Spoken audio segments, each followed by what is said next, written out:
Greetings and welcome to Winning 2024. How you doing? Hope everybody is doing and living well out there today. First things first, let me turn on these fireflies. All right. And off and running we are. Thank you to all the YouTube members. Reoccurring memberships mean a lot. Thank you guys so much. Your names are scrolling at the bottom of the screen. And also thank you to Shelly and Wolfram, who are reoccurring members on the Rumble side. Thank you so much for supporting that platform as well. I really appreciate everything you all do. All right. Off and rolling. Let's say hello to the crowd tonight. Let's see, we got Wolfram in the house dropping links. Thank you. Remember to listen to the wolf. He knows what he's talking about. He wipes his paws, lips in the house, and you know that he is here. There's T-Rex Trucking and more. All of us are in the house here. There's Cool Gamer. How's it going? Thanks for being here. And thank you to everybody. I know Shelly's out there too, and then she hasn't said hello yet. I know she's there. I know she is. All right. Guys, loaded show for you tonight. Lots to talk about. As you saw from the did I just wake up or under the weather? No. Neither. I mean, I think we're always under the weather. The weather's all around us. Nope, I'm good. Why? Do I sound like I haven't woken up? I don't know. I'm good. Thanks for checking in, T-Rex. Yeah, so double header tonight. We got we're gonna go over the Kamala stuff, the Kamala scams. They're everywhere. And we're also gonna go over January 13th update that includes new drone footage that probably pretty much pieces a lot of things together for us. You're gonna see this is high quality drone footage that's been taken, and the most likely way he got on the roof. Of course, there was that footage going around the day where one of the guys who got injured in the crowd, his footage was out there, and you see him sneaking around the roof. People are drawing a lot of wild conclusions about that. We're going to go through those grifts at the end of the show. So if you like that part of the show, that's why I'm going to do it. And that usually gets a little spicy, but my voice sounds off. Really? Is anybody else getting that impression, or is that just T-Rex? Let me know.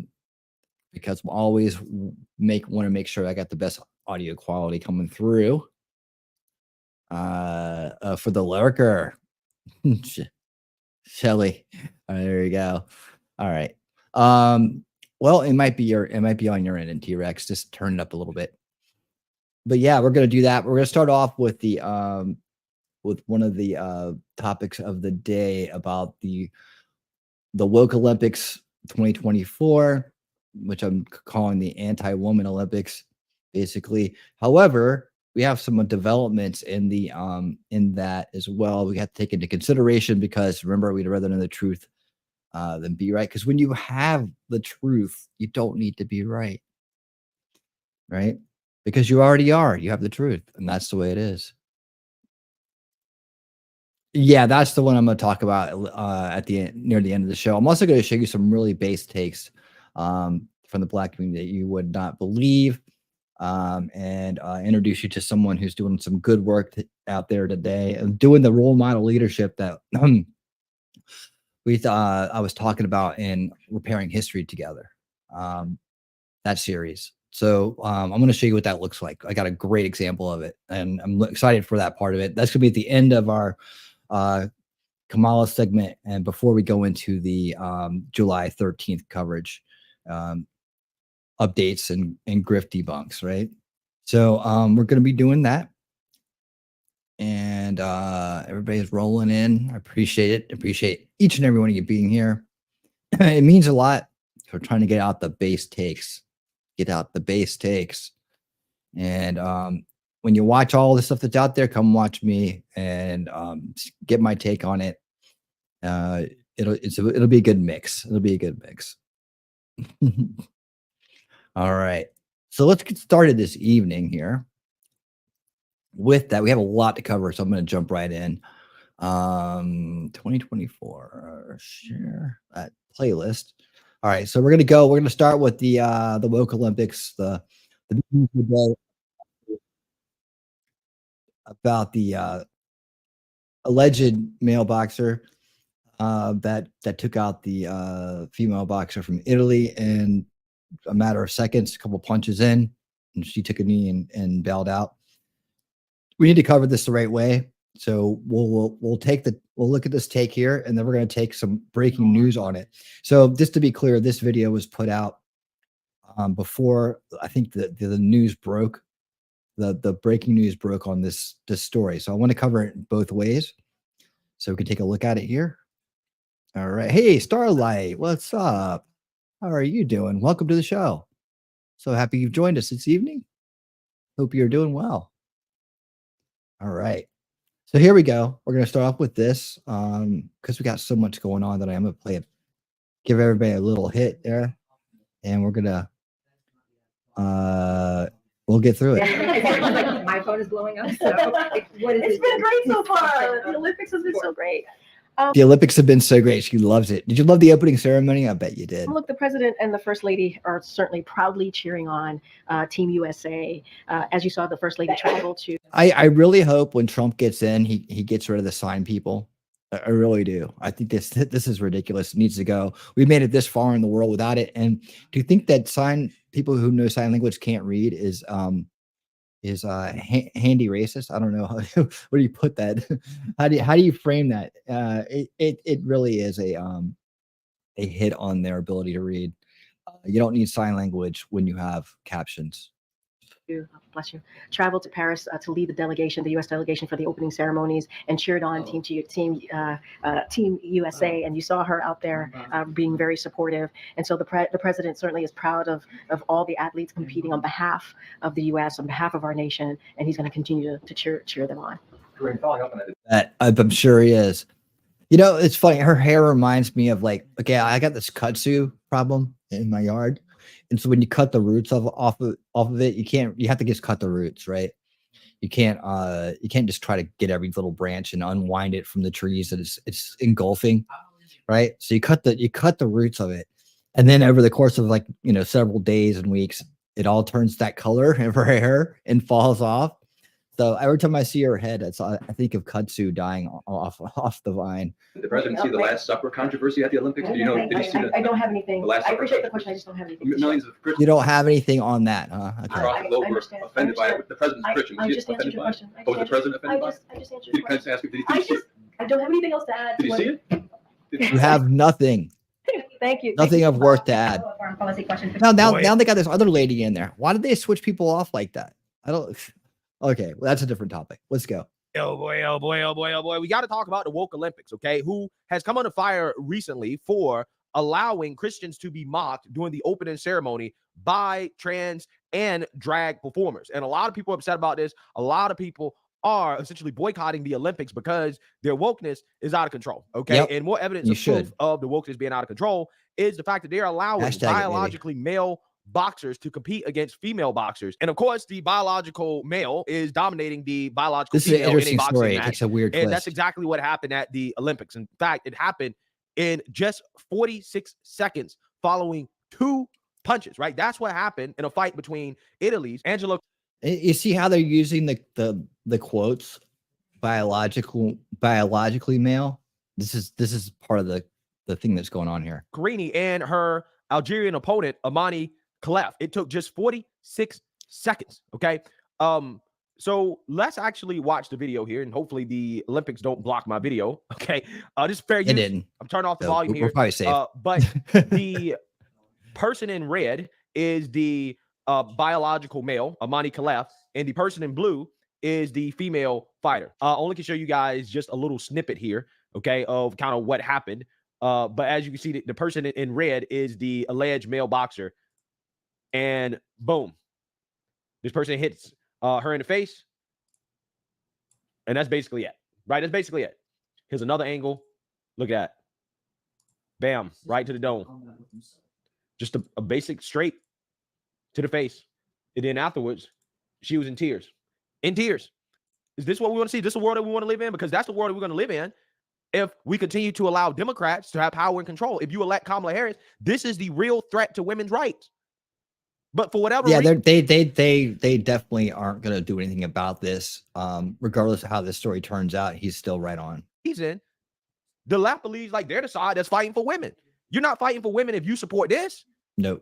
She got absolutely crushed. Her dreams got that not only that, but the swimmers, like everything that's been going on leading up to them, not just the Olympics. It's we've been dealing with this problem for a long time. Absolutely crushed. Imagine working hard your whole life to become an Olympic level boxer just to lose to a biological male who probably did not have to work nearly as hard. Just a straight up unfair competition. Absolutely insane. Absolutely insane. This is going to be weird because like what it means to be biologically male, right? Let's read about this. A boxer deemed a biological male today won against an Italian woman in one of the most controversial Olympic bouts ever. The fight between Italy's Angela Carini and her Algerian opponent, Amani Khalef, took just 46 seconds, with the Italian throwing her helmet onto the floor as the clash was abandoned, yelling, quote, "This is unjust." The 25-year-old refused the handshake and fell to the canvas, sobbing, having received just 2 punches from Khalef, who had been banned from a major boxing contest before the Olympics. So why the hell was this person allowed to compete in the Olympics? Right? Makes absolutely no sense whatsoever.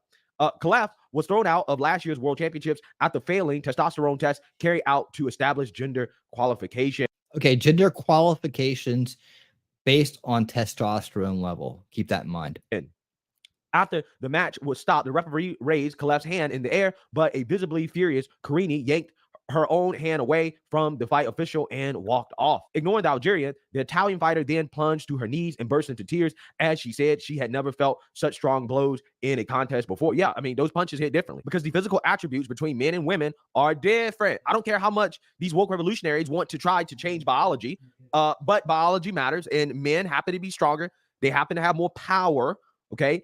We happen to be faster, have stronger bone density, all of these things go into a fight, a boxing match. So a biological woman coming into a match with a biological male is not going to have a chance. She's not going to have a chance. It's going to be very hard for her to win. So again, this is tragic. It really is. Speaking after the match, the heartbroken Italian said, "I'm used to suffering. I've never taken a punch like that. It's impossible to continue. I'm nobody to say it's illegal." I mean, it should be, right? To me, this is abuse. Right, this is what they typically call it. Right, they call it domestic abuse. Okay, when a man or biological male hits a woman like that, that's what they call it. But you know, when the person is, I guess, trans, I'm not entirely sure if this person is trans or this person is in one of those weird positions where they just happen to have male and female characteristics. I'm not entirely sure. But I mean, one thing you have to be aware of is that this Italian woman obviously worked her whole life to get to the Olympics, right? Or at least most of her life or whatever, her adult life, and has taken many punches. So to say that she just didn't feel like it after the first minute, after getting hit a couple of times, I don't think she's like in the habit of quitting fights just because it seems too tough, right? There had to be something extraordinary about this bout. A situation like this, they call it equal rights. I believe. Okay, this is what they call it. Okay, call it equal rights. Now, again, I'm not entirely sure, how this is equal rights for women, but this is what they say. Quote, "I got into the ring to fight, but I didn't feel like it anymore. After the first minute, I started to feel a strong pain in my nose. I didn't give up, but a punch hurt too much. And so I said, enough. I'm leaving with my head held high." Yeah, I mean, there's nothing to be ashamed of. There's really nothing to be ashamed of at all, because like ultimately at the end of the day, like you didn't have a chance. It wasn't fair competition. So, it is what it is. Okay, it is what it is. She said she did not walk away from the fight as a protest against her opponent's inclusion, but that was a decision for the Olympics to consider. She was taken away for a medical assessment to examine the seriousness of her facial injuries, which included a bruised nose. Yeah, so let's talk a little bit more about the athlete that was disqualified during the 2023 World Championships for boxing, but was allowed to compete in the Olympics. Khalef was disqualified during the 2023 World Championships sanctioned by the International Boxing Association. The organization said Khalef and Taiwan's Lin Yuting failed to meet gender eligibility standards. IBA President Umar Kremlev explained the decision. Positive for having high levels of testosterone, right? So that's the benchmark.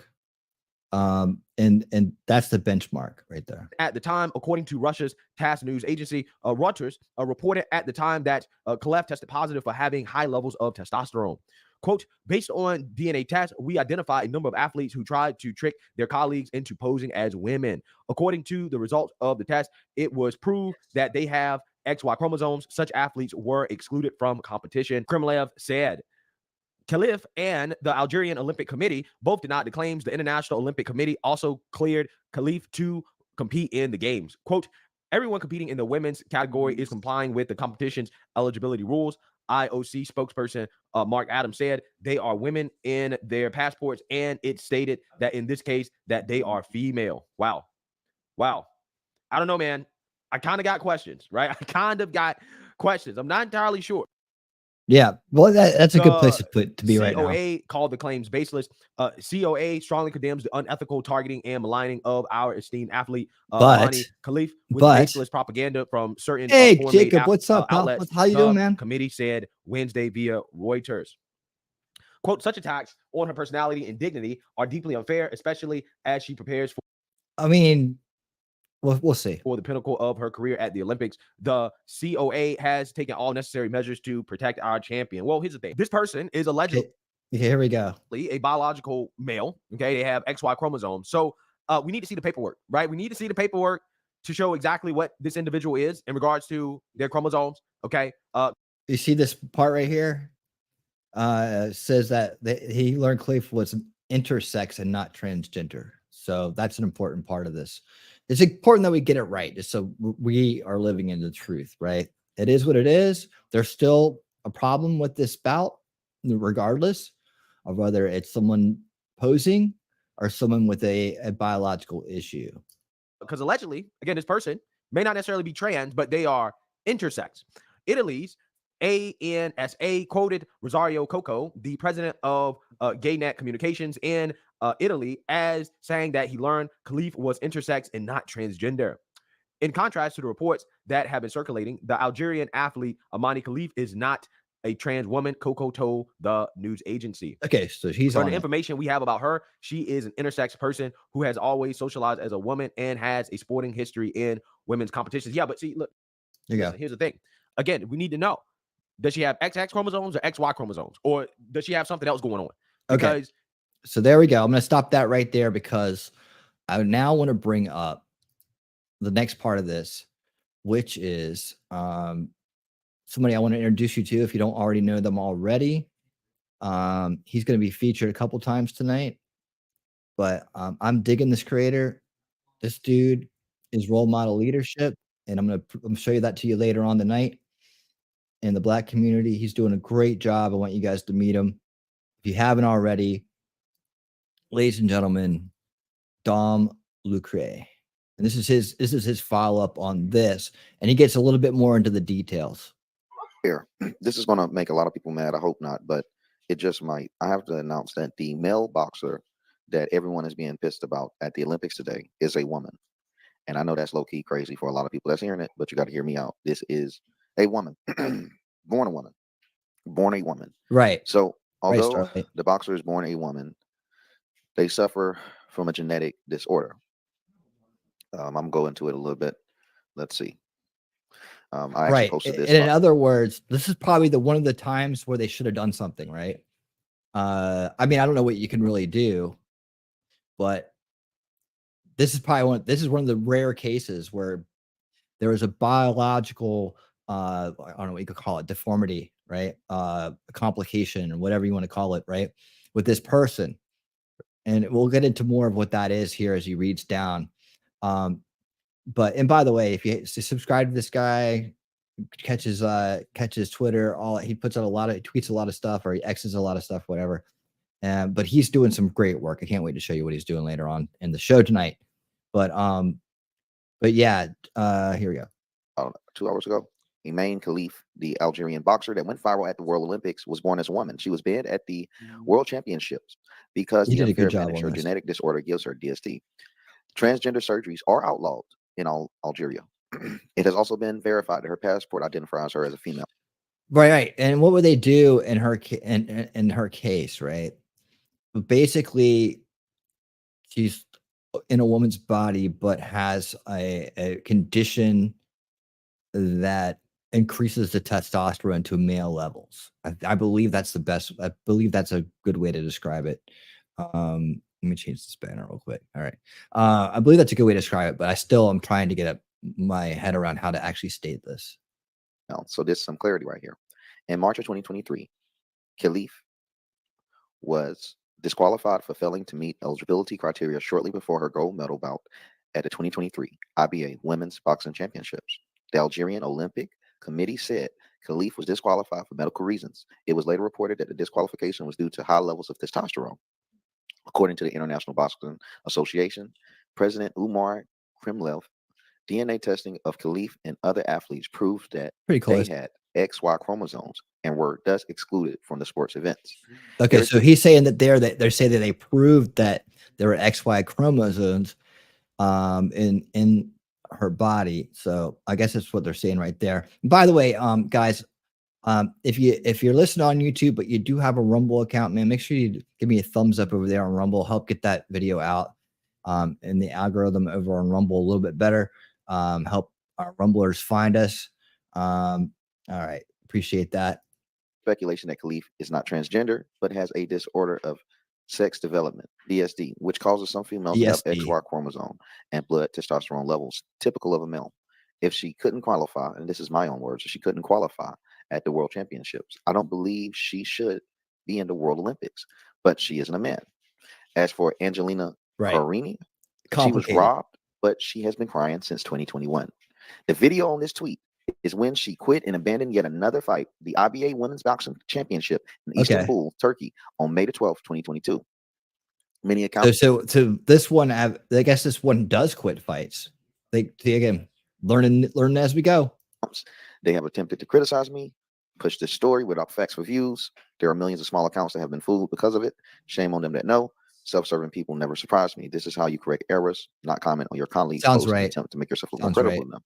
So the last part is just really. I think with hermaphroditism means that you have both organs, So very, very not a great thing to think about, but I think that's when you have both organs, right? Down below. There's a lot of, not a lot, I won't say a lot, maybe like 4 or so people on X that's a journalist. And for some reason, if I ever see another journalist and they might have something that's wrong or inaccurate, I always shoot them a DM. Like, hey, they might, you don't even know you, bro. Hey, sis. Optically, they're going to say this is a one-up if they find out this might not be accurate. But there are some self-serving people in this industry that will comment on my stuff. Like, never, ever be, like, they think I don't see the trends. Never be positive to me, bro. I'm talking about, I started all this last year. I started all this really January of 2023. Built what I've built in a short amount of time. And there are people that have never, ever, ever said anything positive about me. Ignored my posts, ignored when I make news, ignored when I become the news, but are quick to find a reason when they have a reason to try to critique my post. Might say this is inaccurate, the data is wrong, or this is bad optics for the party. I watch these people constantly be wrong at least 4 times out of the week. And if it's ever something that I know that's going to come back to bite them, I've always warned these people. But these self-serving people, they are they're willing to destroy your reputation and your credibility just to make themselves look better. And it could be envy. We never understand what we might have that others might want. We can only focus on what others have that we won't. And I guess that's the beauty of life itself. But it's a lot of self-serving people in journalism. It's very disgusting the way a lot of these people are. Oh yeah. And they really and streaming, like journalism, just streamers in general. We all know them. We've seen them. Some of them have even been run off of YouTube because nobody wants to watch them anymore, and they have to go scam people over in Rumble. Yes, but these same people, nonetheless, were pushing this story without validating the fact. The same people that says I don't validate facts, or the people that's pushing this story because it was a good title, it was a good post to piss people off. I'm gonna tell you what these people would tell you: to pay attention to who you get your news from. Pay attention to who they are. Look them in the eyes. And if you don't have the ability to look them in the eyes, there's a good chance you shouldn't be looking at them at all because they have something to hide. As for all this backlash, I'll tell you, it's sad what I'm seeing about this whole transgender thing because I never thought I'd have to defend something like this, but it's not a man. I'll tell you what, I don't think that he sides with the truth, man. You got to do it. You got to do it. That's why this dude's way based. Person should be able to compete in the Olympics, have an unfair advantage. And it doesn't necessarily just make that woman a hero, the loser. I would say it just make the Olympics competent of being a failure. But it doesn't look like they went that far. It's not a You know what I want to know is, can this Khalif person reproduce? Can they have kids? That's what I'm kind of curious about. transgender. It's someone that was born as a woman.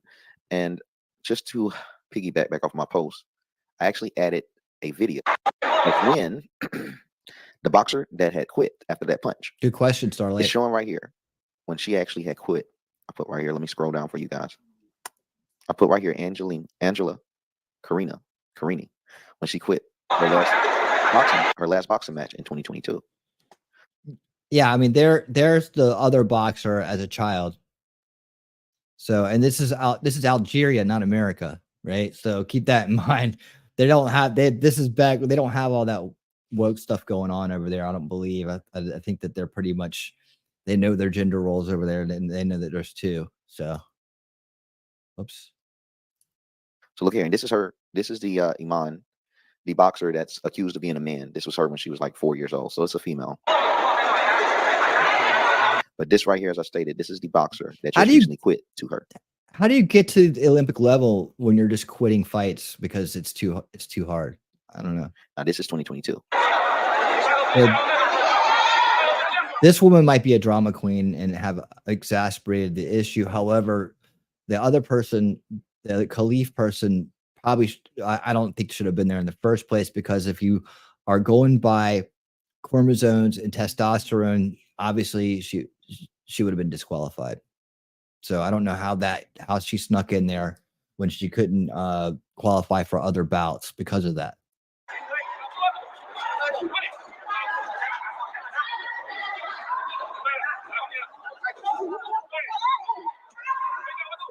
They're literally pulling her out on the script. She literally quit the match. And I'm not saying that them licks from that female that had the male hands, that was putting them hands on her today, did not hurt. But she was put on a stretcher for quitting not too long ago. Yeah. That's just, I don't know. I don't know what gym or what trainer would want to keep dealing with this person. They're just going to quit. You quit by getting knocked unbiased out. as possible. Get knocked out. At least you'll have some for about a dignity. year, they know that by now. And I just But anyways, it's crazy that they're making this person. I mean, this person has a history of quitting. so stay in base. We got to know both sides of the story. I'm talking about within the first hits.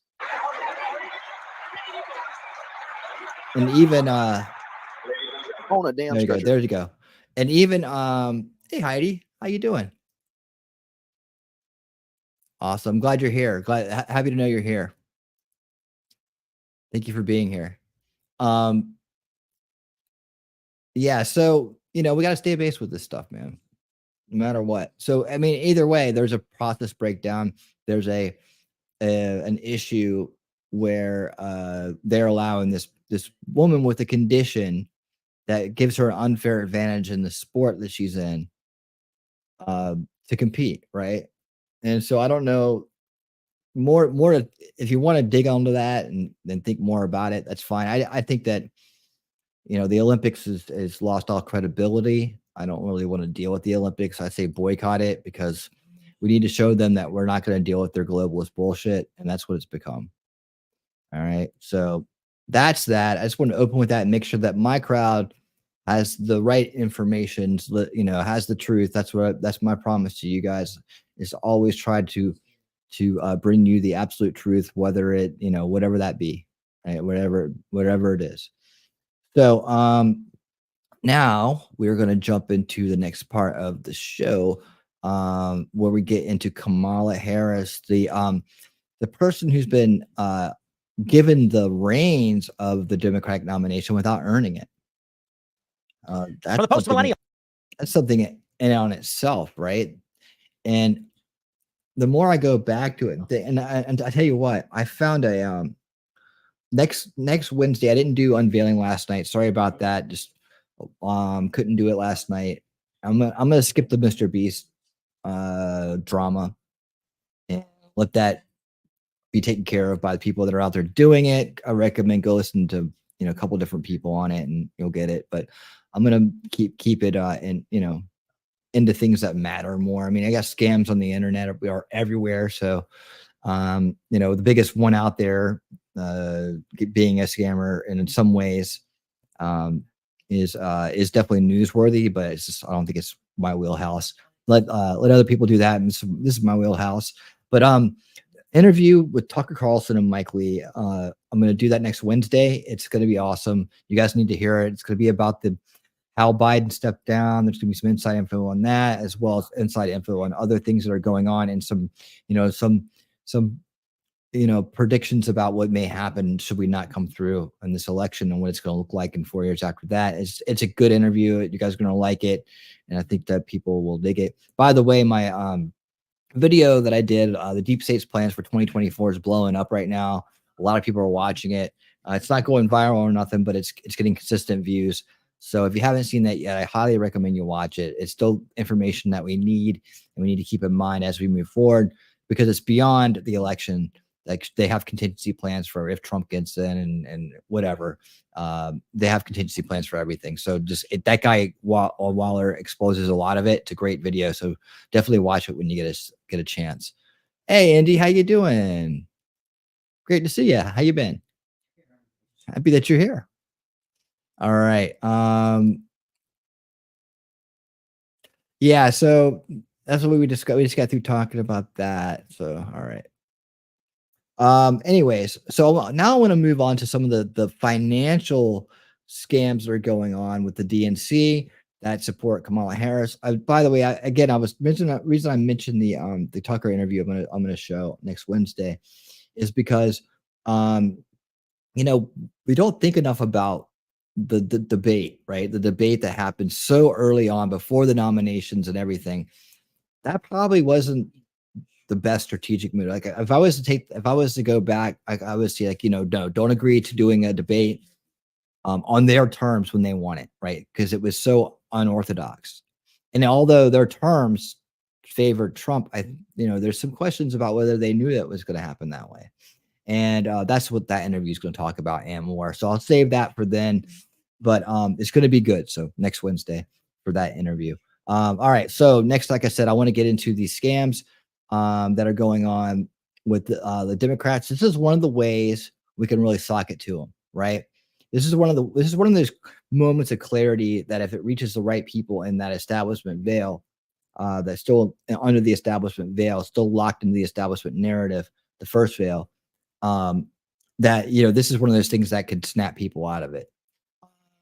These donation scams, right? Now you have to get them to actually look at it and believe you, but at the same time, for someone who's a little bit concerned about that, maybe they've been scammed before, this could ring home. So let's take a look at this real quick. Of course, we've been following the ActBlue deal, right? We've been following the ActBlue scam, how that works. So here's a follow-up on that. And like I had posted on X, I really hope that this is true, that this Virginia AG is going to investigate ActBlue donation scandal, because this could be huge, man. This could be really huge. Let's listen.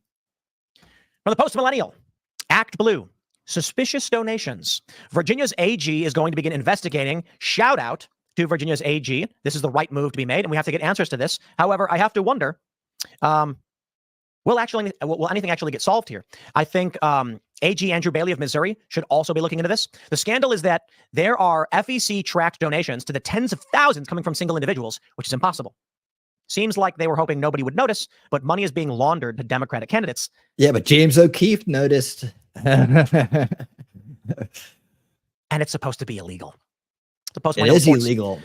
Virginia Attorney General has vowed to look into allegations that the Democrat donation platform ActBlue has thousands of donations registered under stolen identities and names. AG Jason Mayeris posted in response to Charlie Kirk flagging a donation anomaly in Virginia, where a 79-year-old resident living in an apartment at $2,000 per month made 22,619 separate donations since 2019, totaling more than $800,000. My mind. So we'll pull this one up. We got a tweet from Charlie Kirk saying, "It's trivially easy to find massive repeated donations to ActBlue that use stolen identities and quite possibly stolen credit cards.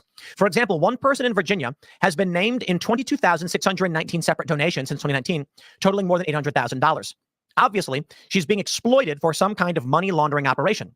ActBlue raises from all 50 states. We have 50 state AGs. When will one of them take action?" Nova Campaign says, Carrie Alberti is a 79-year-old living in Richmond, Virginia suburbs, renting an apartment for $2,000 per month. She allegedly has 22,619 Democrat donations since 19. The total is $839,466 in 592 days. utter fraud.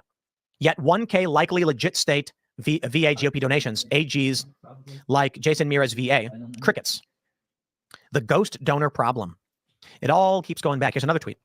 Virginia Project says ghost donor problem. Data Look at thanks to Wookie, what's esteemed up? Peter Berninger. One Virginia Welcome. donor, same Happy thing you're you're here. saying. Thanks for This joining donor us. probably donated to one thing once, with the rest being identity theft by an unknown actor. Yet they keep giving the money to Democrats. I wonder why. VA's Attorney General, Jason Miyares, probably pronouncing it wrong, says, my office is aware of these allegations and rest assured we are looking into it. I wonder what his political affiliation is as AG. Former prosecutor, AG of Virginia. Virginia is a blue state right now. So let's do this. Jason Miyares, Ballotpedia. And let's see, he's Republican Party. That's good news. So we'll pull this up right here. Jason Miyares, Republican Party, Attorney General of Virginia, assumed office January 15th, 2022. And he will be looking into this. His term ends 2026. It's good news. It's good news. TPUSA founder added, which we did read. Kirk has shared a post from Nova Campaigns, which we read. ActBlue is on the subject of multiple investigations from O'Keefe Media Group, where people on fixed incomes have their names attached on thousands of donations to Democrats, amounting to tens of thousands of dollars. Okay, full stop. Dirty business right there. What should happen right now is the federal government should seize all the money. All of it. Right? No, he's right on this. Like later on, I'm gonna have some issues with another report he made, but when he does a good report, I'm behind it.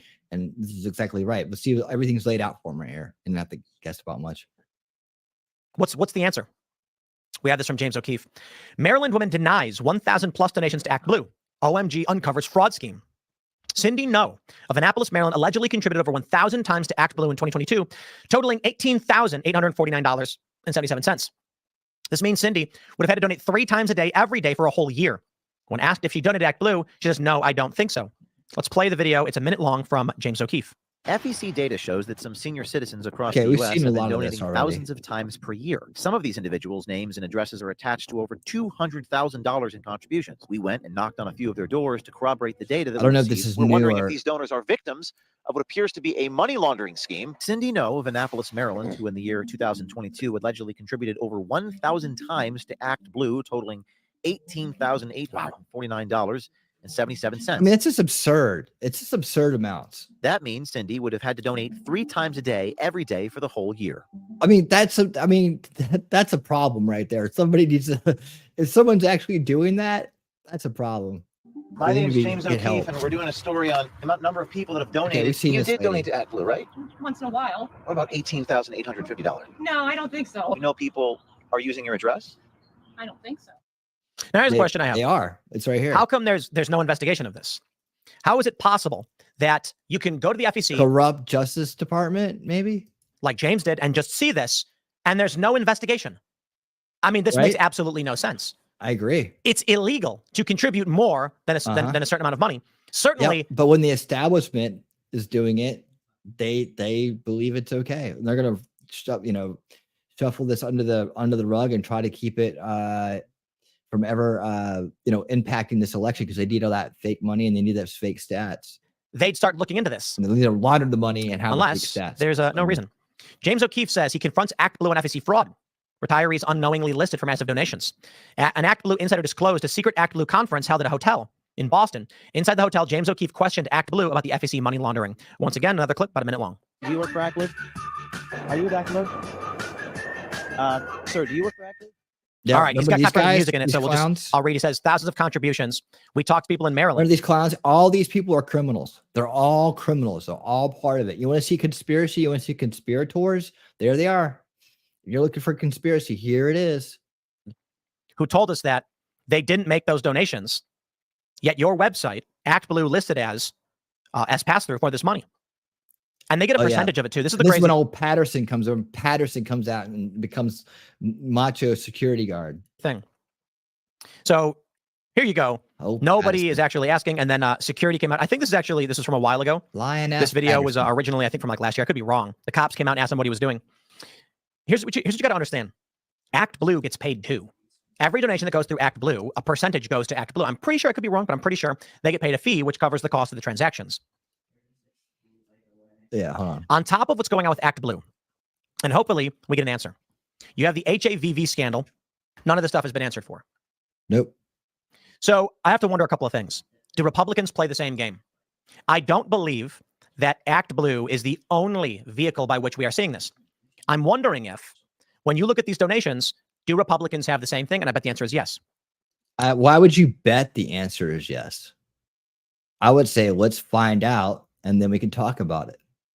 I mean, obviously, we know that they're doing dirty work. It's already been caught, right? But you can't just assume the other side's doing it, right? And then that maybe that's why nothing gets done. Well, the other side's doing it. We just assume the other side's doing it too. I don't know. I don't like that logic. It's And not the reason why logical. we haven't gotten an answer to this is that Republicans and Democrats are Yes. probably both looking at each other being like, if they're doing it, we do it. And so See, where do you get that from? That's just bias. It's just bias. it's just a free-for-all. And then the HAVV scandal, why is it that no one has broken down these weird voting patterns? We keep asking for AGs to Because the system is corrupt. Hold on, I'm starting to debunk this. Because the system is it is corrupt at the core. So corruption, a corrupted system, shows symptoms like this, right? look into it. Huh? Could it be that Republicans are the ones behind it? Republicans are manipulating the system to gain votes? I don't think that's the likely outcome, I mean, can we just look at the turnout to rallies? considering the public sentiment right now with polling. But I will consider that. If the Republicans are not going to take action to deal with this at the state level, then I just assume they're in on it. Well, that okay. I can go with that. It's like you need to do something about it when you see it. You need to jump on opportunities when the bad guy shows their hand. You need to jump in there and do something about it, and you need to clear your own too if that's the case. Yeah, but complacency does look like, like it could make you look like guilty, right? Complacency can make you look guilty. So I get where he's coming from with that. And maybe what's actually going on is that Democrats and Republicans are engaged in this voter registration scheme. And so neither wants to call each other out. They just think they can do it better. Well, I guess we'll find out. But anyways, he just rambles on at that point. So ActBlue under investigation. We'll keep an eye on it. I hope something comes from it. I hope they get something done. I hope these people get justice and remedy. And I hope ActBlue is put out of business and has all their funds seized and are returned to the people who got caught up in the scam. All right. Let's see. Hold on. I saw something up here. Chat moved. Where's it at? I'll be with you. Oh, wait, hold on. For some reason, I thought Indy posted this. Okay. My bad. Yeah, you're talking to a Ron Paul guy, dude. It's called fiat currency. And unfortunately, it is legal because of the Federal Reserve Act. We have to do something about it. Yes, they're printing money out of thin air. It's bullshit. We need to reform it. But we've consented to it at this point, right? We've consented to it. So we have to go back and reform it and offer a better solution in order to replace it. Because, by the way, the Federal Reserve currency is the world reserve currency, and if we were just to toss it in one mighty throw, we might very well crash our own economy and have a dollar collapse like you wouldn't believe, and it would lead to widespread chaos, like on a level that we haven't seen yet. Like, when food stops showing up, and people, what I mentioned is what people forget is that there's a lot of people on medications right now. That's not a good thing, but there's a lot of people on medications. Some of it they need, some of it's psychological. And if those pharmacies stop putting out those psych meds and people crash on those, you're going to see some crazy behavior right there too, on a mass level. You don't have any idea how many people are taking these things every day. Keeping our supply chain going through any changes that we go through, it's so damn important. And we'd have to build up a parallel currency and then be able to kind of walk it over. That's the way I understand it. Ron Paul, competing currencies. That was the way. So if you listen to Trump at the Bitcoin conference, he said, I'm going to fire that guy you guys don't like that's standing in the way of everything. We're not going to have a central bank digital currency. And so they're working on this problem. They realize it's an issue. It's just one of those things that you can't just pull the rug out from underneath the whole world when the world reserve currency is right here, or you're gonna, it's likely that most of us are not going to make it through that. I mean, a lot of us aren't going to make it through it unless you're really, really prepared. Like, Shelly may make it through it because she's moving out to the country. But a lot of us are going to get caught up in the chaos, and people will turn on you faster than an internet troll. There you go. So like you wouldn't believe, man. So we have to be careful with that. I'm an original in the Fed kind of guy. So I'm all about it. I know it's a problem, but we have to do this right. We have to do this right. All right, we've got a couple back-to-backs here. Let me see what I want to do first. Okay. Okay, yes, this is perfect. All right, so we got a couple back-to-backs from Gary Franchi, old Ron Paul. Speaking of Ron Paul, Ron Paul legacy dude, did a lot for the Ron Paul revolution. Gary Franchi's Next News Network, a couple back-to-backs again on another scam, another $150 lie that could steal the election. And this is about them buying support, right? So this is called, they have a term for it. We're gonna learn it in this. Hey, Paige, how's it going? Welcome. But yeah, right now we're just running down the financial scams of the left and what they're using to prop up Kamala Harris. And then we'll move to the next part of it. But here we go. Kamala Harris astroturfing campaign. Astroturfing is a terminology. It's called astroturfing. Listen up. I think we've covered a little bit of this. Well, I'll turn this up a little bit. Story is a bombshell, folks. Vice President Kamala Harris has been caught red-handed in an astroturfing scandal, paying social media influencers to create the illusion of grassroots support. Let's dive into the details. The scandal. 1. Payments to influencers. Documents have surfaced showing that Harris' campaign has been funneling money to social media influencers. These influencers. Oh, and by the way, Raw Feed is Gary Franchi. So if you like follow Raw Feed on X, that's who it is. Were paid to post supportive messages and create a false sense Good to see of you too, grassroots Paige. enthusiasm for Harris. 2. Manipulating public perception. This kind of tactic, known as astroturfing, is designed to manipulate public perception. It creates the illusion that there's widespread organic support for a candidate when, in reality, it's a paid operation. Ethical concerns. This raises serious ethical concerns about the integrity of political campaigns. Voters deserve to know when the messages they see are genuine and when they are part of a paid campaign strategy. 4. Public outrage. As news of this scandal breaks, public outrage is growing. People are demanding accountability and transparency from Harris's campaign. There are calls for a thorough investigation to uncover the full extent of this operation. 5. Impact on the campaign. This revelation could have significant ramifications for Harris's political career. Trust is a cornerstone of any campaign, and this kind of deception can erode public trust. Why it's important. 1. Transparency in politics. This scandal underscores the need for transparency in political campaigns. Voters need to know who is behind the messages they see and whether those messages are part of a genuine grassroots movement or a paid campaign. 2. Ethical standards. It also raises important questions about the ethical standards of our political leaders. Now check this out. Are you listening? Energy bills continue to your home. Story. Laura Loomer broke the story earlier today, and it was rather shocking to consider what was going on. Now, I'm on YouTube. I'm on all the social networks. I have sponsors that pay me to promote products. And what are we seeing? We're seeing the Kamala Harris campaign stepping up, and they are paying influencers $150 for a social media post. So that's $150 per post, right?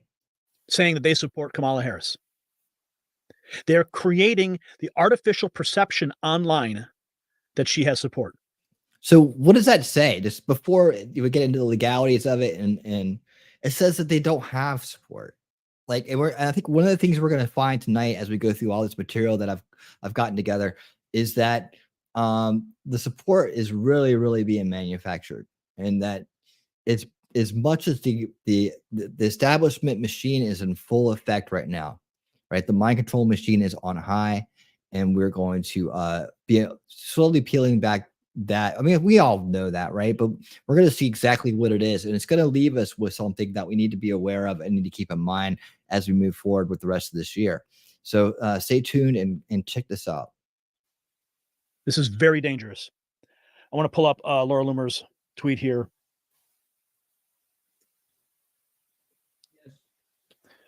We're trying something different today. Normally I would have it on my phone, but with all these new additions, it's just not working. And we want to make sure we can give you the best quality on the screen here. Okay, let's see. Where is Laura Loomer? Yeah, and by the way, have you noticed they're calling everybody, we're calling weirdos. They're saying weirdos. They're calling JD Vance a weirdo. They're calling Trump. That's her new term, is weirdo.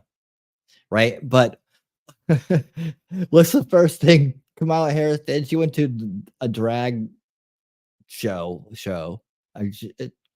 with a bunch of drag people, and sat around and said that with AOC saying these people are they help with culture and they're so important and they're so awesome. I mean, these are the biggest weirdos in the scale of weirdos there are. So to turn around and to call the straight edge people weirdos because they're what is weird, what is really weird is normal to them is funny.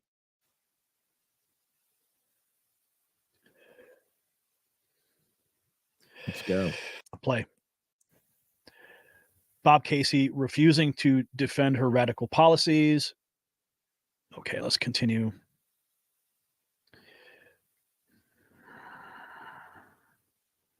Maduro. Viral. That is who the Kamala Harris campaign is paying. They got to pay you to like her. And she's got an article on Loomer.com. Don't you guys get any ideas and get some details. Right. No, we're too base for that.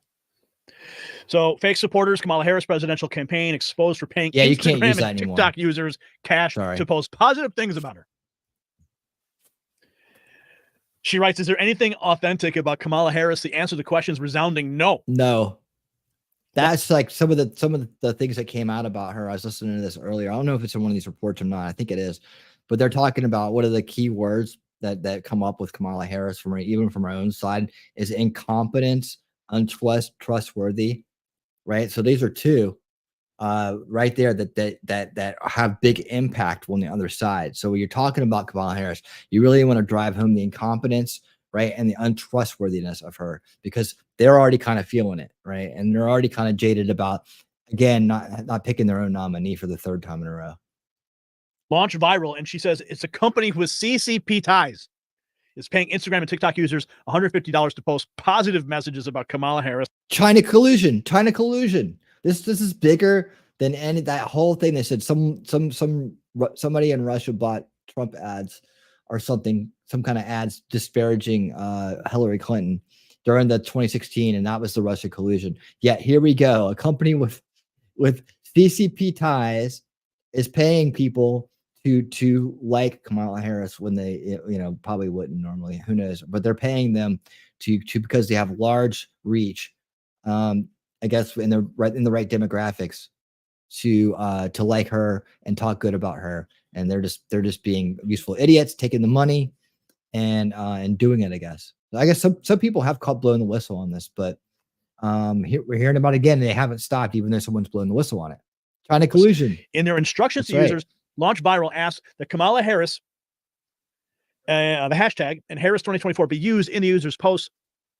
To pull the project off, Launch Viral uses software from the company High Level, which receives financial backing from General Atlantic, and it's tied to Sequoia China. There we go, a CCP-backed company. Following Laura Loomer's post on the matter, Launch Viral CEO Rick Shermer released a statement regarding the company's role in Harris's paid support.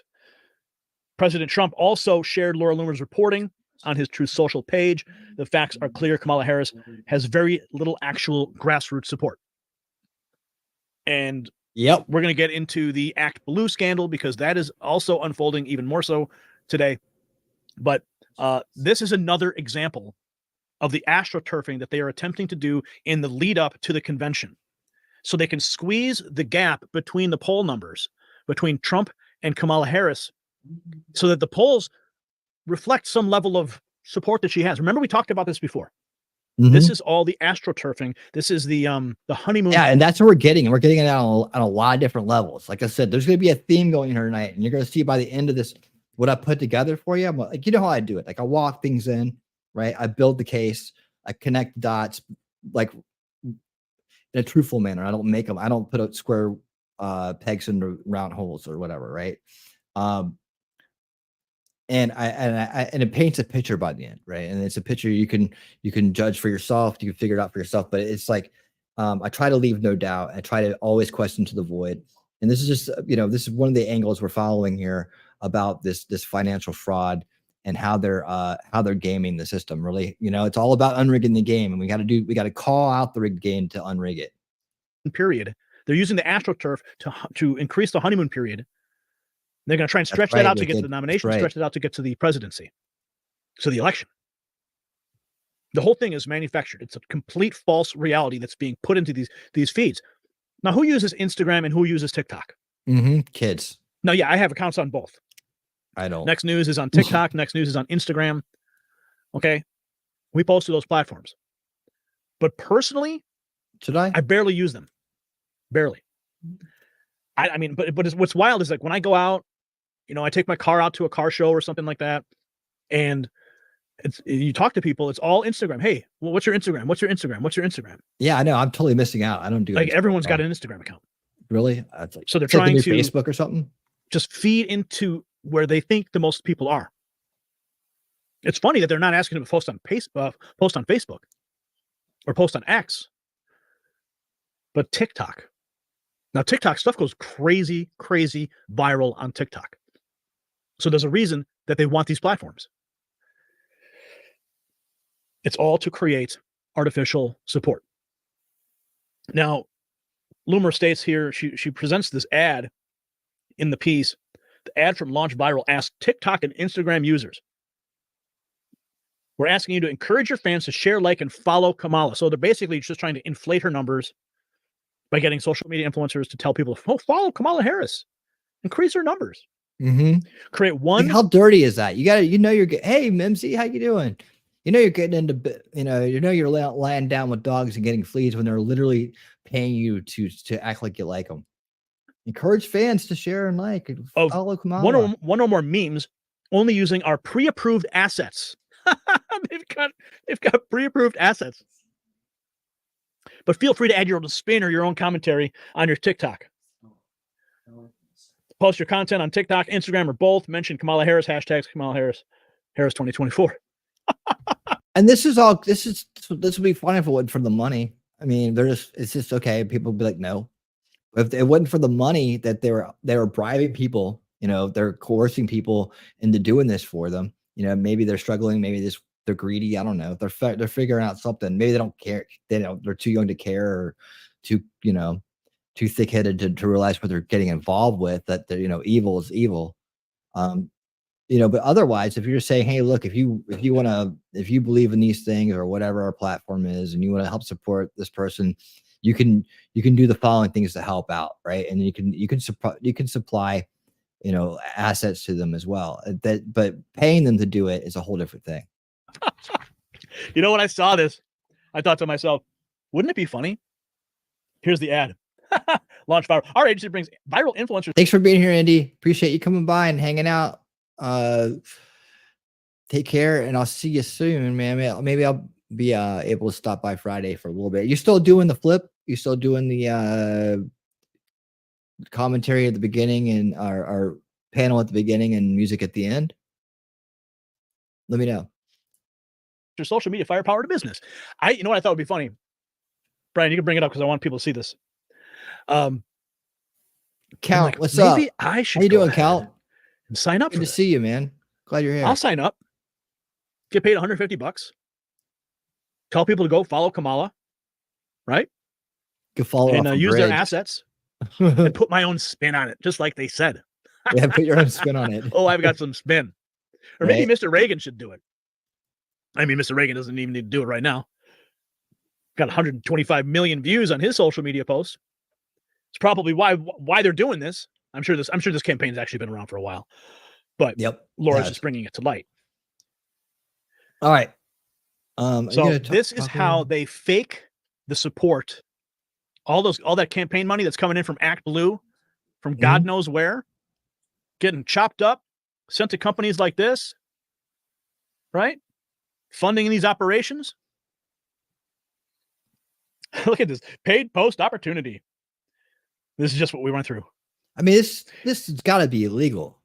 I don't know how they get, again, corrupt justice system. They're gonna like further their cause. They're gonna turn the blind eye to the illegal activities that their side does because they're the establishment. They're corrupt.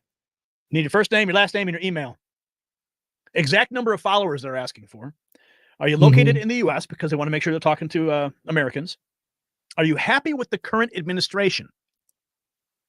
So is there like, if you say yes, you're in. If you say no, you're not. Yep. I mean, Kamala Harris is clearly part of the current administration. Let's see.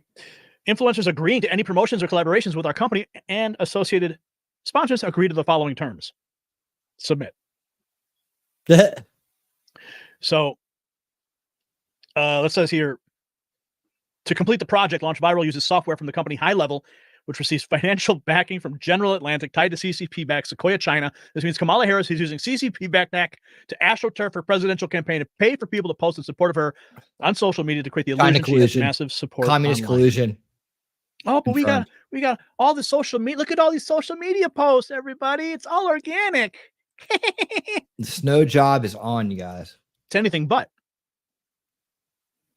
All right. Look at all the small donations we got. Look all this moto. Yeah. Yeah.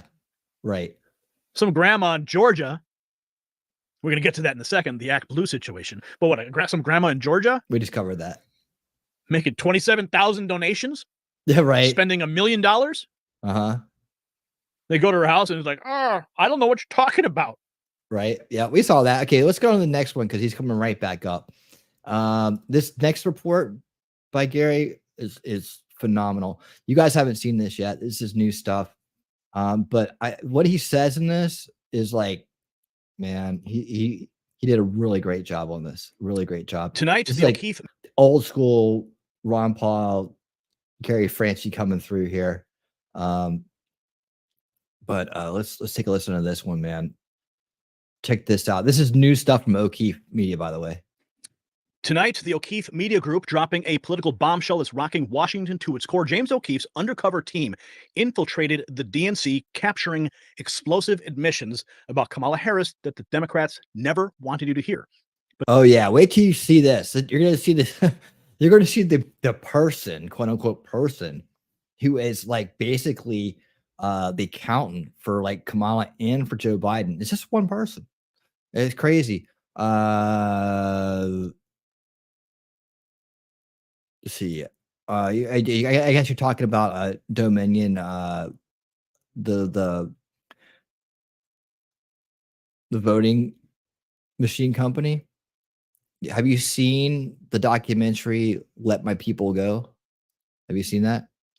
It's pinned to the top of my Rumble page.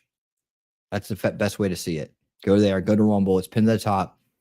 It's the definitive must-see documentary for the 2020 election shenanigans. Like, you need to, if you haven't seen that, and you believe in you're going down this line of thought, check it out. It's gonna probably fill in a lot of gaps that are out there for you, or maybe you got it already, but I don't know. But it's worth the watch, and it'll help. I think it'll help strengthen your arguments about this as well. So definitely check it out. If you haven't seen it, you're gonna love it. I'm gonna tell you, I can already tell by what you're saying. So after the show tonight, check it out. Put it on your. There's the link right there. Put it on your to-do list and watch that.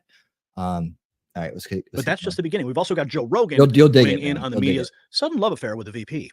So stay tuned for our final thoughts. They'll have you questioning everything you thought you knew about the 2024 race, because O'Keefe's expose changes everything. It really does. Well, folks, before we dive deeper into this political powder keg, let me tell you about a device that's causing a weapon for a 60-day by the O'Keefe Media Group. The Democrat National Committee's carefully crafted image of Kamala Harris is crumbling before our eyes. James O'Keefe, known for his hard-hitting undercover journalism, he's once again pulled back the curtain on the political elite, exposing the truth they desperately want to hide. Now, O'Keefe's team infiltrated a DNC staffer, and they captured damning footage of Joyce DeSere, a high-ranking compliance manager. Now, his candid admissions about the vice president are nothing short of explosive. Now, let's take a look at some of this undercover footage now. I like Kamala Harris, but I don't think she'd win this year. Meet Joyce DeSere, him, the compliance manager to the DNC. What's your official title? Compliance manager. My specific job, like the end all be all of my job, is reporting to the government how much the DNC raised and where it's spent its money. Saying that she doesn't have any accomplishments to speak of. She's weirdly unpopular. She doesn't have any accomplishments to speak of because she's vice president. Joyce DeSere revealed how the DNC gains donations and what tactics they use including just telling donors what they want them to hear. When I was doing finance, like fundraising, we just call it finance and politics, you kind of tell a donor what they want to hear. Which one? Whatever they want to hear. DeSears admits to Whatever they want to hear. Whatever they want to hear. This person. the OMG Citizen Journalist American Swiper, you kind of tell a donor just what they want to hear. You just put on a performance for them, a little show, right? Little show. You just put on a performance for them, a little show, right? So basically, we're just feeding into their fantasy. Yeah. Which, you ever met a rich person? They want their fantasy. This person's name is Joyce. Compliance manager, Democratic National Committee, the DNC, Kamala Harris campaign, and former Biden campaign. This is the one person doing it. This is one person. You're not gonna believe this. You know, fed. So we just take their money and we like smile and nod our head, but like we don't really take their opinions into our strategy. 100%. So some donors are holding back on 100%. writing their checks because they think that the campaign's not doing well. Why would they think that? I don't know, a lot of people think we should attack Trump more. We should attack. Hold on. Are you guys following this, or is it going too fast? I'm gonna slow this down. This is such an important report. I really want to slow it down. Make sure you guys are getting what they're saying here. It may be hard to understand. Let me just rewind it a little bit. So basically, we're just feeding into their fantasy. Yeah. Which, you ever met a rich person? They want their fantasy be, fed. So we just take their money and we like smile and nod our head, but like we don't really take their opinions into our strategy. 100%. So some donors are holding back on writing their checks because they think that the campaign's not doing well. Why would they think that? I don't know, a lot of people think we should attack Trump more. We should attack Trump more. Yeah. Do you feel like our strategy has always been just like take their money and tell them what they want to hear?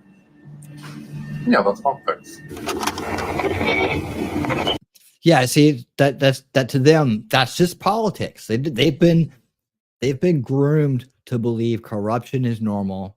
It's just the way it is. Evil is good. It's just the way it is, right? There's no other possibility because it's just the way it is, because that's their belief system, right? That's the narrowly scoped belief system they've been programmed into their entire lives and have not escaped. And then they've been, obviously this person has been been altered in many different ways mentally. And so, the bias confirmation is just heavy with this one. But yeah, to see how easily it is for them just to side with evil and corruption. It's just very easy. That's the way they see the world. They think that's what it is. And that's the only thing they can go on. So just be out for yourself, right? Just be out for yourself. That person is obviously just out for themselves, right? Just be out for yourself and do what you got to do to be very selfish and not worry about the future. And who cares if the world collapses or whatever. The person probably doesn't really want to be here anyways, right?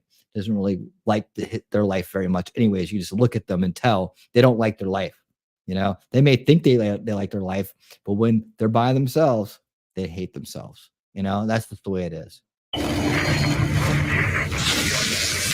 There's always been an artifice that pervades our politics in this country, with people never willing to say out loud what the truth is. And the political marketing industry, masquerading as journalists, participate in that lie. But every once in a while, we manage to catch them being honest. And when we do, they tell you the truth, what they really think, what they really believe, what they won't say in public for reasons that are themselves important. And they tell you things like this. And what's your official title? Compliance manager. You're the only person. Yeah. I don't manage anyone. I mean, you manage compliance. That's huge, right? I mean, like there's a lot of legality involved, I imagine. I can't fail it. I manage the compliance department because I don't. There's no department to manage. I manage me. And remind me what compliance means again. It's pretty much an accounting function. It's kind of like where accounting and legal meet.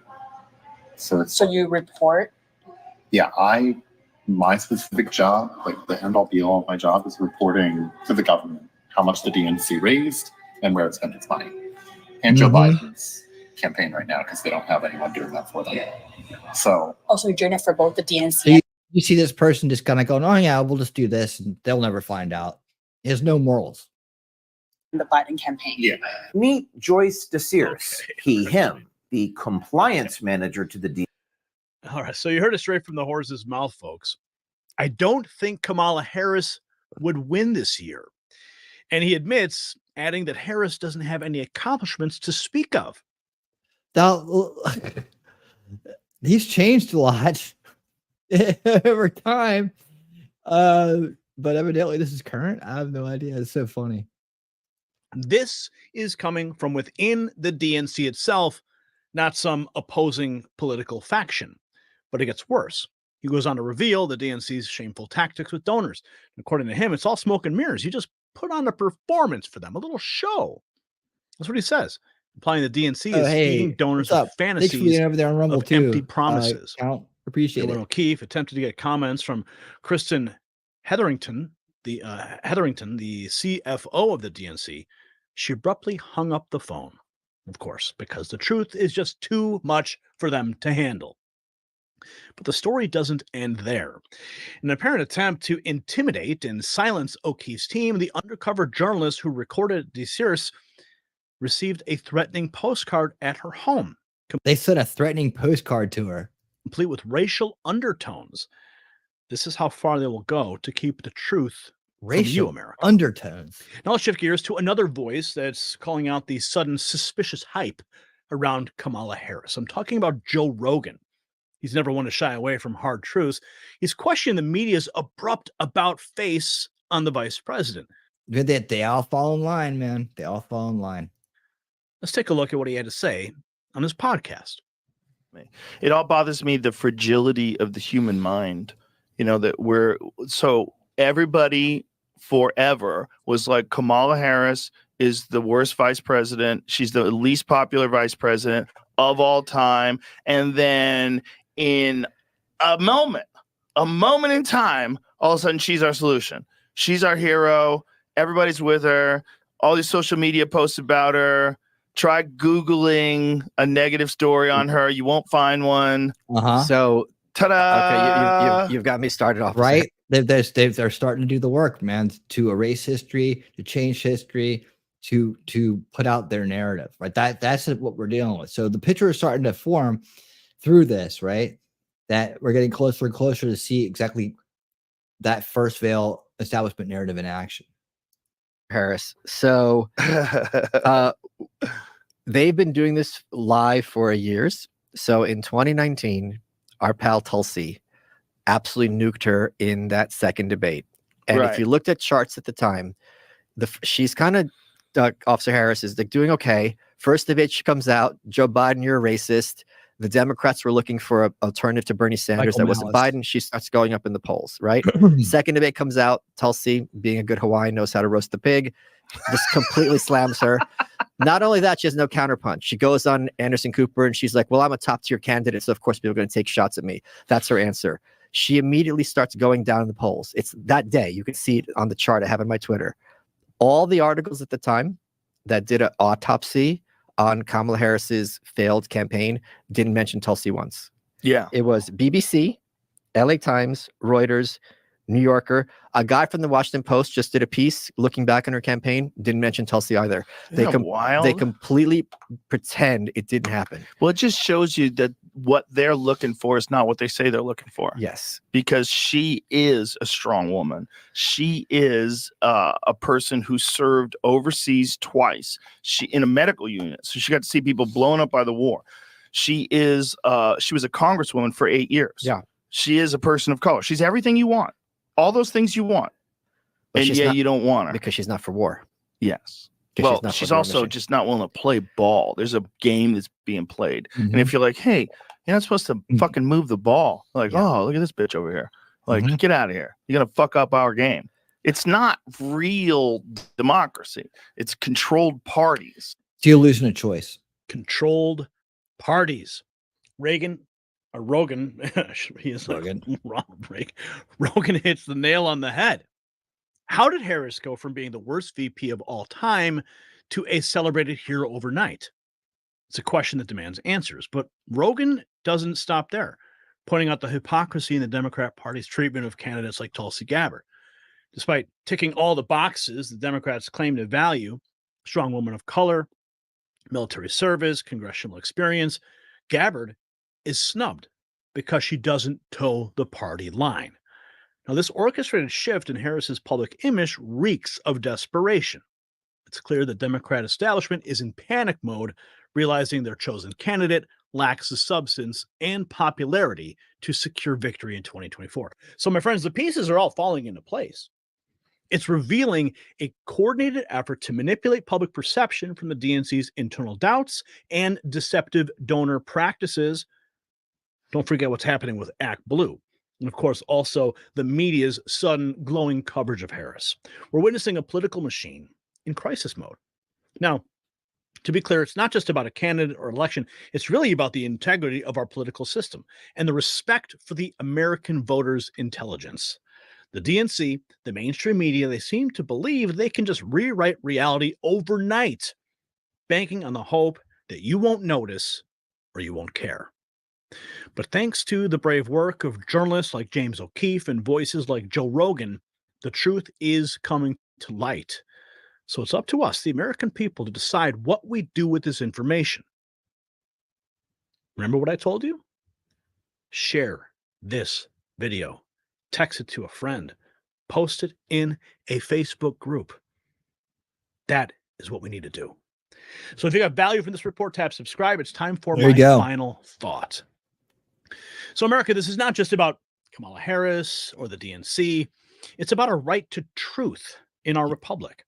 Mm-hmm. When political insiders admit to empty promises and media manipulation, it's a direct assault on our democratic processes. We're witnessing a dangerous game of smoke and mirrors where public opinion is being engineered, not earned. So it's up to us, the vigilant citizens, to demand transparency and hold our leader accountable. Our votes, our voices, our future, it is time that we take them back. There we go. Yesterday, Donald Trump sat down with the Let me hold that. That's coming up next. So yeah. I hope you guys got a lot out of that. But yeah, it's ramping up. And it's all a big smoke and mirrors game. Don't get discouraged if you see what looks like a lot of support. It's very little, and they've been doing this forever. This is the mind-controlled machine known as the establishment media and an ideological subversion, right? And that's all nestled safely inside the first veil, the establishment narrative, as we refer to it here. That first veil that so many people are still trapped inside of. And we need to find a way to reach more and more of those people, pull them out of that type of information-based abuse, right? Because it's information-based abuse. Like, people are being abused by this information when they willingly are trusting it. Doesn't mean they're idiots. Just means that they haven't had the opportunity to see things for the way they are. And there are some people that are willingly involved in it. There are some people that that just, like that guy. He knows it's all corrupt. He knows it's crooked. He's happy just doing the dirty work for the DNC and covering up all their exploits, I'm sure. And I'm sure one day, since he's popular now, all his dirt will come out too. So congratulations to him. I'm sure we haven't heard the last of Joyce. Anyways, so the next scam going on with Kamala, outside of the financial scams with her and the DNC and the manufactured support, right, is the whole DEI aspect of her even being in the executive, right, even being in the nominee position, right? We all know that she was a DEI hire. Biden said it himself, and as far as that and the border czar thing, they're trying to cover up, saying she's not the border czar when she was, or they're trying to change terminology around or something like that. We all know that she was put in charge of that duty by Biden. He said it himself. So as we get closer to and I found a lot of great stuff on, I kind of want to make like videos about, not like these kind of videos, but like more like, campaign ad videos kind of, so I'm going to save this for closer to November, like closer to the election time, and have those nice and ready to launch by then. So hopefully that gets done. I don't get too busy where I can't do that. But I do have some good ideas that hopefully will hit home. And so we'll just keep trying to gather that reach, and then I'll put those videos out. Hopefully they will be useful to people in combating the narrative about Kamala and maybe winning some people over, maybe confirming some people that they're making the right decision by not voting for her. And of course, raising awareness about one of the biggest problems we're facing, if not the biggest threat to our country, which is the southern border invasion, the one that, you know, she's trying to deny and wants to give benefits to all the people coming here, and they want to help them vote, you know, because they're going to definitely need the support. Obviously, they're trying to buy it, they're trying to manufacture it. We all know what happened in Atlanta recently, where she brought a bunch of celebrities in, spent $200 million, and everybody left before she spoke, or a lot of people left before she spoke. You know, the pathetic attempts to bring celebrities in. We're gonna see it. It's gonna be sickening. It's gonna get old. It's gonna be like frustrating. But just remember, that's how desperate they are. And who knows? They're probably paying the celebrities too. Anyways, so the idea, they're pushing back. The establishment's trying to push back on this DEI thing, this race switching thing that she's doing, and they're trying to make excuses for her. So we're gonna go into this. What is her orientation, or her, I guess orientation means sex things now, but what is her race? Like, I don't like to put race as a color. What is her heritage, right? And does that make her quote unquote black? Well, we're going to find out. We're going to see what a bunch of people who are black think about that tonight. So let's check it out. But first, let's kind of warm up with some Mark Dice here about the DEI, her DI status, and about how the establishment's trying to smooth that over, trying to make it seem like it's racist to bring that up when it's the truth. National Association of Black Journalists, a group of supposed journalists who are obviously black and are uncomfortable with the diversity in the industry. So they formed an association exclusively for only black supposed journalists, where it was a total clown show, and he was faced with nothing but hostility and disgruntled questions like this. Some of your own supporters, including Republicans on Capitol Hill, have labeled Vice President Kamala Harris, who is the first Black and Asian American woman to serve as vice president and be on a major party ticket, as a DEI hire. Is that acceptable language to you? And will you tell those Republicans and those supporters to stop it? Actually, hold on. Isn't DEI supposed to be a good thing? Why are you backing away from it? Let's have old Joe himself answer that question, so we could put to rest any question about whether or not Camel Face is a DEI hire or not. To me, the values of diversity, equality, inclusion. He read the teleprompter wrong there. It said equity. That's the new cultural Marxist buzzword. They shifted years ago from equality to equity, which means that, of course, they don't want everybody to be equal. They want the non-whites, the non-straights, the non-Christians, the non-Americans to actually have more rights, to have more benefits, to have more of everything. To me, the values of diversity, equality, inclusion are literally, and that's not kidding, the core strengths of America.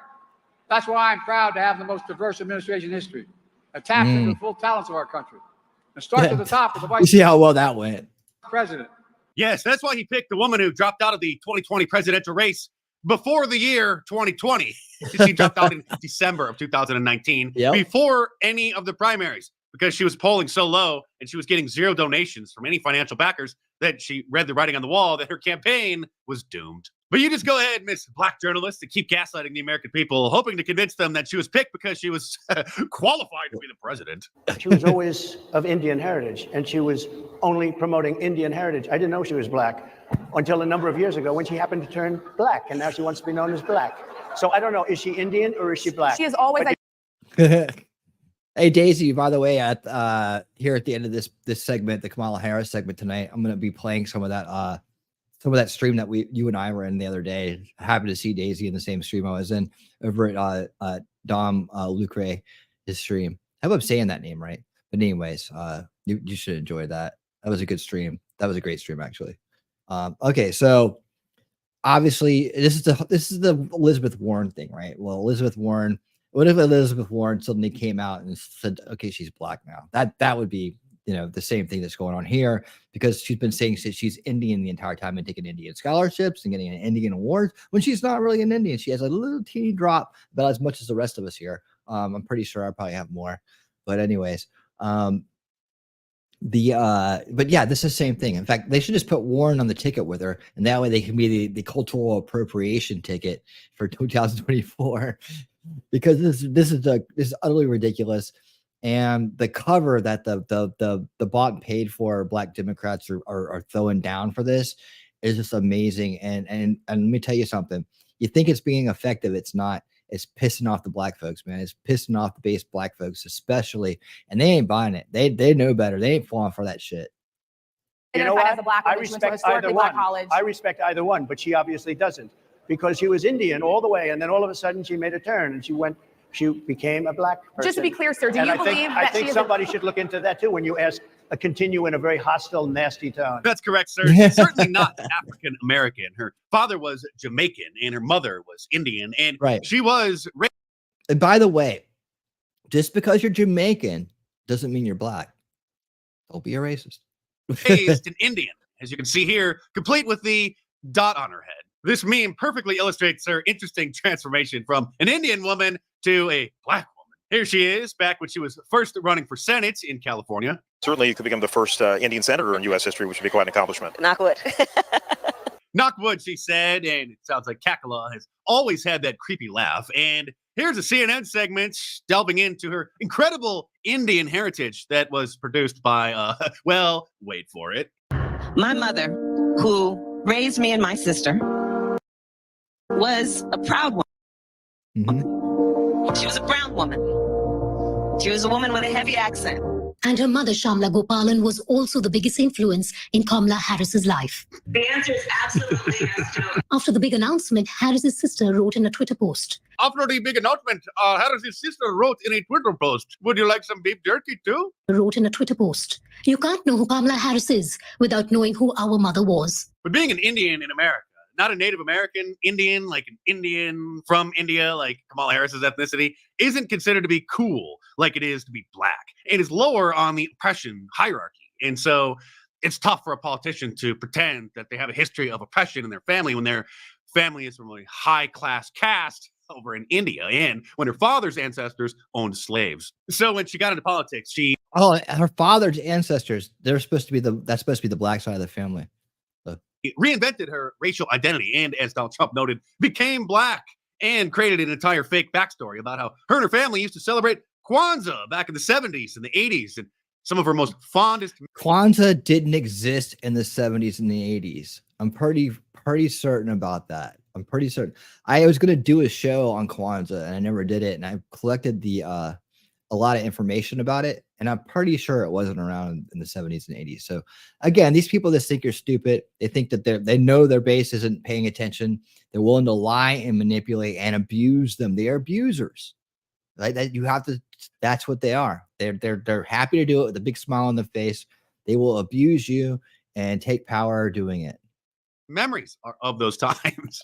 Happy holidays, everyone. I wanted to take a moment to send my warmest wishes to everyone celebrating Kwanzaa. Which is nobody. It's 5 people on Twitter. And by the way, I did add the reggae music in the background. You know, my sister and the laugh track. and I, we grew up celebrating Kwanzaa every year. And of course, there was always the discussion of the 7 principles. No, there wasn't. No black person on planet Earth can mention the 7 principles of Kwanzaa. There's only half a dozen black people in America who could even mention one. And of course, the liberal media is very upset with Donald Trump questioning Kamala Harris's strange and ambiguous racial identity. As a person of color, as a black woman who is in this position that is standing before you at this podium. As a what that sounds like a wind up, like it's been programmed in. It's just the weirdest way to phrase something. DEI hire behind this lectern, what he just said, what you just read out to me, is repulsive. It's insulting, and you know, no one has any right to tell someone who they are, how they identify. Well, in that case, what about culture? What about all that stuff about cultural appropriation? That, you know, the kids couldn't be their favorite black superheroes on Halloween, and like college campuses shutting down, saying you can't wear certain costumes, all because it's cultural appropriation. We all see the rigged game here. We all know who it's about. We all know who it's against, right? We all know what you're up to. And here's the thing. That the little girl at the podium should realize, and I think a lot of people need to realize, what makes you think Indian people are going to side with black people in America?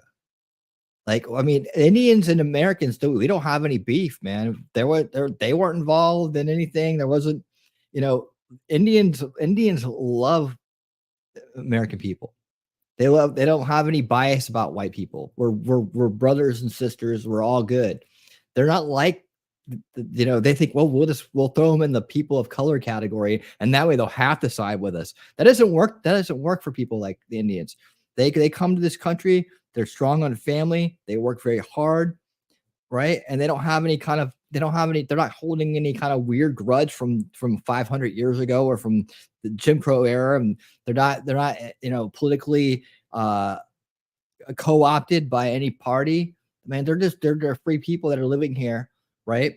And they're just like everybody else. I just don't, there's no beef. So I don't know why you think because certain people have this thing about their skin color, right, that they're somehow going to side against white people because of that, right? And that they're going to be, because the Democrats want to have their little divisive mind control game going, that the Indian people are just, because they're not, because they don't sunburn like some people, that they're suddenly going to jump on the bandwagon of racism, right? They're not. And I can't even, I mean, this shows you don't know your audience, but I mean, they haven't thought this through. Maybe, I don't know. Maybe it's just, they're so arrogant, and arrogance is the downfall of every tyrant, by the way, whether it be a major tyrant on the global scale or just a tyrant, and right around your friend group. It's just like, their arrogance always takes them down. There's been some certain YouTubers that got so arrogant that they can't even be on YouTube anymore. They had to run away. And they thought they had it all under control. And then it all came back to bite them in the ass, but they got too arrogant.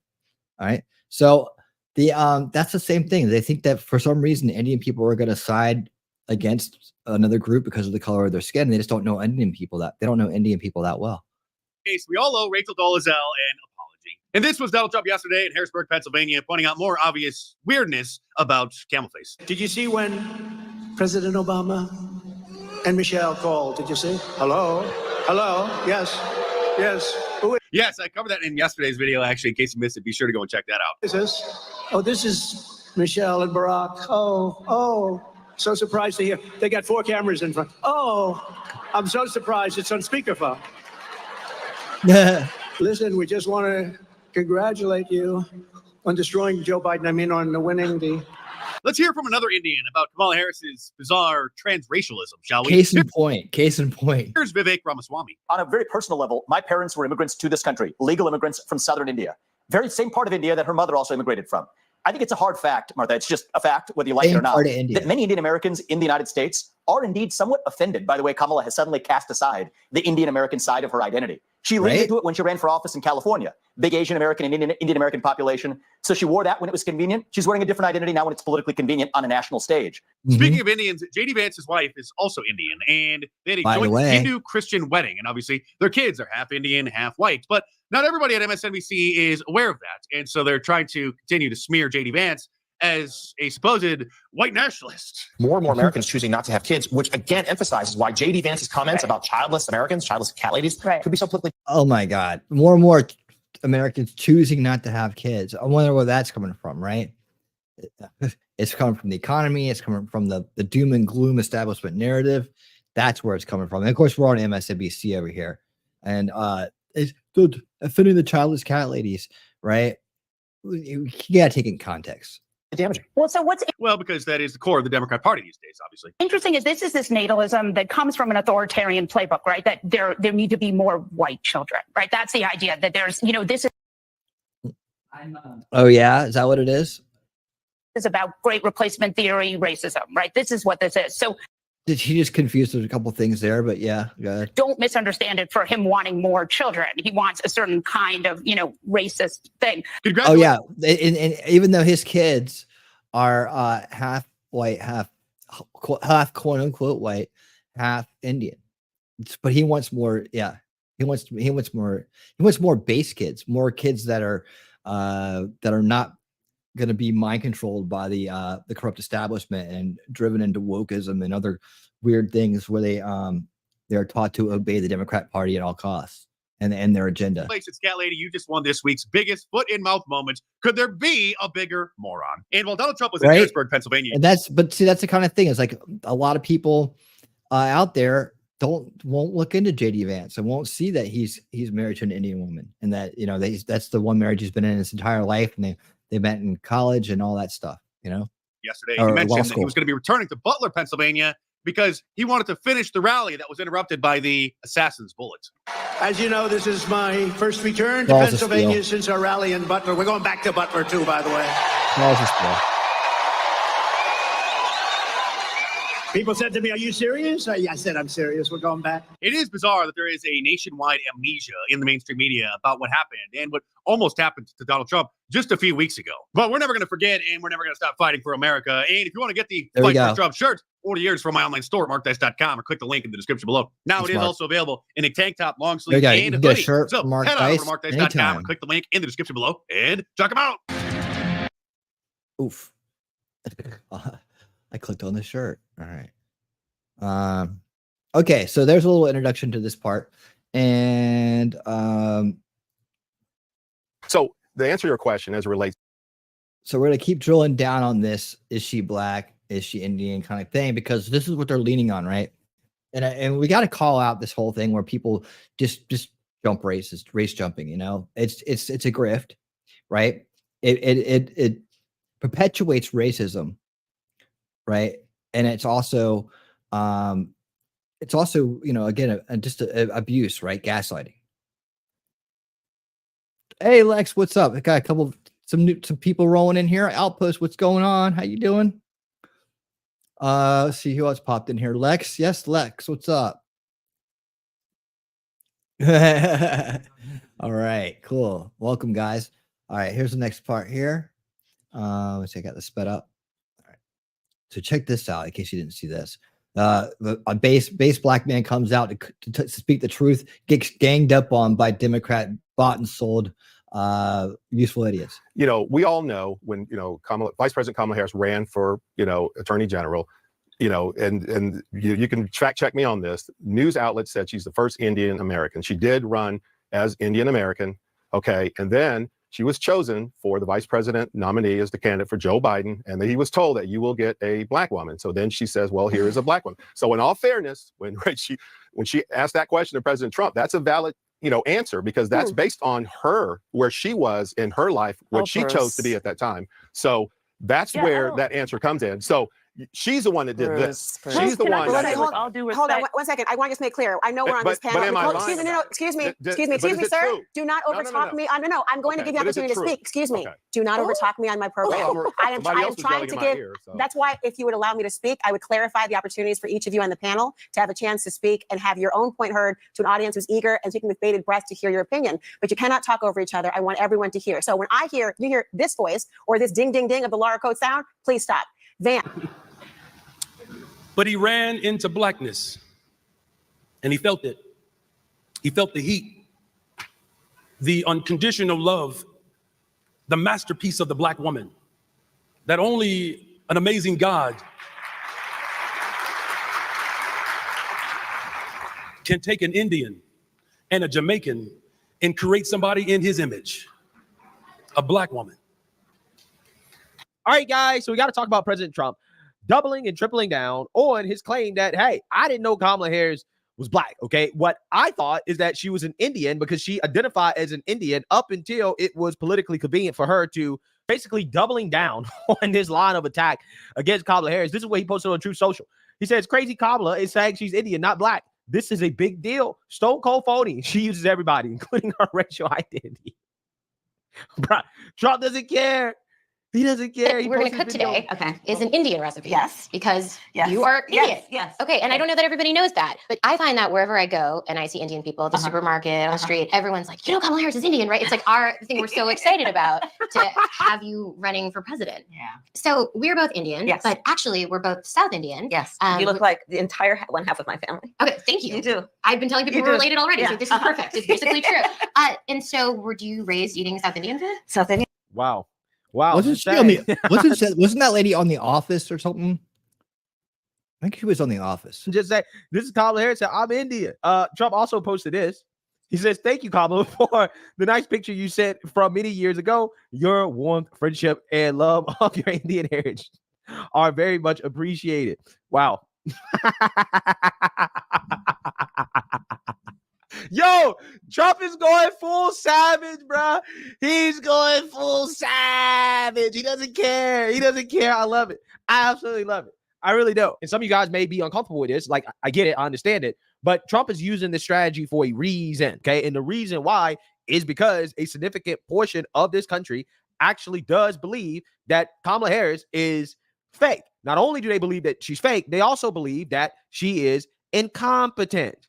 Take a look. And we do have it broken down as well. But this is, if you take everybody that was captured in the sample, what are the biggest words and descriptors that jump out? Number one, not a good sign for her, incompetent. Close behind, however, is a positive word, strong. And then you have probably in third place there, it looks like you've got liberal, which is something certainly that, they consider to be. She's strongly incompetent. A vulnerability, and the Trump campaign considers to be a vulnerability. Also, you have fairly high up there, which I think will be relevant when we talk about the NABJ block, fake. Some other things, you've got terrible, you've got leader, you've got smart, you've got awesome. A little bit. That incompetent word we see is very prominent, the biggest one amongst Republicans, but more critically here is independent. So we see a couple of things where last time around when we had our word class. This is what Greg's going to say here in a minute. This is why, like, really going in hard on the incompetence level is where we want to be, right? That's going to pull in the independents. With Biden, old was the number one across all everybody, including Democrats. Right. But the advantage that you have here is that amongst Democrats, you have strong, you have honest, you have smart, you have competent, president, leader, positive, freedom, determined, charismatic, fresh. So what does that tell us? High levels of Democratic enthusiasm. Now, even amongst independents, you see some where if you look above the incompetent, you have incompetent, fake, terrible, literal, horrible, unqualified. Young people really like Kamala Harris. The number one thing is strong. Then you get awesome, optimistic, lucky, that's a funny one. Nice, brave, smart. Also, if you look on the left.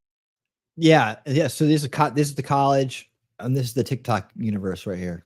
Side of the graphic there in relatively small print, but still abusing is brat. Yes. Charismatic, independent, leader, empowering, honest, cool.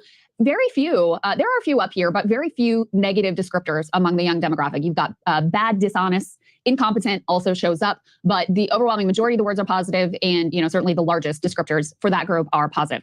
If you go to the other end of the spectrum, 65 plus, this was an area where Joe Biden had some strength. This was like the group that was holding up the best for him over everybody. And the two words here that jump out in very large print are liberal and incompetent. Yeah, so what I found to be fascinating about that graphic, guys, is that it basically confirms exactly what I already believed before I saw it, which is that the Republicans, their best line of attack against Kamala Harris is to attack her competency and her authenticity. Okay. Right. And by asking questions, Trump, according to the mainstream media, is the establishment mind control machine, is making a racial attack. You're not allowed to say it. They can pretend to be anything they want to, but if you call it into question, white man, then it's a racial attack.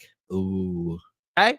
This is what I'm talking about when I say that Republicans should not walk away from the DEI conversation. Why do I say that? Because the DEI conversation is an attack on Kamala Harris's competence. The number one thing that comes to people's minds when they think about Kamala Harris is what? Incompetence. So this is why the mainstream liberal media is freaking out so much over the Republicans and their DEI line of attacks, is because they know that's her number one weakness. Okay. It is questioning her judgment, if she's competent, if she can actually do the job, which again is the number one question that voters have when thinking about Kamala Harris. So again, when the mainstream little media comes out here boohoo, whining, crying, bigotry, and racism, they're not doing it because they actually really believe that. They know exactly what Republicans are saying.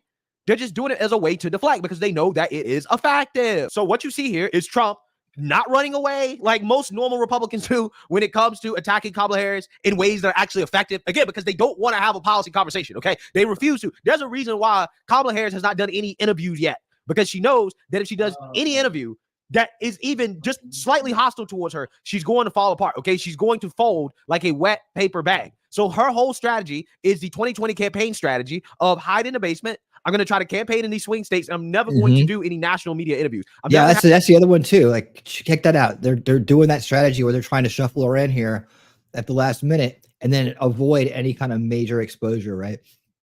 She's talking about Donald Trump should debate me. He's supposed to debate. He said he would debate. No, he said he would debate Joe Biden, not you. You're not officially the nominee. And that's again more gaslighting. You just call out the gaslighting every time they do it. I don't know. I was having this conversation earlier. Hold on, let me pull this down for a second. you know, I don't know how many people that are out in the crowd that come and watch my content, whether are active, like in terms of activism, political activism for the election, going up against this. I don't know how many of you guys take the content or have conversations with other people outside of online or in different groups, different chats. But man, if you ever wanted to fight, now's the time to fight. If you ever wanted to feel like you're being part of the solution, get involved in just in little ways. Find out where it works best for you. But you know, if you have a chance to talk to someone who's on the fence, they take that chance. You have the right mindset. You have the right information at hand. Take that chance to break through with them, right? And let them know that there's light on the other side of there's a wall, one, and there's freedom on the other side of it. And you know, this is the time to try, if you can make a difference, to make a difference. So like I was saying, I don't know how many people actually engage in real activism here, but I'm happy that you're here to learn about this stuff with us. But if you do, now's the time to take this kind of strategy to heart and see what you can do. And come back and feel free to talk to me about it anytime, here, Discord, DMs, whatever. If you're involved in any kind of activism or taking an active role in helping promote 2024, Trump 2024, or pushing back against the Kamala Harris narratives, or anything like that, let me know about it. Be very interested to know. And like I said, now there's never been a better time than right now. And of course, have anybody question me. I'm never going to go in a hostile environment. That's what she's trying to do right now, guys. That's exactly what she's trying to do. This is why the same people that wanted to have the conversation about Trump being weird, all of a sudden, Kamala Harris is taking a high road. Well, I'm not going to address what Trump said about me not being black, right? I'm not going to address that. I'm just going to move on past it. Oh, really? Well, you were the same people that wanted to have the conversation about who's weird just before that. Now you don't want to have this conversation about something that a lot of people find to be weird, right? Again, it's amazing how that works. So although Kamala Harris is running away from this because, again, she really doesn't want to have this conversation, the mainstream media can't run away from it because like Trump knew, they would cover this and they would start now asking questions openly about Kamala Harris's identity by essentially talking about what Trump said, which, again, is going to make a lot of people have questions about, well, is Kamala Harris actually black? Which is the last thing that the Democrats want, considering how she's only running on abortion and I'm a black woman.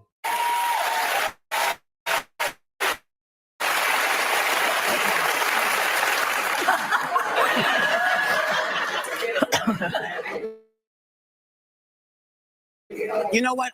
This is not new. We knew this was who he was. This is who he's always been. So I'm not paying him any mind except when I'm here. Okay. That's smart. But, you know, and what, you know, this is the same whole stuff he did with Obama. Yeah. You know, he made people think there was something wrong. You know, Obama, his mom was white, his dad was black. Now, if the KKK were chasing him, they say, there goes a black man. That's right. Yeah. Okay. I mean, yeah, the Democrats were chasing him. Mm-hmm. If KKK was chasing Kamala, they say there goes a black woman. And if the KKK was chasing Trump, they'd say it goes an orange guy. Yeah, the KKK endorsed Hillary Clinton, endorsed Joe Biden. Enough said. There you go.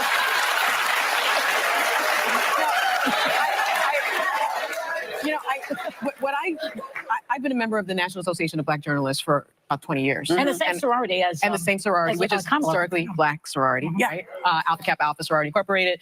She went to an HBCU, Howard University. She was the president of the Black Law Students Association. That was fraud. Okay, that was fraud. And just because you went to an HBC doesn't mean that you're black. In her law school, she joined the Congressional Black Caucus when she became a senator. She is a black woman. And to your point, Whoopi, in this country, if you are biracial, but you have any drop of black blood in you, you are considered a black person. That was the Okay, so that's everybody. Enough said. We're all black now. Everybody's black. You see how unfair this is? You see how, like, okay, so if you have one drop of black blood in you, you're black, according to this racist. But if you have one drop of white blood in you, you're not white. I mean, how does this work? Why is this blood thing? I get it. Ignorant people a long time ago in the Democrat Party came up with this, but the why is this a thing, right? It's false logic, right? It doesn't make any sense. If you have one drop of blood that's different from the other, then it's a mix, isn't it? Yep. T-Rex, definitely. 100%. 100%. We all are. We are. We are all black now because this woman said so. And because she wants the benefits of this, this corrupt time in our and divided time in our history, where the traditionally this authoritarian, racist Democrat Party is in control of things, right? They've manipulated people like her, right, and the rest of us to think that if you're white, you're somehow bad, evil, and just we're born that way, right? And it all has to do with the pigment of your skin and whether you sunburn or not. That's what they want people to believe. And I know as disheartening it is to hear this woman get on there and unabatedly spew this bullshit and have people clap to it, it can become demoralizing, right? It become a little bit like, well, how do we ever fight this? I'm going to tell you, stay tuned, man. Don't go anywhere, because I'm going to wrap this up and put a nice bow on it at the end with a really good feel-good piece where you're going to see that this shit ain't working. And that's the one drop theory. Yes. We didn't make those rules. No. Those rules were made for us. And I think by Joy and her people. I mean, yeah, turn to your left there. See, turn to your right there. I'm just saying. I mean, it's just so funny to watch people sit up there that are purebred white or whatever. And then I guess she's going to say she's Jewish if she's not white. So everybody's trying to get out of it, right? This I think is becoming, it's getting to the level of absurdity to where this whole thing is going to implode. Maybe the whole thing will implode, right? And that's the way we're going to end racism and division in our country, is just the implosion of it, because these people go too far. Maybe it's not going to take a concerted effort, like I was thinking in preparing history, and like my solution to attack division and to quell it. And I still think those points are needed, but they're becoming so absurd with this now. And they're trying so hard. They're down to one drop of blood, right? And so yeah, that's sort of some historical references to that, but it's ridiculous, right? It doesn't make any sense. And so you're saying that white blood can be overwritten by a drop of any other blood, and then it becomes something else. That's ridiculous. It's absolutely ridiculous. You guys are going by looks. You're going by optics, and that's all it is. The whitest two white parents, they have a very tan kid, maybe Cuban or something like that. It comes out looking black for some reason. They're going to call him black and say he has black privilege or whatever, like minority POC privilege that you're trying to push, the bullshit you're trying to push. You're going to say that, right? And then he's going to be like, well, no, I'm actually white. What are you talking about? No, you're not. Look at the way you look. It's not about who you are. It's not about where you come from. It's about the way that you look. If you just don't look white, you can just call yourself black now. And that's just ridiculous. When I'm a biracial person, right? I have a black father and a white mother. And the KKK is going to find me and round me up with every other black. Especially when you're hanging around the Democratic Party. That's where they came from. You're in the racist party. Black person. And so I think this is my lived experience and it's her lived experience. And I think to question someone's racial identity, especially him, the bar has fallen so low. Yeah. Guys, you know what's so funny about Sunny Holston talking about how she adheres to the one drop rule, right? It shows how much of a colonizer she actually is, okay? Because her ancestors were slave owners, right? Colonizer. Her white side, okay, they were slave owners. And apparently the slave owners' descendants are still adhering to the old racist one drop rule. And they're using that as justification for Kamala Harris being black. How many drops of white blood were spilled to free the slaves and to stop the African slave trade? I just find the irony in that to be so hilarious, right? I really do. Okay. It shows you how a lot of these people really lack self-awareness. Okay. And a lot of these people are simply just out of touch with regular, normal, everyday people, because I'm telling you, normal, everyday people definitely are looking at Kamala Harris and saying that, yes, she is fake. She is phony, right? Again, listen to him. He's talking. He's telling the truth here, man. He's on it. There's a reason why Trump is using this line of attack, because people aren't stupid. Okay, the internet exists, And there are a lot of people who happen to be black that do not believe that Kamala Harris is actually a black woman. There's no evidence that her father has ever identified as a black man. Listen to this dude. This dude nails it, man. Many people keep pointing out that the father looks like one of them East Indian Jamaicans and saying that she always identifies as black. No, she didn't. No, she didn't. We're not going to do that. We're not going to play that game. Because look at articles when Kamala Harris was out here in California. No, y'all not going to play that she was always black. No, she wasn't. Hold on. The Sacramento Bee. Watch Kamala Harris sworn in as the first Indian American senator. All right? Don't play this game. You're not going to play in our faces talking about she always identifies black. No, she didn't. This woman has always gave it up to the Indian side of her family. More articles. Kamala Harris becomes the first Indian American senator. All right? Progressive Indian grandfather who inspired Kamala Harris. She would always give it up to her Indian family. Progressive Indian grandfather. Where's all these collard greens and blues and jazz and Tupac? All that stuff. Where'd that come from? This woman always gave it up for her East Indian family. Y'all not gonna sit here and play that game. Come on now. Don't act like we can't read. Nope. The Economic Times, the first Indian American senator in the U.S. They were big on that. That was her whole thing. Yep. An Asian American. Playing on that. Playing on it. She should have just been a person playing on that the whole time. Oh, man. Oh, man. I get to be something special now. Right? So, yeah, this whole seasonal blackness, the fact that you think you can dip and dodge into what blackness is, no. That right there shows that you're not a part of the lineage. You're definitely not a foundational black American.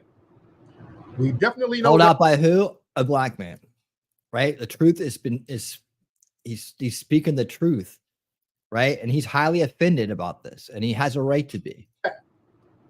You're not a foundational black American.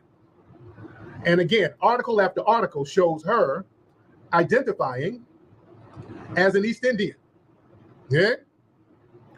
And that's what she is. She was raised by an East Indian mother. And that dad, many people are saying that low-key, he's East Indian too, possibly.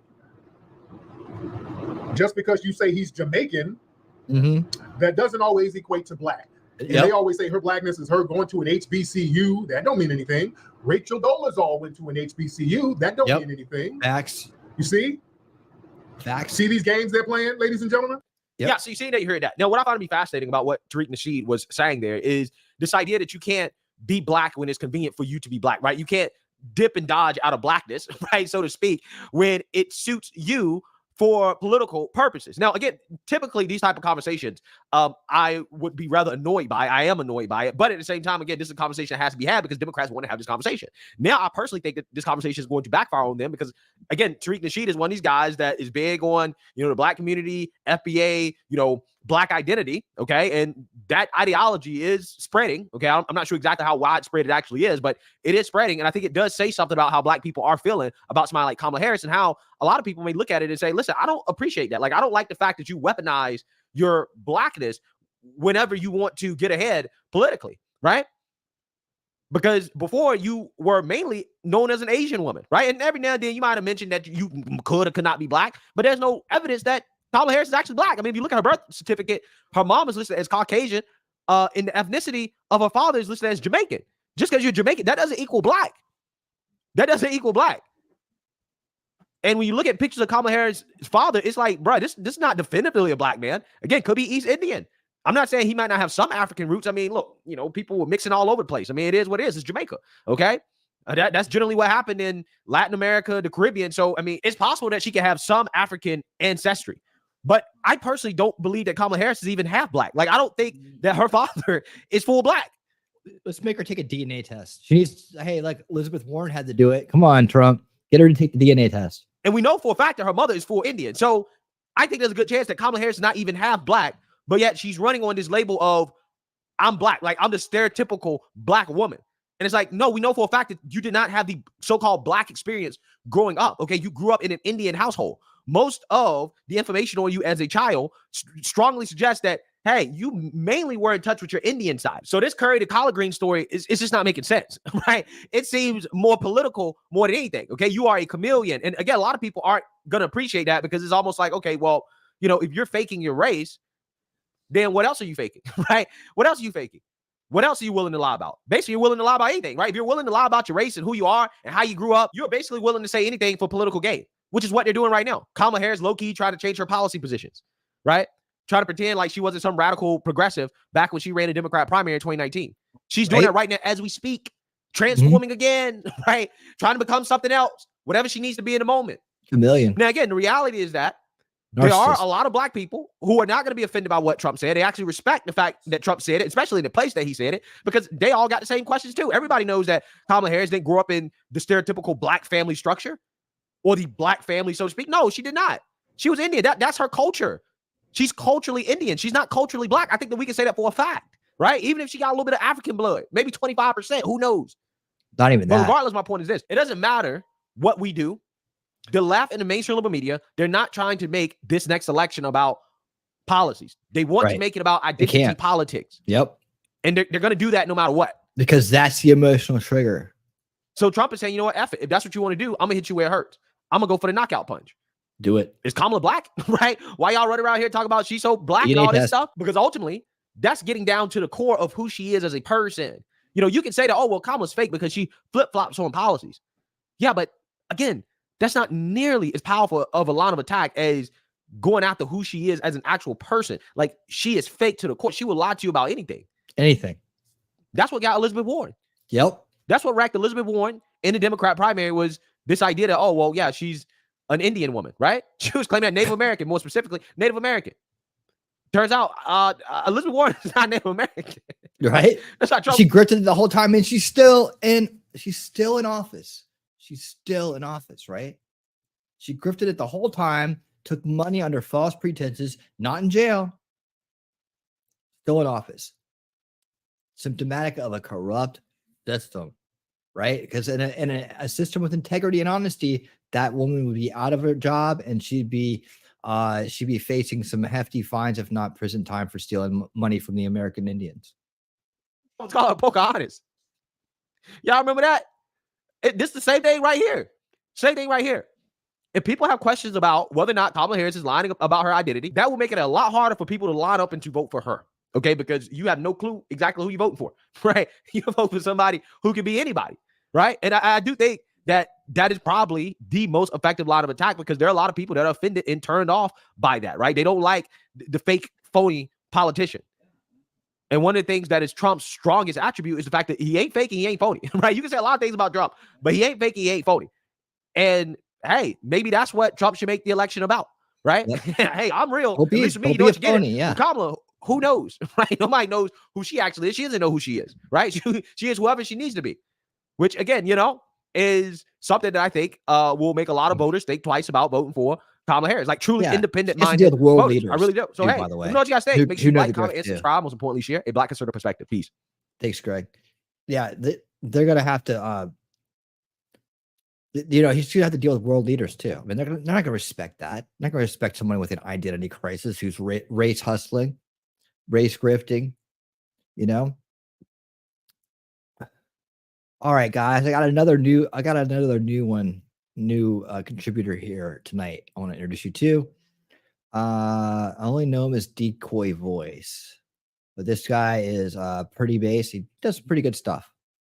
Let's take a look at this. These two quick kind of videos lead into each other, so I'm going to play them both back to back. All right. Oh God, not that guy. I mean, look, it's like seeing Karl Marx wearing an American flag. I'm going to steal your country. Jack Black was recently seen at President Joe Biden's fundraiser. Mr. President. You're welcome. And after President Donald Trump narrowly escaped with his life, as seen here in this YouTube-safe Japanese anime, back in Australia, Black and his band Tenacious D showed their true colors on stage. Up on this one. I'm playing this one because I know we saw this and it's a little bit older, but the points that he makes in here are really great, and also lead into the next video. So here we go. Don't miss Trump next time. So immediately after, an Australian senator moved to deport the group, calling them disgusting, filthy, and evil. also asking that their visas be revoked as well. So Black took to Instagram to state that he would never condone or encourage political violence in any form, but will not only cancel the rest of their tour, but are also pausing the band entirely, which is odd because this doesn't quite look like not condoning or encouraging. Don't miss Trump next time. Then Kyle Gass also apologized, stating that it was a terrible mistake in repeating the "I don't condone violence" line. But it didn't matter as Gass was dropped by his talent agency shortly after anyways. I think that these are just signs of the culture. He sucked, man. He's not a good guitar player.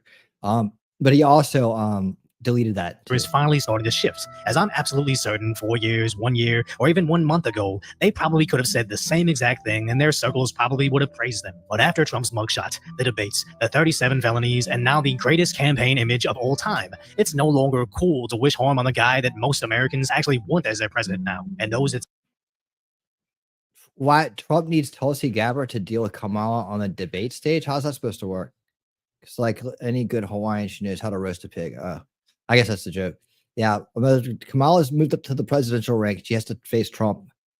But you know, Tulsi could always come out of wherever she is doing whatever she's doing and start making some statements, start showing up to rallies, talking at rallies. I mean, she's awful quiet for someone who's supposed to be really helpful and all this. I haven't heard from her lately.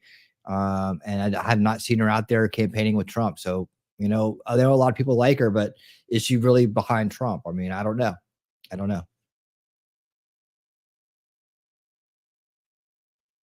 Yeah, he is.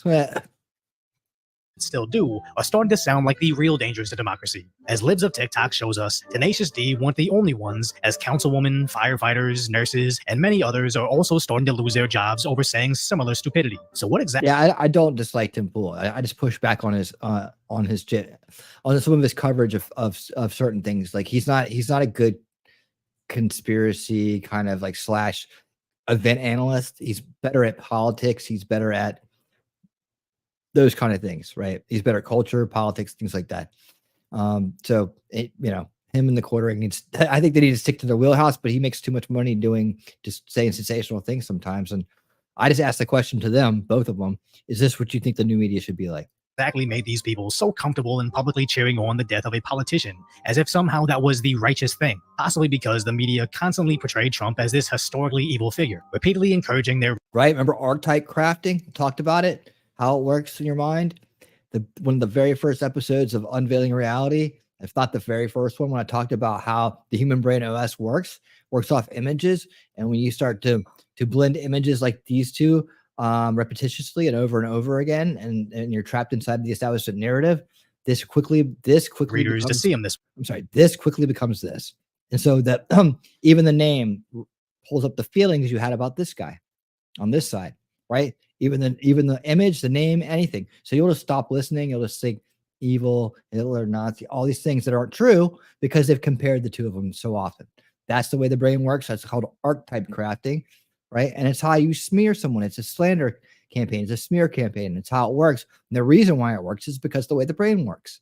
Now we're all susceptible to it. So knowing it unrigs the game, right? And knowing how it works helps you block it out. Way. And even international publications parroting the same talking points. But now that someone acted on that very message they were putting out, somehow the media sees themselves as the true victims. You are feeding into the danger. You are making it more likely there's retaliation.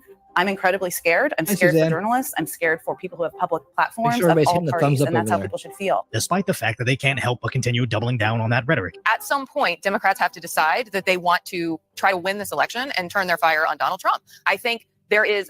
I shouldn't have said turn their fire. I apologize. That was not the phrase that I meant. So when a has-been TV host has a history of saying this. If they vote for Donald Trump in 2024, they're knowingly voting for a fascist. If you ever wanted to see voting for this guy thinks he's a Republican. Listen to him. Look who he's sitting next to. Look what he's doing. He is such a rhino. Like we should put his picture in the dictionary next to rhino. Like like Republican in name only, right? This guy is such a plant. But this is how the Republican Party was for most of our lives, right? It wasn't until Trump and Ron Paul calling out, and then Trump kicking down the front door and kicking him out, that we actually had a real choice. So it was always the illusory choice before then. Establishment left, establishment right is what we used to call it, right? And that's why the way that things had to be done was to go through the Republican Party to kick those guys out. So we actually did at least have choice. And luckily for us, Republican Party was the base party, the party of liberty and freedom, constitutionality, limited government, all those things. So we just pretty much put the Republican Party back to where it should have been. But it was people like him who helped turn them into heels, turn them into the warmongering party of the rich heels, right? Everybody's being taught that they are when they're not. Racist. There is no excuse. He is a racist. He is blatant about his racism. That he is an autocrat. He's not, and you should be sued for saying that. He's not racist. He's not blatant about anything. It's just your opinion that you're trying to push down people's throats because you are a deceitful rhino. And if he takes power again, he will be an autocrat. And this worshiping of Hitler's power. After the attempt on Trump, the network there it knew was they again. had More archetype crafting. to pull his show the day after, to which he was very upset over. And let me just say, next time we're told there's going to be a news feed replacing us, we will be in our We'll chairs. be sitting here. Yeah, and the news feed will be us, or they can get somebody still be else sitting here. to host the show. And imagine being that angry over the fact that you can't repeat those same orange man evil talking points that even if your hyper left news outlet said, this is not the time for that. And their response is, if I can't sit here and radicalize people against him, then I don't even want to do this job anymore. And again, where does this mentality come from? Because I honestly doubt these dinosaur news people actually think for themselves, as nobody gets their own show on MSDNC of all places for being an independent thinker. You get it for being a lifelong pawn. And I honestly think it comes from Biden himself, or again, whoever is writing Biden's tweets and teleprompter, as even after the attempt on Trump, they still can't help but repeat the same rhetoric. The view is that Trump and the MAGA Republican agenda is a threat to democracy. So how do you get that message across while bringing the temperature down? At least we pick our own nominees. At least we do it the Democratic way, right? Let's see some comments here. But yeah, well, dude, it's the establishment, man. You can forget the uniparty thing. It's the establishment. The establishment is the uniparty, right? Rhinos. If you follow the left, the false left-right paradigm, right? If you knew when when the neocons took over the GOP, that's when that happened. People can call it uniparty. It's really just the establishment, globalist establishment, corrupt establishment, whatever you want to call it. That's who they are. That's who they answer to. That's what their agenda is, right? The rhinos were put in there. The neocon rhinos, they were put in there to play the heels. So everybody would hate them and love the Democrats and would easily go with and consent to whatever Democratic leadership there was. And then when they wanted to further the war effort, when they wanted to put, do more regime change and have, spread out the military industrial complex across the world and do that, they put their rhino counterpart in for 4 years, 4 to 8 years, right? Especially if they're waiting to bring in the next batch of, on the left, right? So they would pick candidates to lose on the left, like that couldn't possibly win. Very popular people like Walter Mondale, right? And then when they wanted the Republicans to lose, they would put in very unpopular people like John McCain, Mitt Romney, and who's the other guy? Did Bob Dole actually?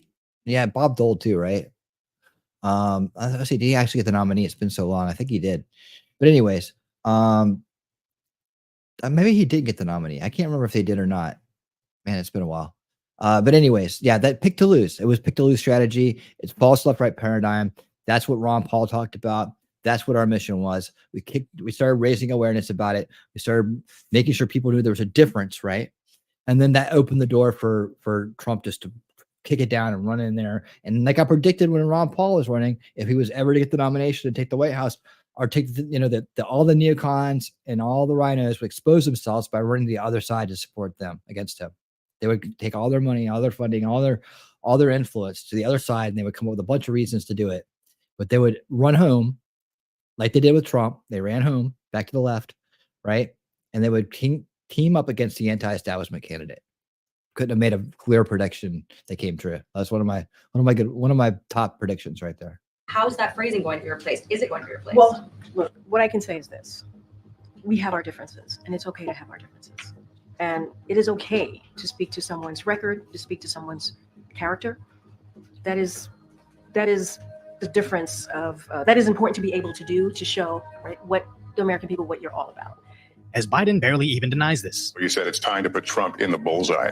There's some dispute about the context, but I think you appreciate that I didn't say word crosshairs. I'm talking about focus on it. And when Trump announces J.D. Vance as his running mate, they can't help but do it to him as well. J.D. Vance is an ideological nationalist. That's a much more dangerous virus. But I honestly think this is a red pill moment that most Americans needed to see how evil the mainstream media truly is. Yes. Because even when they write constant articles saying it was just loud noises whizzing by Trump's ear, even if they restrict my video's reach and stop it from going out to everybody as it begins to go viral, this was such a historic moment that people were still going to talk about it. As I was traveling and nearly everywhere I went, I overheard conversations speculating everything they saw on social media about the incident. He pumps his fist in the air. That was a crazy. Says fight, fight, fight. It's one of the most iconic photos of all time.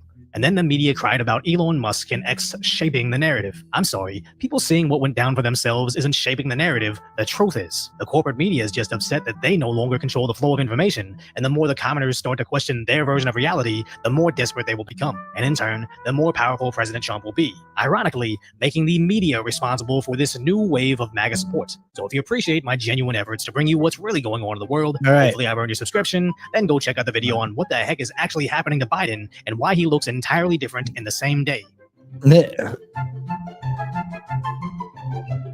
Drugs. All right, here we go. After admitting to manipulating what you saw on Facebook last election cycle. So you guys censored that as well? If something is reported to us as potentially misinformation, basically the ranking in newsfeed was a little bit less. So fewer people saw it than would have otherwise. Mark Zuckerberg tried to rebrand himself as some sort of freedom-loving patriot, even praising President Donald Trump. Seeing Donald Trump get up after getting shot in the face and pump his fist in the air with the American flag is one of the most badass things I've ever seen in my life. But then his Facebook immediately went back to their old games by censoring the image of Trump surviving the attempt on his life, stating that it was an altered photo/video, as according to Meta, independent fact checkers said it was altered in a way that could mislead people. So they Okay, so this is about, again, the media clamping down, the mainstream media, establishment media, social media, all of them clamping down on the narrative, and crafting the narrative on their side to exclude the things that are going to help. They're not basically just being biased, right? This is them clapping down for this run, how they're doing it, and some of the things we're seeing already. So when people don't know about things and people don't get them, people come out and say things like, "Oh man, I thought that was all fake," right? They're being like truthful about that. They really could have had a very narrow understanding of it. So give them a break and take it as a moment to help educate them on how the media does things. And this piece right here will help you do that. So pay close attention to this, and you probably can take some things away from it that's going to help you in that kind of conversation. Will hide the users that post this image. And it's crazy because the whole world saw this happen could mislead people. So they will hide the users that post this image. So they'll hide you on Facebook. I don't use Facebook at all, but so some people do. Some people, that's their main, it's still their main information source. I feel bad for them, but that's it. That could be the case, but they're really having the narrative crafted to where you think you're posting something. That's one of the reasons I stopped Facebook altogether. It became a place where you couldn't do activism anymore. You couldn't reach people because of this exact practice right here. So, you think you're reaching people, but then you think you're being ignored at the same time, but they're really just hiding your posts. And it's crazy because the whole world saw this happen live, but the only way I can even talk about it is with this YouTube safe anime version of the event, because even with Meta's AI chatbot, people report they won't even acknowledge the attempt on Trump as it happened on July 13th, and it's too new. But when asked about Kamala Harris's presidential campaign, they have all sorts of information regarding what happened on July 21st. And when but see, she's not even the official nominee. Question why it's so selective, they state the attempt on Trump is a fictional event. We are witnessing a fictional event. Now, some people will see that. I guess younger people may use this. It's definitely going to be there for the duration unless someone goes in and corrects it or the AI learns how to be accurate, right? But it's going to be there, and you're going to run into somebody who thinks the whole thing is fake, and they're not your normal conspiracy type, right? They'll be first veil, establishment narrative, hard-nosed Democrat who believe that. You're going to have an opportunity to educate them or mock them, right? Go with the education, understand their condition they're in, and that there's a possibility that they could be completely different outside of that narrative. Give them a chance. That's all I'm saying. in real time how a story gets conveniently scrubbed from reality, as everybody saw this play out right when it happened. But as soon as a narrative started getting out of control, raising too many questions about the inconsistencies in their official story, it's suddenly being labeled as altered, misleading, and now fictional, not because it's false, but because the truth will lead to people escaping their carefully curated echo chamber. As this single moment put Trump ahead in all the presidential polls, and looking at the campaign contributions for last election cycle, Facebook swayed heavily in. Look at that. Look at that. Somebody at the post office loves Trump. They love him. These are just people, that's where they work, right? So there's a lot of people inside the government that were supporting Trump and donating. Of course, Trump had his own money, so he didn't, most people don't donate. But this is just where people work at. It's, it's so employees of companies. In favor of the Democrats, curiously alongside Alphabet, who also seems to be suppressing searches for the same exact incident, which comes. Okay, so look, there's that too. Let me see. Hold on. I said when this came up, I would try it myself to see. Where am I supposed to Google? All right, here we go. What do you type in? Trump. See, I got mine came up right away. Trump assassination attempt, but it's in my history, but it's also down below in many different forms. So I don't know about this. I think it's the people that have their cookies and their history erased every day maybe go through this problem. That could be what it is. Comes to no surprise, as they did the same to my video right as it began to go viral. Hey, Mike, but more what's up? alarmingly, if you Google search Kamala Harris, you of course get results for Kamala and her campaign. But if you search for Donald Trump, the top news stories are all about Harris. Or worse, stories about a falsely framed clip purposely misleading you about Trump's campaign. Okay, so you see that? Hold on. You see that? See what he's talking about here? How they're manipulating things? Like this, the average person wouldn't even ever hear about this, right? They just would go about their normal day. And if you you have Windows, you have that little thing down there. It wants to give you the news of the day. I keep an eye on that just to see what they're trying to feed me. And yes, but CBS, Biden, student loan forgiveness may be on the way for roughly 25 million people. I see that they don't even mention stuff like, that isn't pro. Okay, hold on. ABC News, Donald Trump loses gag order appeal in hush money case. These are just the first two things I see up here, right? That's one of the top stories. So just to let you know how that the average person, put yourself in their shoes, like the average person who's a low political IQ, or maybe is trapped underneath trapped in the first veil, they complacent or taken in, indoctrinated by whatever you want to call it, the establishment narrative. Their algorithm is feeding them this pure establishment, pro-establishment stuff. And any mention of Donald Trump is not about his policies. It's not about accurately about his policies, not about him surviving a real life-threatening event, right? But all this other bullshit that's going to distract them and take them right off that fact that he was inches, like millimeters away from death. Or worse, stories about a falsely framed clip purposely misleading you about Trump's campaign, as they all parrot the Wall Street Journal's post about Trump telling Christians you won't have to vote anymore if he's elected, which has this oddly cut off clip. You got to get out and vote. In 4 years, you don't have to vote again. So you say that's sound biting, right? That's cheap faking, isn't it? It's cheap faking, right? Where's Inya at? Inya, if you're listening, this is the part you're going to want to hear. So why did the Wall Street Journal literally cut Trump off mid-word? Maybe it's because if they played the full clip, they couldn't fearmonger off what he's really saying, as the full context tells an entirely different story. And I will secure our elections. Our goal will be, as I said, one-day voting with paper ballots, proof of citizenship, and a thing called voter ID. To save America, get your friends, get your family, get everyone you know, and vote. Vote early, vote absentee, vote on election day. I don't care how, but you have to get out and vote. In 4 years, you don't have to vote again. We'll have it fixed so good you're not going to have to vote. See, that's Trump joking around. That's his joking around thing. You can tell his voice changed and everything. And as someone that does concise commentary, I can understand why you trim a long-winded Trump speech down to a few specific talking points. But they weren't doing it for the sake of saving time. They were doing it to completely change his message, to purposely manipulate you into thinking that Trump was going to end democracy and become a dictator. So of course Rolling Stone runs with the narrative, saying Republicans are shrugging at that out-of-context clip that hints that Trump wants to become a dictator. So then Reddit repeats their lies with a post that received over 44,000 upvotes, with the top replies parroting that Trump is a dictator, stating that he's somehow the Antichrist, and claiming that his supporters are in a literal cult. Mind you, these are the same people that saw this nonsense and thought, yes, This magically makes Trump's Operation Warp Speed suddenly something they immediately need injected into their body. And although this seems silly to us, it apparently worked on a lot of people. Not necessarily that specific TV skit, but the top-to-bottom bombardment on the television, social media, and pop culture overall, all parroting the same exact talking points, just until the more malleable masses will accept it as an undeniable fact, the same way Trump can make the clearest statement possible. So you wouldn't support a national ban? No, I wouldn't support a national ban. No, I would not. But then Kamala will come back with this. The former president wants to pass a national abortion ban. And I mean, dude, lying to your face. Look, this is a liar. This is a narcissist. Someone who is power hungry, will do anything to get it, right? And is also pretty damn lazy. Just wants things handed to her at the same time, right? Doesn't really want to work hard. Just wants to get it in there. Just fake her way in there, scam her way in there, right? And then just kick back. She won't do anything. She'll literally be a puppet just like Joe Biden, if not worse. And repeat it. If Trump gets the chance, he will sign a national abortion ban.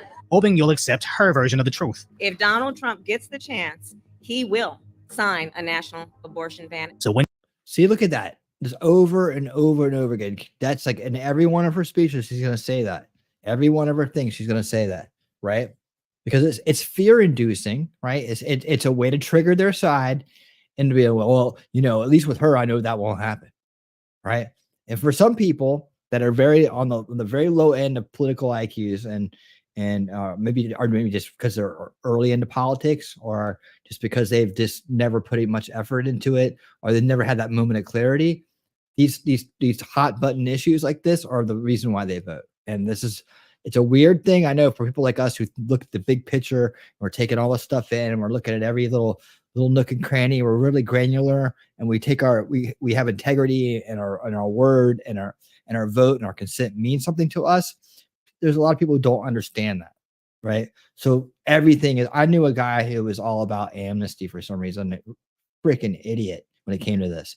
I mean, otherwise, was a great friend, but was a complete idiot. Wouldn't look at Ron Paul past the fact that he said the amnesty would be bad for the country. Right? It wouldn't. He stopped right there, frozen his tracks. That's my big thing. Oh, so you think everybody should come here and just get in? Yes. I mean, just with no education on the matter, but just that had become his trigger point. Right? So you could trigger him emotionally with that, and you can trigger a lot of women and men on the left with this abortion thing. Oh my God, then what? But they don't see the knife already around already at their throat. They don't see that. When she tweets the same thing again, Elon Musk's own X uses community notes to not only tag her lie, but provide sources, as Musk himself calls her out on it. And this isn't the only occurrence, as the media tried to deny Kamala bailed out criminals with a Minnesota Freedom Fund. While on Twitter, she still has the tweet. Yeah, it's still up there, and she did raise money for them. I don't know. They say, well, she didn't actually give them money. Well, she was the poster child for people giving them money, so she did in a way. It's asking people to post bail through that exact organization, giving the Democrats their cut through their ActBlue donation website. So when the WCCO, Minnesota's CBS affiliate, reports their story, it again took Twitter community notes to clarify that their article is indeed a lie. So no wonder sometimes it seems like Americans can live in two entirely different worlds, where if you get all your news information from the corporate dinosaur media in places like Facebook, you probably don't even think the attempt on Trump's life even occurred. As one, you're shielded from even seeing the event happening in the first place, and two, every so-called reputable news source is telling you, in case you did see it, no, you in fact didn't see it. Those you hear that? I mean, that was worth noting, right?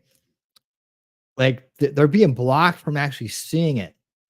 There are people out there that have not seen the assassination attempt, and they try to find it. They're having difficulty, right? It's not gonna jump out in front of them, right? They may have seen a still shot or something. So they're not even seeing it. Then they're being told by their trusted sources, right, that didn't happen, or it wasn't what people are saying it is, and not to get all freaked out about it. Just remember he's a bad person. We got to stop him, right? Don't have any empathy for him. Don't have any empathy for his family. Don't have any empathy for the people that died there, the person that died there, or the people that were injured there. Don't have any empathy for anybody, right? Just don't pay no attention to it. Just worry about your abortions, right? even occurred, as one, you're shielded from even seeing the event happening in the first place, and two, every so-called reputable news source is telling you, in case you did see it, no, you in fact didn't see it. Those videos and images that you saw with your own eyes are actually fictitious. Now watch our 10-second out-of-context clip of Trump announcing that he's a dictator, while on the other side, if you had the free time to comb through Twitter, or at the very least watch and subscribe to this channel, you would see an entirely different reality, because you were able to see it for yourself without someone trying to give you the verdict before the evidence is even collected. As sad. Two movies, same screen. That's what Scott, oh man, why am I blanking on his name right now? I have it in my head. Scott Adams said in his book Win Bigly, and he actually coined that phrase during the 2016 presidential run. Always give Scott Adams credit for what he does, because he does a lot of things ahead of time. Not 100%, but he's got some shit figured out, man. I like Scott Adams, even though we probably don't agree on everything. He's a damn good author. So if you ever read any of his books, he's a really great author. His books are great to read. I enjoy them. All right. So anyways, sadly, nothing scares him more than the masses being able to simply see things for themselves. So when Elon reposts an obviously AI parody of Kamala, California's Governor Gavin Newsom got all riled up and immediately began working on a bill to outlaw this. So Elon replied by saying he checked with Professor Inhale My Front Tail, pointing out how parody is still legal. And as someone that's extensively covered the evolution of AI videos, I agree that it's scary, but not something that government regulation can necessarily solve. And especially as someone that's lived in Newsom's California, he has several issues that are of greater concern, like the southern border, or at the very least, the rampant crime that plagues the entire state, where they even had to roll out these samurai cowboy cops to take back their beat. Samurai cowboy cops, man. But no, Newsom's primary focus is on what Elon Musk is doing with his many businesses that fled his state over Gavin's own failed policies. As apparently the governor of California isn't focused on fixing California, he's claiming legislation will control the evolution of AI technology. But I think even he knows he's too stupid to do that. So this isn't about AI ads, this is about attacking Twitter and the free flow of information to voters. As the media is now trying to memory hole Kamala being the border czar, all parroting the lie that she never held the title, as obviously being the border czar of a failed border destroys her campaign. But on Twitter, you can easily see her accepting the assignment. Videos of Biden giving her the responsibility. I've asked her, the VP today, because she's the most qualified person to do it, to lead our efforts with Mexico and the Northern Triangle. And links to the... How is she the most qualified person to do it? You got a really bad pool of candidates if she's the most qualified person to do that. Another bullshit statement, right? Just gaslighting, manipulation.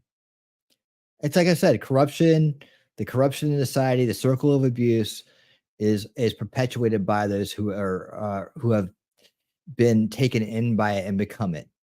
The official government documents online dubbing Kamala as Biden's border czar. And again, without Twitter, low information voters would be forced to simply accept the mainstream media repeating the same lie. That even though you very clearly recall the same members of the media saying Kamala is now the border czar, they're now telling you no. You're misremembering. Trust us. We're the same people that told you don't wear masks, but then do wear masks. Then get this medicine to not wear the mask. Then you might still need to wear the mask. You just need more medicine. But when double the doses don't do enough, maybe more masking might help. Hey, look, there's a war over there. We're suddenly not wearing masks anymore. And in case you forgot that's exactly how it went down, remember how afraid the media made the masses. Nothing actually solved the issue. They suddenly just moved on to the next thing. So no. Yeah, exactly. They just move on to the next thing. So they're gonna again, informational abuse, right? Psycho abuse. It's informational abuse. That's what these people. That's why you gotta have empathy for the people that are still stuck in the establishment narrative. Is irritating as they can be sometimes. Like they literally are like children. Like they're trapped in a story. They don't understand the bigger picture of the world. They don't understand the grown up world, right? They don't understand grown up world. They only understand storybook world that's been spoon fed to them their whole life, and they're so confident they know everything. They won't bother to listen to anybody else or check it out for themselves, right? Until something happens, right? For some of us, it's kids. For some of us, it's death. For some of us, it's an event. And just, everybody can have their moment of clarity. So it's still possible that these people, even though they may be diehard establishment today, to be on the anti-establishment side tomorrow. It's still possible. There's still a way for it to be done. No wonder they think they can get away with deleting how Kamala was selected as vice president in the name of DEI, where they openly boasted specifically choosing her for her race and gender. And less than a month ago, President Biden himself specifically labeled his VP with DEI. And honestly, I could keep calling out these blatant lies for hours, but I think you get the picture. Whenever the truth contradicts the media's preferred reality, they simply lie about what happened, report on each other's lies, then use that to fact-check social media posts pointing out their lies, all in an attempt to control the minds of the more easily manipulated. That's why I don't listen to the reporting that suddenly Trump is losing all the swing states. Yeah, don't lose. So when it's happening, guys, don't lose faith. Don't let it demoralize you. Don't let it get to you, right? Just remember this video. Remember what we talk about. But also remember that this is going to change. To Kamala, as other polls right after show no such thing. Yeah. And despite all the North Korean-style propaganda she receives, Kamala is still historically despised by Americans, as the media expects you to see inside these rallies for Harris. Ready to get this party started. As somehow more support than what's on the outside of Trump's rallies. And remember, these people are still showing up to his rallies after somebody randomly lost their life for being in the audience. So I don't know about you, but despite all their desperate attempts at social media manipulation, I think the tides are starting to turn. You watching this entire video is evidence, and every time you share this, the wave keeps doubling in size. So if you appreciate my concise, light-order commentary on what's really going on in the world, hopefully I've earned your subscription, then go check out the video on what happens when celebrities finally find out Biden can no longer protect them. Yep. All right. Yep. And being here does that too, right? All right. So where are we at on our list, man? I told you I had a lot of stuff tonight. I'm gonna skip that one and go right to this one. Okay, here we go. This is gonna wrap up the Kamala portion of the show, and then we're gonna get into the July 13th stuff. All right. Remember I told you about Dom Lucre, right?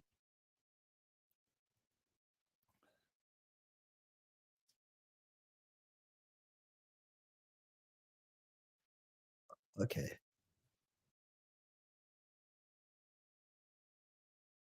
I got to get to I lost my spot.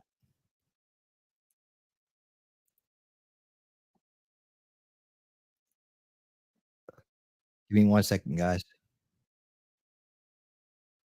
Actually, you know what? You just want to watch me do this too. Let's do it.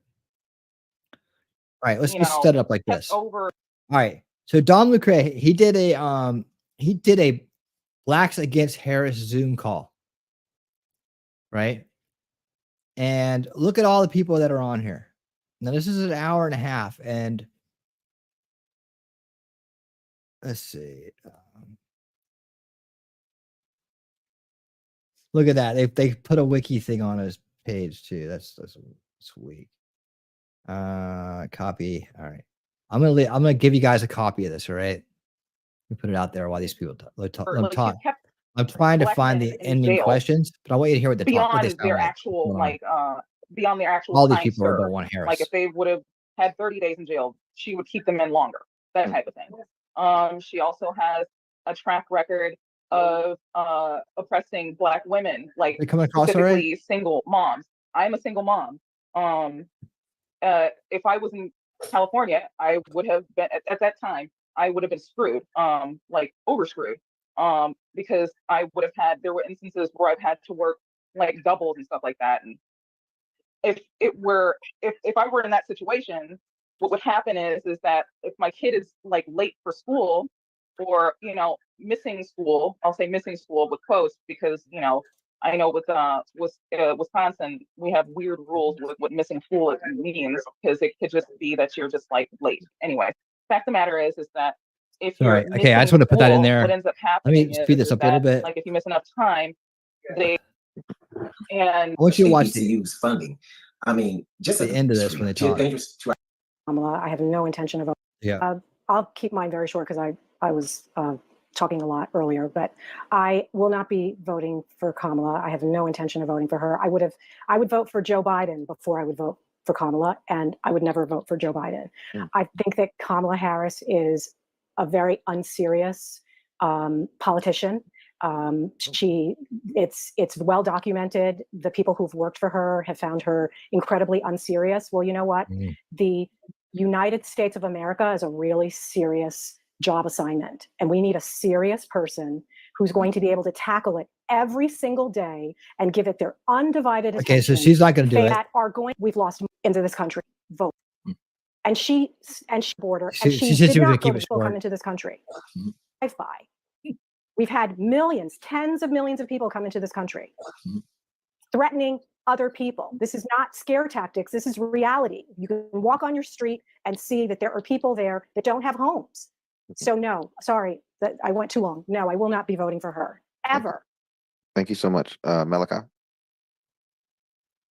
Yeah, man, I'm just keep it quick. I can't support somebody that uses and abuses black men for the gain of their career. And obviously, you can give credit to a whole lot of black men for the position that she has right now. So I can't support someone that has been so Watch the reactions. Negative. It's so good. And I say negative, man, because she's done a lot of bad to black people, man, especially black men. So. Yeah, to be honest, I'm just a Republican in general. I'm not going to vote Democrat ever, but I mean, I did support Obama. I wouldn't support her because her history. Yeah. Thank you, Sophia. I'm not voting for Kamala because she doesn't care about our black bodies. She doesn't care about our black children. She doesn't care about our brains. She doesn't care about anything of that matter. When Florida came through and came up with an education system that was going to teach children how to uplift themselves from where we've come from as Black Americans, she wasn't feeling that. And she went out and told everybody that Florida's education system was not the right thing for Black America. And that was where I knew that she is not for Black America. She's just for herself and she's for everybody else, but she's not trying to see us keep our babies. She's not trying to see us keep our family structure. She's just trying to see everything that can allow her to win. She's just trying to win. And if she was really trying to be about that life, she wouldn't be a Democrat. But that she's about that life, and I will never, ever, ever, ever, ever, ever, ever, ever vote for a Democrat. I don't care if you're Black. I don't care if you're broke. I don't care if you smart as hell. I'm not voting for a Democrat, period. So, but yeah, she was definitely against the Florida Black education program that they had. I don't even think she read it. Because if she read it, she would have seen the beauty in telling us that we are better than what they've been telling us for years. So I'm not trying to hear her. She can just kick rocks. Thank you. Well, that was great. We'll have Kenny. One reason I'm not voting for Kamala Harris is mainly her supporters. There's blindly supporting a candidate merely because she fits an identity. I honestly believe no matter her qualifications, even if she had the same qualifications, if she wasn't a biracial woman, she would not be in her current position.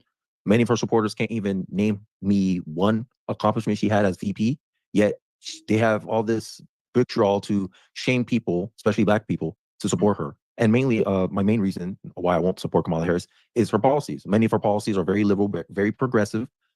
These things, they may sound desirable, like taxing the rich, universal health care. They may sound desirable, but if you look out throughout history, every time these policies have been implemented, it has not been a good outcome for anybody. So I don't believe her policies are actually in the benefit of any American, but specifically Black people, because Black people are disproportionately affected by the negative outcomes of mismanagement in the government. And I believe Kamala Harris would definitely mismanage the government. Awesome. Yeah. Brilliant. Thank you. Mr. Young, Ruben Young. You might be muted. Okay. Okay. Well, one of the things the reason I want to vote for Kamala, she's conflicted. She's not a citizen. I mean, she'll bring in some more division in our nation by making Black people think. Let me just cover. I see that a little over my mouth. But for the mere fact that she's not qualified. She's not qualified to be the president of the United States. And for the mere fact that her family, if you was to go back into her background, you'll see that she's conflicted because she would be loyal to Pakistan. She'll be loyal to India, Jamaica. She's also a family member of Genghis Khan. I know a lot of you know who Genghis Khan is, and he was a warrior, conqueror. So this is what she's designed to do. Her policy would be Biden policy, Obama policies, and it would continue to perpetuate what we've been talking about for years, real freedom. The question is now, would come down to this. Citizenship versus non-citizenship. I can care less about party. I'm more about those who will protect our interests. We need to look out for our own interests, and we need to come together and fight with our hand because we're in a war, and their job is to destroy our Black nation. And this is what they've been doing over the years, and we can no longer sit around. Civil rights movement was a movement about the Renaissance of showing that we understand the law, that we can write the law, we can empower ourselves. And like Derek said, this is business, and we have to come and attack this as business. And all of us across the nation, you honorable influence. You do have the power. I used to work for the State House in Florida, and I learned how to write laws. I learned how to put forward bills on the table. We can reshape America and the policies that you espouse talked about. We must define our own agenda. If they're not going to go along with our agenda, particularly Kamala Harris, then we should not be fooled by skin color, because not all of us, because of our skin color, care about the interests of Black people. And I'm 100% for the interests of Black people. Thank you. Ms. Karen Kennedy. I was muted. Sorry. I will not vote for Kamala Harris for the fact that, number one, she still associates herself with the Democrat Party, which is pretty much the Communist Party, and her views are frank far left. They benefit donor class white liberals. She has no interest in connecting with or assisting the Black community. She has used us for years. The Democrat policies have resulted personally for me in me as a Gold Star widow being denied my husband's military benefits for years under the Biden-Obama administration, which would still be the Obama administration with a dress on. She is just a placeholder. She would be just like Joe Biden. Somebody else is kind of guiding the ship. She is not well-versed in geopolitics. She is not respected around the world. This is not a popularity contest or an audition for the Essence Awards. This is to run the United States of America. Have people forgotten this is, and we are in an economic Armageddon right now, how bad Black folks are doing? We haven't recovered from the pandemic. And now this individual has policies on abortion. She has said nothing about the economy, nothing about our position being vulnerable to our enemies around the world who think that we are a circus act at this point. She has trannies jiggling around throughout the White House. There is, somebody said, unserious. She is an unserious candidate. She is completely disingenuous. And she does not have the best interest of this country. She's protected by armed guards around the clock, but she wants to take away the Second Amendment. May I say, that is the most racist policy that one could try to inflict upon Black people, is to take away the right to own firearms for us to protect ourselves. So she just said it in an interview. It's gone around X and it's viral. She said one of the first things she would do is just go around taking away the guns. She is disingenuous. She doesn't know what she's doing. She doesn't like us. I'm just going to say it. She doesn't like us. She is Indian and Jamaican. She is constantly riding on the backs of Black people who have helped to build this great nation. And I want the nation saved.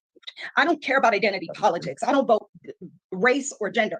I vote policies. And hers, she doesn't have any. But if she did, they'd be disastrous. She's already told you what she would do. She will support illegals, and it will be Black votes. Go on, get to the back of the bus again, because once she has what she wants, the door shuts. No more Black church visits, no more Essence Awards. Oh yeah, no more money for HBCUs. This is all a stunt. It's all an act. And people need to wake up. This is about protecting this country. Do you not understand? We don't have another chance if she gets her grimy little hands on the keys to this nation. It's a wrap. Thank you. Get it. Thank you. Wow. We have only about 2 or 3 more. Prince Carlton. How y'all doing again? Yeah, it's no way that I'll vote for, like, not even Kamala Harris. Like I said again, like, no Democrat. Like we can't vote for people, like I said before, who don't know what a woman is. Like what are we doing? You know, I can't vote for somebody who look, the abortion clinics. How can you they walk around all day talking about what's racist, Trump racist, all of this, and they keep funding Margaret Sanger's abortion clinics inside our neighborhoods. You feel what I'm saying? Like, so I can't vote for her, but I can't vote for no Democrat, you know, and the illegal immigrants is getting money. They get money placed in hotels. Like what we like, it's no way that I can vote. And in my state right now, I'm in Minnesota, and we're a trans refuge state. So that means any kid can just run from whatever state they want to without parental notice and come get whatever chopped off and then be a girl where he at. You feel what I'm saying? So it just, like I said, it's not Kamala Harris. It's any Democrat down with any of that stuff. It's the mind of these people on this other side. It's like we're going against like children or something. Like these not even adults no more. Yep. That we, you know, at one point it was like, okay, the Republican versus like Democrat. Okay, you don't want free lunch, or you want the school placed over here or across the street. Now we're talking about getting kids' genitals cut off. Like, what we talking about? These people not even real adults. So I can't vote for Kamala or any Democrat. Yeah. Thank you. Isaiah, do you have anything? I know you said you weren't going to have the camera. I don't know if you had anything for Kamala, possibly. This guy It's shreds obvious. it. I'm not voting for Kamala. I've said everything I need to say in the group chat for those who want to read it. That's my stance. I don't think people really understand how serious and dire. I think a lot of people think it's hyperbolic. And the one thing I understand, anybody who's been in the military and you have, I'm focusing on the social order from Crips and Bloods. Sorry for the lag To get here. ready for November 6th, because we are already in a communist regime. This woman has broken the law by being endorsed and standing before the world, speaking as if she's literally the president of the United States. That's communism, people. We don't have to worry about her getting rigged and being pushed in. The question is, what is the American going to do? She's coming after your guns. She's taking free speech. She's controlled the narrative. We're already in a communist regime. Okay? This woman has gotten 14 million votes and no one voted for her. No one voted for this woman in the own Democratic Party in 2020. I'm not really sure what people don't understand or what is happening. It's that serious. And the one thing I do know, and I know you know Billy Ray Todd, you've been at war. So I feel that, yet again, the American Negro who's being ignored, and all of the legal immigrants from all great countries that are melanated people that love this nation and love our freedoms, they've told us what they think of us. They don't think of us in policies. They don't want to talk about Agenda 47 because they don't think they have to. So let's see what happens. All right, come November 5th. They don't care. They're emboldened. They have enough butter biscuits they can give to people to sway them at any chance because they've been so broken. Their self-preservation is going to kick in. It already has.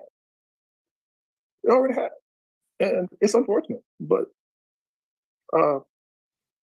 we have to see what's going to happen in October. We have to see, but I need to see more cohesive. I need to see you, Dom, at a rally. You, Laverne Spicer, Sandra Prosper, all of you. I need to see you guys, not me. You don't need to see me. I'm me. I'm going to be all right. I can afford to move anywhere in the world and be all right and watch this motherfucker burn. Okay? That's just what you know what it is. I've done everything I need to do for the First Step Act. You know where I stand, but I really don't think people really understand how bad it is this time around. But as the kids say on the street, F-A-F-O, what you going to do when they come for you? Because when they come in bobcats, and they're coming lethally, and they won't be speaking English, and they don't care. Thank you. Thank you. Thank you so much for that. That was great. That was chilling, but he's right. Jamie Charles. Jamie. Hey, can y'all hear me? Yes. All right, so the reason that I'm not voting for Kamala is because, or for any Democrat, they love use propaganda, manipulation. They like to use the illusion of inclusion. I don't think that they're coming for our children. The illusion of like the way that they're inclusion. allowing the Illusion of LGBTQ community inclusion. to go into women's sports and just all the things that they're trying to push on the children in general. I don't support what they're doing at the border. I feel like that is slowly going to replace the Black community, and I'll just leave it at that. It's a lot more, but I'm gonna just keep it at that. Thank you so much. Thanks for coming. Jennifer? Look at all these based Yeah, Americans. this has been very enlightening. Thanks for organizing this. Thank you. I was not going to be voting for Kamala Harris. I have studied her and the system that she was born out of. I call it the San Francisco cabal for years. And as I told one person today, it's the difference between communism and freedom. And the system, these people, they're about controlling everyone, including, especially minorities, but it's about control. And she is just another tool of that control, another tool to continue what Obama started, whoever is controlling Biden, those strings, and she'll just slot right in there. Thank you. And her record is absolutely terrible. All you got to do is go back to her DA days and her AG days and her senator days. And again, she'll do anything she can do, whatever they tell her to do. She did it to Kavanaugh. She did it to the other nominee. I mean, she's a terrible human being on top of just being an empty vessel. And as a woman, as a Black woman, I am offended that she. Mm-hmm. We lost her. What's happened? She get cut off. Oh wow, what's strange? Yeah, we just lost. So she was. We'll have. I think she comes back in. Let's see if you join back right before it ends. We have Samsung. We only have 2 more left. Can the one that has Samsung? I don't know if you have a mic. It just says Samsung. And look, SM. I'm playing this, man. I want you guys to see, man, that there is hope, and that no matter what they're doing, there's a lot of base folks out there. These role model leadership people in the Black community, right here. This is what it looks like, right here, right? Getting out there, speaking the truth, right? And they're working hard. They're working hard, and they're working hard, and they're getting the word out, and they're being the examples. I don't know who the speaker is. Can you hear me? Yeah, I can hear you. Yeah, I can Okay. hear you. Oh, okay. It's back on. All right. All right. Yeah. I mean, I have no idea what was heard and what was not, but it is the difference between communism and freedom. It's the difference between competence and incompetence, as well as just, I don't care for fraudulent systems and fraudulent people, and she would just be that in spades. Thank you. Miss Woodson, Jasmine Woodson, the final speaker. Yeah, I'm not voting for Kamala, number 1, because she has no policy laid out. 2, I've been to Queensbridge. I've seen how much immigration has affected them. 3, I just don't like the social issues that she pushes, the whole transgender stuff, the LGBT stuff. I'm just so over that. It's old. They just have her as a blackface or, wanting to be blackface pushing it. I'm just not with that. And like I said, there's just no solid policy. There's no plan. There's no agenda. I'm not an airhead. I'm not just going to be, told something, getting along with it. No, she's not. She honestly, when she announced that she was running, I didn't think it was going to be a fair, it was going to give the Democrats a fair chance at even, standing against Trump. But I didn't take into account how many mindless, brainless people there were that follow propaganda. And so it's crazy to see how much popularity he's she's awake gained. now. I really gave them too much credit. But I think Trump has in the bag because unlike the Democrats, a lot of Republicans or conservative people, we know our stuff. We know why we are voting for who we're voting for. And I feel like we'll triumph in the end, but it's just going to be a long, it's going to be a long 100 days or whatever it is until the election. Oh, by the way, look, check out her picture right there. Who's she standing next to? Brandon Tatum. Thank you. Thank you so much. That was great. So hopefully I'm going to get right to it as soon as we close this out.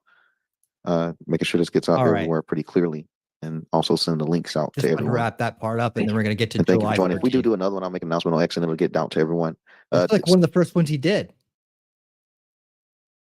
All right, so I'll leave it there because it's having a little bit. Kamala against Kamala, they would have called all the white people in America that are conservatives racist. Oh, absolutely. They 6 people to death, man. They've scared all the good white people away, man. They scared to say anything, man. I am intentionally Man, that'd be world news. If it was a call talk about whites again. All right, so that's the end of it, right? So I guess that was a little after show there. Let's stop that. A little after show. Sorry, it's getting a little choppy here on this end. But yeah, that was his first one, and I was going to tell you how it did. It did really well. It was cranking. And so have hope, man. Have hope. As much as they're going to put the propaganda out there, as much as they're going to kind of craft and control the narrative, as helpless as it seems sometimes to do something about that, right? Just remember there's people out there like this, right? That are doing the good work. And they're coming together and they're sick of it. And don't think that they have every black person in the world fooled or anything like that, man, because they don't. The base black crowd is coming around and they're growing and they're strong and they're getting together and they're making it happen and they're being role models in their communities, man. And that's what it's going to take. And so as bad as things can seem sometimes, right, we could always be on the crest of that tipping point, the crest of where all of their methodologies and tricks and stuff start to implode on themselves. They start to implode on themselves. The division, right? That's going to implode on itself. The lies, the race baiting, the race grifting, that's all falling apart with people like that happening right there. With people like that happening right there, man. So I'll definitely be. I'm definitely subscribed to his channel, and I'll be keeping up with that, and be watching more Zoom calls and whatever he's got going on. He's doing good work, man. I'm gonna support him the best I can. All right, so that is the Kamala. And we had quite a bit to go over, right? That's why I gotta do 2 winning 2024s a week now, because there's just so much to go over, right? So I kind of got caught up at that point on the Kamala stuff. There's still going to be a lot more to come. And then, we're going into the election season. There's going to be maybe debates. I don't know. But there'll be plenty to talk about. Trust me. All right, July 13th. This is going to be simple because I only got a couple things tonight, but they're very hold on. They're very powerful. So I'm going to do this. I'm going to do this version. I got 2 versions of this in the folder. All right. So we're going to do the drone footage, right? So if you stick around this long, thank you so much. I know it's a long stream, but we cover a lot. And you know, I don't do like 30 videos a day or anything like that. I do my streams, and I aggregate a bunch of things together for us to analyze and go over, right? And so that's what we're doing tonight. Got a nice healthy going on 3 hours right now. I appreciate you being here. This is the part for July 13th and the Trump assassination attempt. And what we have here is we have new drone footage, very good, excellent drone footage with commentary. And it's going to show you how things were set up, right?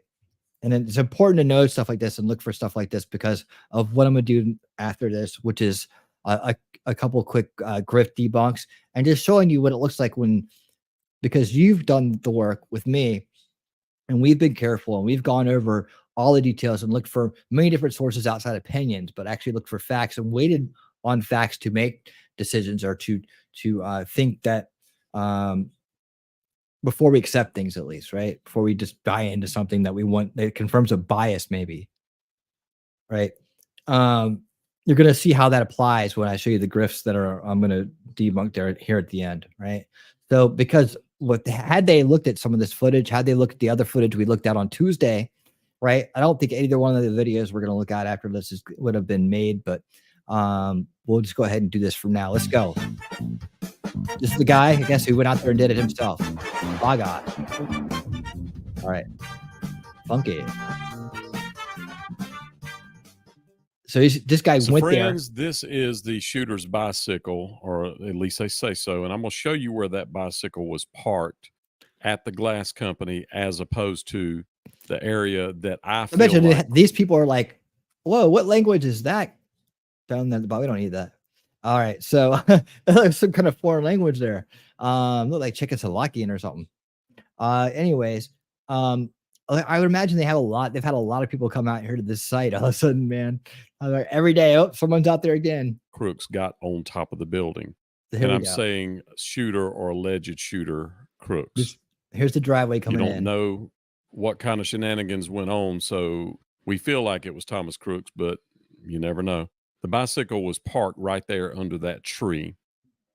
And you see right there, and you see the distance to the air conditioner and little building. All right, we're going to go over to this building so you can see what I'm talking about. All right, we're normal. There's an air conditioner unit right beside a little barn, and he could get on the air conditioner, on the barn, and then on the right beside over to this building. And you see right there, and you see right the there. You see that distance tree? to the air conditioner and little building.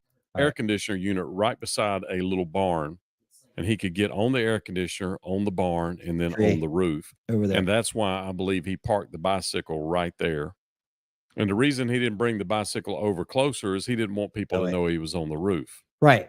So that's a good theory to have, right? Like, don't draw attention to yourself. Leave the bike way over there. You can always just say, hey, I'm lost, or I'm just riding my bike, or I can't be here. But you know what we saw in the other video was there's all kinds of people over here. It wasn't like some big surprise, right? Because they were all lined up against the fence. So I believe he got on that AC unit right there. No ladder there, needed. Climbed on top of that barn, and then from the barn, jumped up on the roof. And you can see that that is not out of the realm of possibilities. No. I looked to see if I could see any footprints or anything on. I mean, there's one right there, right? That kind of looks like one. I mean, it's hard to tell. It's hard to tell. But I mean, doesn't necessarily have to leave a footprint, especially if it's not really heavy. Top of the AC unit. But of course, I'm looking on a smaller screen. On a big screen, you may be able to see it. And then we're going to look at the top of the barn. And of course, there'd be no footprints on the barn. But look for any signs there at the edge of the building. They say that he bought a ladder, but he couldn't have brought a ladder here with his bicycle. And the ladder that he bought, I don't know if it's accounted for or not. And I don't even know that that part of the story is true. but I think he may have gotten here and realized he didn't need a ladder Yeah. because of It's this just run and building right jump. here. So this was a way on the roof. And I believe that's how he got on the roof right there. I looked around all the buildings, and that is really the only easy way that I saw to jump up on the roof. And if I was going to try to get on the roof, that's what I would have used based off of everything I looked at all around all of the buildings around the whole perimeter. Some were saying that he climbed up some kind of pole. I don't think so. I mean, you can see from the angle of the barn that he could stand on the edge of it, lay his stuff up there, push forward on the gutter, and then just pull himself up. It would not be that hard to do. And that is a one-story building that he's jumping on top of. This part is one story. You see the edge of the two-story building on the right. So then he could have walked down, crossed over the little bridge right here, gone to that building, and then crossed over the next little bridge to get on the building that he shot from. So I'm going to fly from where the So building. keep that in mind when we see the footage later of the people from the viewpoint of the stage, where they saw him kind of hopping around. Right, they saw this person hopping around. Keep that in mind. Is down this set of buildings and show you what I'm talking about. Right. He jumps So up. he's talking about over on the here. You edge could have gone right this here, way or this right way. below us. Either one. He walks down this building. He crosses over. Like I right would say that here. he. Okay. And then he hold on, crosses right. over this little hallway right here. I would say Right honestly, down this set of buildings and he probably would have taken this one in the middle, because that way you're not exposed to the street, right? So if you're gonna go ahead and jump this right here, just make the quick jump over here. If no one's watching, boom, boom, boom, boom, right? show you what I'm talking about. He jumps up. But that's on just the my edge right my here. take on it. And then he crosses over this little hallway right here. Yeah. And right there where the arrow is where he shot from. If you look Right. Yeah, he's gonna tell you. closely, you can see where the blood ran down. You're right here. See it? So that's what we were looking at the other day on the first analysis video we did, where we were looking at the body cam footage. And see these, remember these vents right here? Keep these vents in mind, because they're the perfect kind of way to orient yourself as to where he is when you're looking at different videos, because these big pipes come down, from the ground. They were constantly getting in the way when people were trying to film. You're like, oh, wait, one side of this thing or the other side of this thing, right? So at ground level, these become they get in the way of your visibility and able to and ability to see past this like part of the roof from many different angles. Down in that valley between those two ribs. So Yep. from here, I decided that I was going to look for bullet holes, because if the sniper shot. All right, there's the window in question. Like there's the window on the very corner right there. I think maybe they had another window here too, like maybe this one or something. But those are the windows flat to the wall. Unless they had their heads hanging out, they weren't seeing all the way down the other end of that building. And that's probably why he chose that spot. From way over there, I would expect bullet holes to be in the roof behind him. And I searched, I don't see anything. Okay, so that'd be behind, right? And that was the place he said he crossed. That's the place I think I would have said I would have crossed that, maybe just to stay away from that. Any visibility over here. So just to reorient. I will there. point out something that someone pointed out to me. They thought that it may have been like a 50 cal bullet hole right No. here. No, which means no. imagine. All right, so there you go. Going up. Unless they patch the hole, Oops, sorry. Trying to be. which I can't imagine. All right, so you can see. So now- Okay, I was going to see if they Fly showed to the center barn of right there. the tallest building in this whole area. And then if someone was standing here is the reason that I did this shot. Imagine you had someone from Secret Service, FBI, local SWAT, Shoulda, woulda, coulda. turn around and shoot thing all the way around on top of every building. Yeah. There's the building that the shooter was on right here. Yeah, Trump you would was have out seen it all. there. That's And a you good can point. see that simply placing one person entire Shoulda, area woulda, coulda. Got you. from this one little top of the Hindsight. building Blow this up and look in tight and see if you can see any kind of evidence. So that's pretty much someone it. got All the up drone right footage. here. I looked, and so far I don't really. I Now let's think- come down off of the roof right you here, go. and we're going to go around the tall Check this building, out. the 2-story building. You see the retaining wall, and there's the parking lot that he came up in. The bicycle's Yep. on the right over here. You'll see Looks an good. arrow pointing to where the bike was in just a moment. Now Yeah, we're going to go right over here, around the that far tree. side of the tall building, the 2-story building, where the snipers were on the upstairs floor of this building. All right. And I even heard a story that Crooks sat on the concrete wall down here at one point, and I think they may have taken his picture sitting on this wall. Like, but this is like the area where the people saw him walking back and forth early on, right? I haven't been able to confirm that, but I did hear that story that they actually had a photo of him sitting on the concrete Chime wall. in on this one. That is Everybody's been right at following the it. edge right here. And this Right is here. where the That's the edge he's talking about, where that one picture of his back maybe was taken. people were standing that were able to see him on the roof. There you go. Remember, there's the fence line. The guy was saying, "Get out of here! You can't be here." All that stuff. This is where all these people were at. And so, a lot of times, the false impression is, "What was he doing back there? What did there was a crowd of people back there. There's stuff going on." You don't see that clearly right away, but as time has gone by, we've been able to see that there were actually people down there, and they were actually recording. Why? Because their phones were confiscated and just recently returned. So now we have the footage. Oh, good night, And Wolfram. if you've ever seen Thank the you, cell bud. phone Thanks for video, everything, he man. was standing up, moving over, standing Take up, care. moving over, and they're pointing at him. And See? There you go. So this is where he's trying to give you the angle right here.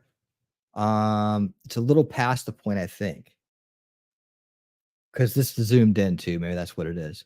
But I'm trying to find an orientation with this. Let me see. Let me just go back a little bit. were able to see him on the roof. I'm looking for the and if you've ever air seen the vent. cell phone video, There it is, he right there. was See, there's the air vent. standing up, moving over, standing up, moving over, and they're pointing at him and telling the police he's right there and he's got a gun. Okay, there's that door. There's 12. There's 12 right there. So you see where his foot is. You see where that roof is. So he's definitely down on the other end of that. So maybe he did take that route, or that's just when they noticed him. I don't know. So they were able to see him from this vantage point. Yeah. So he could have come up across here really quick and gone that way. I think that actually, yeah, he probably did take he probably did take this longer route down here and risk the parking lot exposure. Just because he may have known that people were up in this building. And as I mentioned, some people say he was sitting on that wall and they actually took a photo of him. Another thing too, if he was sitting on this wall and took a photo of him, and maybe he had walked over here earlier and just thrown something behind this AC unit. This AC unit, this is the first one that I suspected he climbed up on. Like, I mean, I think he could have done it. I mean, I think he honestly could have gotten right up on that roof, right? And that would have put him in the same position. So one or the other. So I raised up till about 6 feet off of the ground, and you can see the top of that building very easily. So I'm gonna fly up closer to the building, and I'm gonna show you that. Okay, that's higher than 6 feet off the ground. So I can. If not, that's a really small building, and that's a really small door. Air conditioners in this little nook right here. I think the air conditioners are far enough from the hallway, if you will, the little connector between the two buildings, that he couldn't use that to get up. Okay. Let's see. And I don't know if that's possible that the police would have stood on there. The other thing I wanted to show you was this building. You see there's a bottom set of windows and a top set of windows. On that top set of windows is where the counter snipers were supposed to be. Okay, so these two windows, according There's to him. even photos of one of these windows open, and I think it was the one that was closer over. So it would have been the furthest one that you see right there. So you can see from that Okay, window, all these windows. you could see right onto the roof. All so the those story is that they came down out of there to look for him when all they had to do was just open the window and shoot him if they were still up there.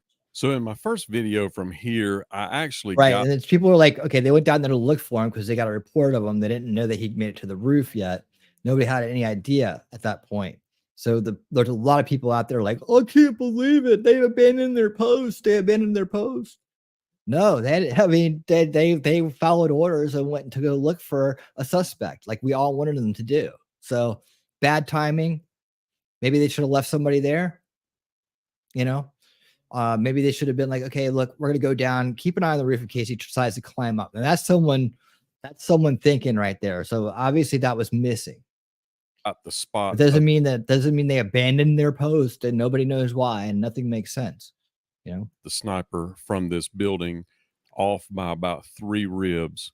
I'm going to show you right here. Look right there. That is the blood stains. That's where they're running down the building. Now I'm going to turn back around. This is the vantage point. I am over those ribs right there. And this is the vantage point of the sniper. From there, back to the fairground. Right there's where Trump was. all right. So there you have it. I guess he's as low as he could possibly be with the drone. It's hard to tell. There's that. He's got to be a little bit higher because there's that picnic table the cop was standing on. The cop still didn't see him. Of course, he could have been ducked behind the ridge at that point. There's the gate. We saw the gate. We saw the guy kind of going by there, tell people to get lost.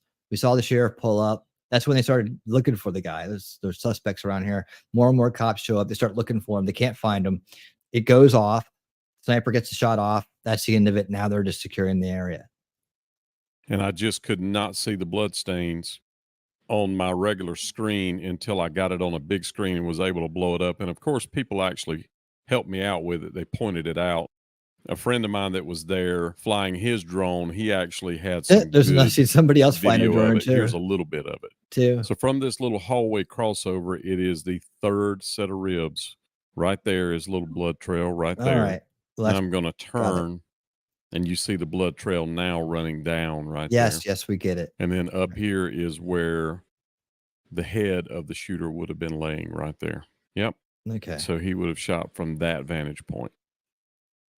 So I have plenty more that I will be doing in the future. I've got all kinds of clips, all kinds of angles, and I'll be putting out other stuff. That should help kind of Just like be round out the watching. picture a Make little sure bit. that Because if you've been you following what we've been subscribe, doing, and so it will alert Hold on. you when yeah, if you follow what we've been doing, you'll see that that kind of connects some more dots for us, right? So we've already looked at the body cam footage from here to here after the event happened, right before the event happened, with the people on the ground near the fence, what was happening there, and now we just saw kind of another look, a more high level look at the roof and the possible entry points. All right, so I hope you guys found that interesting. I hope it was helped add your collection of knowledge on the event. And now that's the update on that. We did a huge update on it on Tuesday, so that's just an addendum to that update from Tuesday. We did the big Kamala stuff tonight, so couple quick conspiracy grift debunks, and then we're gonna get on out of here. So probably just another 20 minutes or so. We'll be good. All right, where do I want to start with this one? New Trump assassination video proves Secret Service lied. They let the shooter in. Who do you think said that? Who do you think said that? Tim Pool said it, right? Mr. Truth. All right. So there you can see the video. You can see where he's at. Remember, I told you to keep these in mind right here, right? And we saw how far it is from the air. So don't let this juxtaposition fool you too much. It's just because this person's at an elevated spot behind Trump, obviously, because Trump looks shorter right there. Crowd smaller, right? So they're in the bleachers, and this is when the person they got hurt. Let me see. Not have that. Like what is? Hold on. All right, let's start from the beginning. We're not watching the whole thing. It's just one part of it. About the acting director of the Secret Service, the new one, assassination attempt in Butler. It is clear now. The Secret Service has been lying. Testimony that I pulled up testimony from C-SPAN, lying. Jack Posobiec calls out the acting director of the Secret Service, the new one, lying. And with the can you be specific about the lies? I mean, text messages that were released, the New York Times has got it. Many other outlets have got it. The Secret Service says that the shooter entered the rally location with them. Of course, when you say it like that, does he know what that means? Like I don't even trust that he knows what he's talking about right now. Right? With them, like they were all together. No, the same as them. He used the same entrance as them. He parked near them. Right? That's what he meant. They didn't come in together. They're not friends. What the text messages say is that, oh, this guy followed our lead and came on in. Followed our lead. There you go. He's got a rangefinder. Now, let me just ask you, if you're driving into a secure... Now, this is the part where it's not a secured area, Tim. Before you say it, I'm going to cut you off. But this is the part where I'm like, he hasn't seen the same stuff we've seen. Right? He obviously, how could he have seen the video from the fence, right before the shooting, the front of the building, or the back of the building, really, where the grass is and the trees are and the fence is facing the rally, but that side, how could he have seen that video and not realize there was more than one person over there? Like that there was groups of people, along with somebody walking around trying to kind of stirring things up, being a little aggressive, trying to get people to move. It's private property. Get off, move. You know, that guy was there. Mr. Authoritarian was there. Right.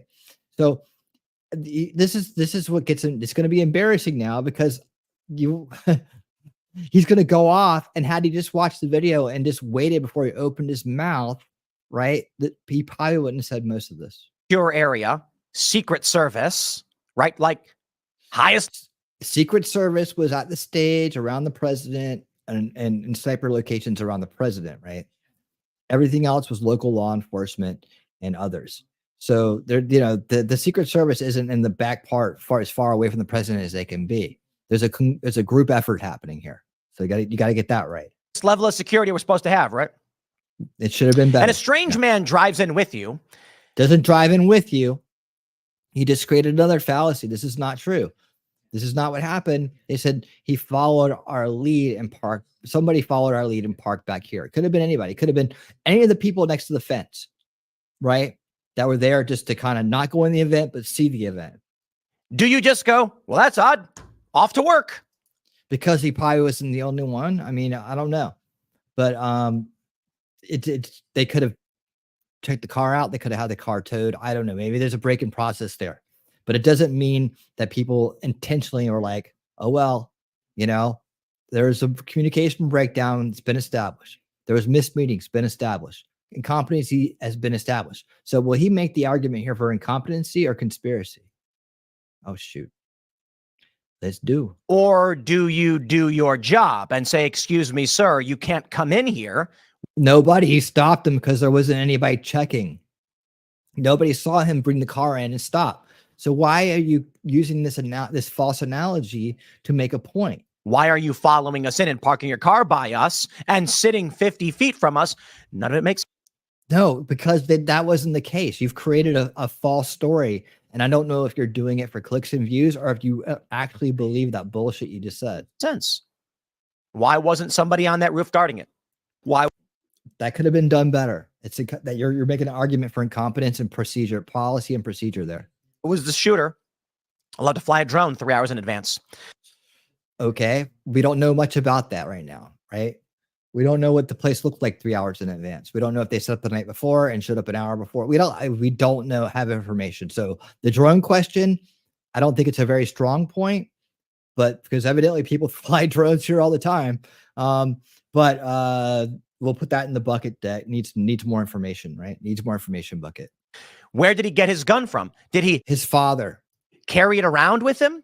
He had it was in a backpack. It was collapsible. I'm sorry, you'd have to be a fool to believe that this is some crazed 20-year-old who got lucky. You base that ad hominem attack on what? because you can't believe it. This guy has so many millions of subscribers, literally people throwing money at him every night on as IRL, right? Throwing money at him. He didn't even read he didn't even read a quarter of the super chats he gets, right? It doesn't. And he'll skip over the really expensive ones for the $5 ones if it's an easy answer. And I'm not trying to dog him. I'm saying, Tim, do better. I always say, Tim, do better. I'm going to dog you on this one because you look foolish in this video. Now, we don't have an official story yet, which is also very funny. And you're not really following it. Okay, so what's the official story?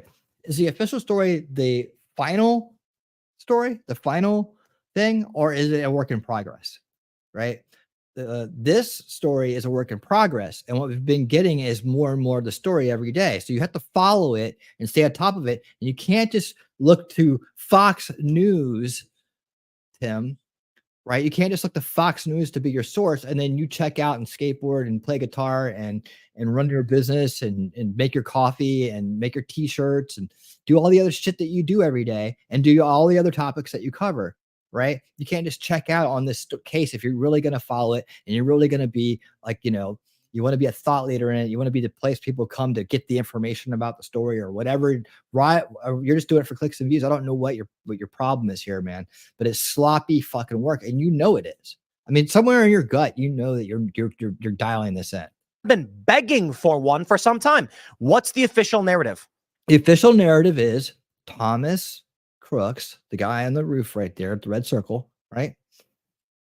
He got a weapon and he planned to take a shot at Trump. And that's what he did. That is what happened. Now, the details of what happened, and then he was shot by snipers after getting several shots off, one of which injured the president, and other shots that injured people in the crowd, and one that fatally wounded a man. That's the official story. It's still building. It's not the final story, but that's officially what's going on, right? And there's investigations. And there's corrupt agencies involved. We know that. There's incompetence involved. We know that. There was a bad venue selection. We know that. There's a missed meeting. We know that. We know that the communication breakdown was in place, and that was going since early in the morning when there was the missed meeting happened, right? On to the where bands were, how fast text messages were being relayed. I mean, some of the officers were really trying. They were on the money. They got a picture of the guy, didn't they? Right? They were trying to get it around. The SWAT team even said we thought that it would be taken care of. Communication breakdown. That's incompetence. That's policy and procedure arguments. Has nothing to do with where you're going with this. Who's this guy? What was he doing? Why was he doing it? Why was he there? Why did he shoot? How did he get on the roof? You see what I'm saying? Like he hasn't done a lick of his own work in this. But he's the big guy, right? He's got the big reach. He's got the viewers. He's cranking the live streams like with tens of thousands of people hanging on his every word, right? Believing he's doing his job because he comes across so confidently about what he's saying. And I'm not saying that he doesn't do great work. I'm just saying this is slop. No answers. None. There's answers. You just don't like them, or you haven't heard them. I don't get it. Yes, we're building as we go, and yes, there's been bullshit, and yes, there's been pivots by deep state actors to water down the narrative. Right? They're already moving. The establishment. You're not downloading, are you? All right, hold on. Okay, the establishment never lets a crisis go to waste. Right? Neither do conspiracy grifters, but yet they both produce mind control victims equally, right? And what I'm saying is that they're pivoting, right? We knew they were going to pivot. They're going to pivot to gun control, right? And they're going to, because it's Trump, they need to pivot back over to Harris. They need to get off of this heroic look that he has coming out of this warrior look. He looks like a warrior coming out of this, right? He's now taking a bullet for this country. Right? That's a hero level stuff going on. His emergence is him standing back up afterwards and addressing the crowd. Epic moment in history. They got to bury that. And Christopher Wray knows his job is gone. Is gone when Trump gets in. Day one, goodbye. Right? He knows it. So hey, to say, well, maybe something didn't hit his ear. That was a soundbite. That was for the media. So they can take that and run with it. And for all the people who didn't get to see it and getting the information buried, they see Christopher Wray, trusted FBI director, saying that, oh, maybe it wasn't a bullet. Ooh, See that they're not scared to grift either, man. They'll grift that conspiracy, their own conspiracies. We know that, right? So yeah, so now you have to introduce a factor of the establishment pivoting off the narrative by trying to downplay its significance and downplay what happened to cause confusion, and they will do that. That's not a surprise. This is old tactics from them, right? This is right out of their playbook. It's predictable. In fact, I told you it's predictable. I mean, I talked about how they pivot, right? And I spoke about that they were going to eventually pivot over to the gun control thing, but they're also trying to memory hole this. I didn't, I was kind of wondering how they're going to go about doing that. Now I see, and they're not going to be scared to. Dude, Christopher Wray is a paid liar. Why would he? Why would he not go out there and say what's going to help the establishment out? He's part of it. Yes, of course he's going to try to downplay it, right? He's going to try to, have a snow job going on. He's going to try to, frustrate them and not give them what they want in answers, as far as answers go, right? He doesn't want people. They don't want people talking about this and thinking about it anymore. Now, I think, of course, as most of you know, after the shooting happened, a media report came out saying that Iran was planning an attack on Trump's life. So the theory is they were hoping, powers that be, intelligence agencies, whoever's involved, that they would take out Trump, blame it on Iran, and then from there we can speculate what Nikki Haley. Okay, so they were hoping young Thomas Crooks was gonna do that. They were banking on that within what? A minute, an hour and a half. Okay, I'm gonna go big, right? Within an hour and a half, they were banking on that. Is that what you really think? I mean, you think that they shifted that fast? So now you're saying the conspirators are in sight here, right? I cannot believe Tim Pool has come up with this bullshit. He used to be so conspiracy averse, right? He would barely admit conspiracies was even a real thing. Like, he was so averse. He's like, I believe in Occam's razor, right? Where's your Occam's razor now, dude? You're totally off the deep end, and it's hilarious. But I mean, if you learn to do this for money, or do you actually believe this? Have you gotten so slack in your work that you actually believe what you're saying right now? Sycophant, how you doing? Have you seen the video where he gets shot? Which one? I've seen a lot of them. Who? Talk about Trump? I watched that one a whole bunch of times. Haley becomes the Republican nominee. Then it's Biden v. Haley, or it's Harris v. Haley. And the media is like, no matter who you vote for, you're getting a woman of color. They both support war with Iran. I mean, dude, this is just complete speculation. And he's going back to this Iran. Maybe they would have pivoted it to a war narrative, right? Maybe they would have done that. But it doesn't mean that's just them reacting to the situation. That's not that. They don't have to conspire to do that. All they have to do is react to the situation. All they have to do is never let a crisis go to waste. You see, that's the key thing here. You don't have to set that up. It comes to you. It comes to you. So maybe all those things in a way could have happened, right? But the fact that you're saying that within an hour and a half, Secret Service agents, some of them, right? Some of them, and maybe some local police or something like that, somehow all conspired within an hour and a half to let this guy go ahead and take a shot and see if he could hit it. And then they were going to go straight to war with Iran. Or come on, dude. Are you listening to what you're saying, man? It's like, I'm a little embarrassed for you, man, because you used to do good work. So just do better. Perhaps. Outside of that, we actually have, I believe it's United and Delta, a couple airlines, maybe not Delta, it's a couple airlines shutting down travel to Tel Aviv and other parts of the Middle East, possibly Iran. I don't know which airline service Iran, to be honest, due to the escalating tensions. However, I was torn, my friends, because this morning we got huge breaking news. In the Olympics, a dude, boom, blasts this woman in the face. Her face. Oh, man, he punched her so hard, he knocked her out clean. Well, he didn't knock her out. He knocked her out of the fight. I mean, he knocked her out of the sporting event. She resigned. She said she got hit so hard, it was clear she was overpowered and she couldn't fight. So she resigned. Major scandal. And dudes, I said this a couple days ago. Alex Stein said, make the bet on the biological male in these boxing matches. Disaster. And then, of course, someone says they got in at -200. No, Just that talking like about button, gambling. subscribe to this channel. Yeah. Started with this from Fox News. Here we go. Video from Finally. Trump assassination attempt. Victim's POV shows figure moving on roof moments before gunfire. James Copenhaver was shot twice and critically wounded during the assassination attempt against Trump. And you can see here, this video has been circulating since yesterday. You've got this. Oh, wait. Oh, yeah. We showed that on Tuesday, Sycophant. Yeah. We showed that on Tuesday. That was a good one and answered a lot of questions. Mainly that there were people all down, up and down that area. There were people all over the place. You know, I mean, but they were all looking out at the event. They weren't looking behind them, but they were up against that fence. And there was a guy walking by who I don't know why he was, I don't know if he was self-appointed security or someone. So the cop said, okay, you could handle it, even though you're a plainclothes guy that has a bad attitude. He was going telling people to leave. This is private property. You can't be here. Private property. You can't be here. Right. And people were pushing back on him, and some people were moving, and but very few people were leaving. And then when the cops showed up and started looking around, everybody else started looking around. Yeah. Is that the one? That's the video Tim didn't watch. This figure running around on the roof. I think when you take that image, combine it with the statements we've already gotten from the Secret Service director and acting director, as well as witnesses, combined with the overall picture being painted from the news stories that have been released, this guy was allowed to be there. Let's start.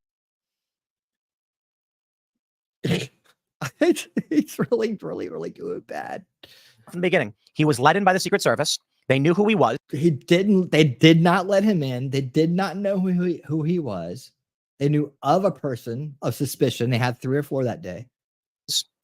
Where he got his gun, we don't know, but come on. His father, we do know. It's already been tracked. It's belonged to his father. They said his father said he lent it to him that day. I don't understand why he's failing so hard right here. You don't let a guy in and then not have that. Like, what has he got? Was the gun dismantled and he put it together? How? Again, these are questions you should answer and find out the answers to before you go on air and panic. Where was this weapon? In his vehicle? And they didn't check. They didn't do anything. They let him in. How was there? See, he's using imagination. He's using his imagination here. He's imagining a checkpoint with a gate where everybody had to drive through, right? And he's imagining that some security guard let him through, right? Let him through at a checkpoint. That's what he's doing. That's what he's doing. I mean, does he not realize he's using his imagination to make things up? Because that never happened. There's no law enforcement on that roof. How did he get on the roof? Okay, now you're making an argument against process and procedure. They could have done better. They could have put someone on the roof. We all know that was a fail. They thought the windows would be fine. You know, they got it. That's the point. Doesn't mean Iran did it. Doesn't mean that the Secret Service was compliant and let him in and knew who he was and, you know, helped them put the gun on the roof or whatever else you're going to say next. I don't know what you're going to say next, but you're making a lot of assumptions for a guy who has a lot of responsibility to tell the truth. Why didn't they do anything 3 hours, 1 hour, 26 minutes, 10 minutes, 2 minutes out? I think it's fairly obvious. Dude, you're not going to sit here and tell me, well, it was an accident, a coincidence, an accident, and then the Secret Service lied. Or I can simplify it for you. They let him in and they knew what he was doing. That would be, Thomas, that would be the Alex Jones effect right there, right? That's what happened to Alex Jones. Even when some people told him not to go with the Sandy Hook narrative, he still did, but other people were encouraging him to do it and were also covering it. So, but they, yeah, that's a whole different story. But anyways, yeah, it's when you get too big, rock star syndrome, get too big for your britches, right? He's got oars in the water. He's got employees out the wazoo. He's got a flop house with skateboarders in it, like people just coming and going. He's got all this shit going on. And I you know, I'm just saying that it's overwhelming, right? And he's running a business and he's doing these shows every day. He's reading the news, and sometimes he has to take a break and do some laundry. You know, so you got to watch that beanie every now and then. But you know, I get it. He's overwhelmed, man. I've seen overwhelmed people before. I know what they look like, and I can't imagine with what he's carrying and what he's trying to do and how much money he has and all the shit he has to do. And he's got a personal life somewhere in there, right? That he's falling into that rock star syndrome. He's impossible to reach. It's impossible to get through to unless you're somebody that's going to benefit him, I guess. I don't know. And you know, like, what's the chances of someone like me getting a chance to interact with him? Would he talk to an avatar? Is he avatar phobic? Is that what his problem is? Anyways, but yeah, it's overwhelmed. He's overwhelmed. And so I mean, still, then just don't cover this. Say, I don't know. I honestly, I don't have the time to do this justice. I can only tell you what I'm seeing when I see it. So I'm going to try not to speculate too much. I can just bring you this. You can make up your own mind about it. That's a better approach than trying to pretend like you got it figured out. Yeah, because he prides himself on being impossible to influence and how punk he is, rejecting outside control attempts. Well, that's his own that would be his own downfall, and I don't wish that on him. I don't wish that on him. I hope they just do better. Because it's just at a certain point, you guys ever see the beginning of the Pee Wee Herman movie? Here we go. Okay, now he brings these like ridiculous analogies in, which I guess is part of the entertainment value. At the Rube Goldberg device that makes his breakfast for him. If you were to tell me, okay, I'll lay it out. If I walk into the kitchen and I see a guy with a couple of sunny side up eggs and a pancake and some sausage, and I said, "How did you make it?" And he was like, "Well, it all started with a race car that fell from the ceiling and hit a marble. The marble rolled on a track, triggers a bell." I know. Okay, I get it. You cooked eggs theory game with these people. Well, when the Rube Goldberg, Donald Trump assassination theory game with these people. Well, when the shooter tripped and fell right as the Secret Service agent was walking by, they didn't see him, and then he popped up. What a coincidence! Like, again, he's making things up. He doesn't realize it. I don't know if this is just part of the act or this is for entertainment value, but it's bad. Like, if you're trying to come across as someone truthful, you can't pull bullshit like this, right? You really need to be careful about how you influence people. Doesn't seem to care about that. Or maybe he really believes the bullshit he's slinging and then he doesn't have to put any effort into his work anymore. I don't know. I'm not going to buy any of these stupid games, okay? I don't hate him. I want him to do better. Let me see. Let's play this clip. Great gentlemen. So he's running around on the roof. Okay, so right there, this is despite what he's saying, right? This is for our own analysis here because I didn't get a chance to play this video.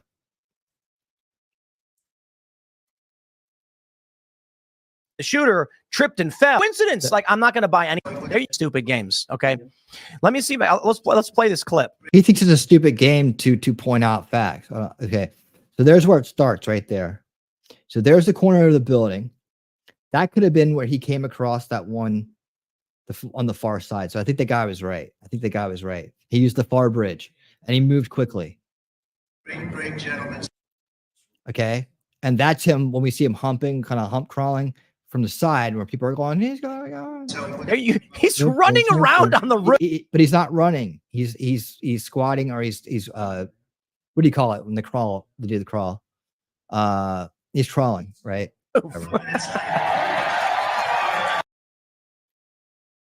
We assume it's not the army crawl. It's the shooter because no one else was up there. Boom. Okay, so it gets all the way over here. Well, that would be right off that first. Okay, so that would be right. If that's where it is, right? That's the far bridge. That's the far connector. So actually, I think he did use the one on the inside. He just moved quickly past it and moved down that way as quick as he could. I think he did. Because otherwise, he would have came up there and just popped his head up right here. Because that's where that other bridge is at. So yeah, we've learned some more stuff here. That's where that one bridge is we just saw, right? Between the two buildings, the little walkway, right? And the other one's right here. And so he came from this side to this side. So there you go. We've just done it. Bear crawling. Sure. Bear crawling. T-Rex crawling. The video looks like it sped up some. I sped it up. Well, hold on. Did I unspeed it? Well, I don't know if he sped it up on his end. But yeah, that's fine. That's fine. In fact, I'll tell you what I'll do. Since we could take our time with this kind of stuff, right? Commando crawls. Okay, come on. So where are my veterans at right now? They know the name of that stuff. I'm gonna take this video. I'm gonna get this video after the show's over tonight. I'm gonna get this video. All right, and then I'm gonna copy it and I'm gonna zoom in. All right, and I'll do some work on it. I'll look at it and I'll see if it's worth bringing to you guys. Furby duck walking. Wait, could have duck walk too. Could have done. Oh, there's Lex. Serpentine. All right. So yeah, let's look at it one more time. So what I'll do is I'll get it and then I'll zoom in and I'll follow him across and I'll try to degrain it best I can. No. Tim thinks it's so funny. Clip Great gentlemen. by any of these stupid games. Okay, Uh-huh. let me see. Let's play this clip. Great gentlemen. He's moving pretty fast. I mean, he could have been walking or duck walking, like the squat walking, right? Squatting. He's running around on the roof. He's not. I mean, he acts like he's just frolicking. Could be crab walking if he was walking side to side. Hands in the clapping in the air. I think he's just exhausted or something. Maybe he's on drugs. Assume it's the shooter because no one else was up there. But you can see. I mean, again, we're looking at it from a See the certain angle, dude too. running around on the roof. What is this? Let's read some more from this story. It looks like there's another story. A video from James Copenhaver, one of the victims, shows a figure moving across the roof of the American Glass AGR building just minutes before gunfire rang out. Considering the timeline, that was the shooter. In the video, minutes. Taken at 6:08 p.m. on July 13th, the person appears on the roof of the building adjacent to where Trump is speaking and can be seen walking from the 1 second mark to about 2 seconds 50. Officials believe gunman Thomas Crooks, 20, began shooting with a collapsible AR-15 rifle. Look at that, Tim. You're learning things as you go. You spent all that time bitching, whining, and crying, leading up to this. Well, we don't know. There's no official narrative. No one's told us anything. We don't know. What the fuck?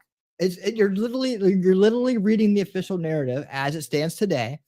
We don't know what kind of gun he had. We don't know where he had it. We don't know what happened. We don't know anything. You don't know anything. You don't know what happened. You're not ready for this story. You came to work unprepared. What does that mean? Like a folding stock or something? Counter snipers fatally shot Crooks shortly afterwards, and law enforcement officials found 8 shell casings near his body. In an attempt to assassinate the former president, Crooks killed 50-year-old Corey Comprator, a husband, father, and former fire chief of the Buffalo Township Volunteer Fire Department. Rest in peace. Crooks also critically wounded Copenhaver, 74, and David Dutch, 57. Both victims were shot twice, according to those familiar with the victims. Copenhaver was not filming when he was shot, said his lawyer. Joseph Feldman, at the law offices of Maxie Feldman, said Copenhaver stopped. Like from this angle, too, like you have to. It looks like he's navigating these exhaust vents, right? It looks like like he has to shoot through it or around it. This is the deception of the angle. Does he actually have to shoot through that, or is he a little bit more on the outside and it's just hard to tell from this angle? Stopped filming when everyone turned their heads to look at a projection screen. Interesting. Copenhaver was discharged from Allegheny General Hospital on July 26th, but is still recovering in a rehabilitation center. The first injury Copenhaver sustained was to his arm, and the second to his abdominal area. Now, I'm hearing this. There's even more footage that the FBI came and took people's devices. He's hearing this. We did this Tuesday. So we will see. Trump and his rally attendees. Hold on. I'm going to make sure I'm right here. I mean, I got the truth. 13 hours ago. 13 hours ago. So what Tim's problem is he's reacting to shit 2 to 3 days later. He's not on top of shit is what it is. He's just too busy. He's not on top of shit. Like he's literally reacting days later, but his reactions influence people. I don't know that I think he's forgotten that. Come on, Target. What is up, dude? Perhaps he was busy skateboarding, right? Yeah. Exactly. I think so too. Madcore. All right, man. All kinds of cool folks showing up. I see him way before he shot at Trump. This is all BS. Yeah, they saw him at the rally. They didn't see him with a gun on the roof way before. Like just slightly before. And we can go into it. I don't know where you're at on the whole catch-up part. Were you here Tuesday, Madcore? I don't know. Tuesday I did a lot of this coverage on a lot of this. Just like I said, Tim's 2 days behind, so he's obviously not seen the footage that Sycophant was talking about, and I've been talking about all night. But the footage we did on Tuesday of the grounds, like right before the shot, you literally could not see him on the roof, and we saw different angles of ground footage and people standing on chairs, people trying to look. You couldn't see him from the ground. You could not see him from the ground. So we earlier tonight, if you rewind probably about an hour, we did drone footage and we showed where he probably got up. Okay, cool. Awesome. All right, let's wrap this. Let's keep going. These here. turned their heads to look at the immigration statistics that had just been projected onto a large screen. FBI officials told reporters during a press call. See, 150 yards. Someone was saying, like, you're gonna hear like the next guy say, like, what is it, like 30 feet? He was like 30 feet away, and that's where he was at. And so yeah, he would have climbed across. Actually, he could have used it. We're like one back, aren't we? On Monday, that crooks gained access to the roof of the AGR building by. It doesn't matter, but we know he went across this bridge because we saw it happen. Then he ran down. Oh, hold on. Is it this one? And they ran down. Yeah. Climbing HVAC equipment and piping. He then traversed multiple. Hold on. What did it say? Okay. FBI told reporters during the press call on Monday that crooks gained access to the roof on the AGR building by climbing HVAC equipment and piping. They didn't say which ones. Now that would make me think it was the one that we saw on the side of the building where he was sitting. So maybe that's why he disappeared from everybody, because he got up on the roof and just stuck behind the building and started crawling down or something. I don't know. We still got more to figure out. But I do like the HVAC to barn approach. I think that makes a lot of sense, especially given where his bike was. But we have at least two places we've seen now that he could have climbed up easily. So rooftops before he found his position on top of the AGR. He traversed multiple rooftops before he building, where he had a direct line of sight to the former president. Okay, let's. Okay, Tim. Do you? I think at this point he's starting to realize how bad he fucked up earlier in the stream. Play this game. Let's play this game. I'm still waiting for your official story. No, he's gonna make up something now. Okay, denial is strong with this one. I like that they've pieced this. This is true. The HVAC story was almost from the day of, because I was watching Dan Bongino talk about it. We knew about the HVAC issue, like how he climbed on the roof. But you just said earlier you didn't. For a while now. But how did he get in? How was he not stopped? Where did the gun come from? He's doing it again. All right, man. I'm almost done with him. No official story. You just read it. All right, Tim, do better. I'm done with this. All right, let's pull up the next one. Again, I think by now Tim's made himself a very unreliable source for this particular story. All right. And here's another guy who's also made himself a very, very bad source for this story. Jeremy. What's going on, everyone? Jeremy here from the Quartering. And now we have a Secret Service whistleblower saying, a whistleblower? Holy shit. They're always right. There is yet another plot on Trump, as well as brand new footage, which makes it about as incredibly obvious that this clown was on the roof.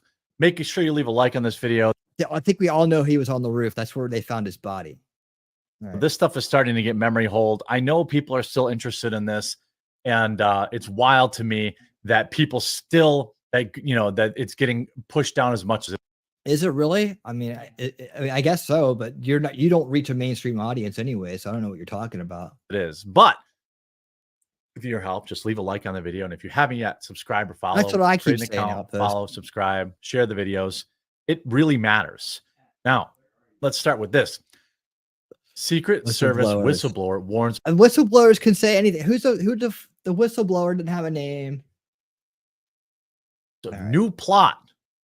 I mean, dude, it's Alex Jones. He's the most non-bombastic, non-hyperbolic person ever. Right? He's never, ever. I mean, the whistleblower thing is like almost commonality, right? It's almost common. And I like Alex. He does some of the stuff he does is really good. He talks about the globalists. He talks about the WEF, UN. He's dead on. Shit like this, he fucking jumps the shark every time. I'm just used to it. But anyways, yeah, it's always a whistleblower. It's a whistleblower. To go after Trump. By the way, if you saw. But I mean, he's getting it from Fox News. So Fox News says whistleblower. Alex says whistleblower. Jeremy says whistleblower. What happened? Okay. Any idiot who's watching that would know that they're going to try again. I guess that's my opinion. Did they try in the first place? Like that's not established yet. Who's they? I mean, if you're talking about the hive mind kind of thing, I'm with you. Fine. Yeah, this establishment and they're useful idiots versus the anti-establishment. I'm with you on that. So if that's what you mean by they've already tried, we're good. All right. But it's very ambiguous language to say the establishment and they're useful idiots, whether they coordinated it or not. There was a try from establishment, an establishment backer, right? Establishment energy, whatever you want to say. Yeah, it came from someone that was on the side of the establishment. But did they all conspire together and do it? I don't believe so. And I don't think there's any proof for that. And the at this point, and just saying they makes it sound like there was some plot, like that they all worked together on it. That's what I'm saying. Just watch the language. Let's see. Look at some comments coming in here. Big culpability and guilt are the same thing.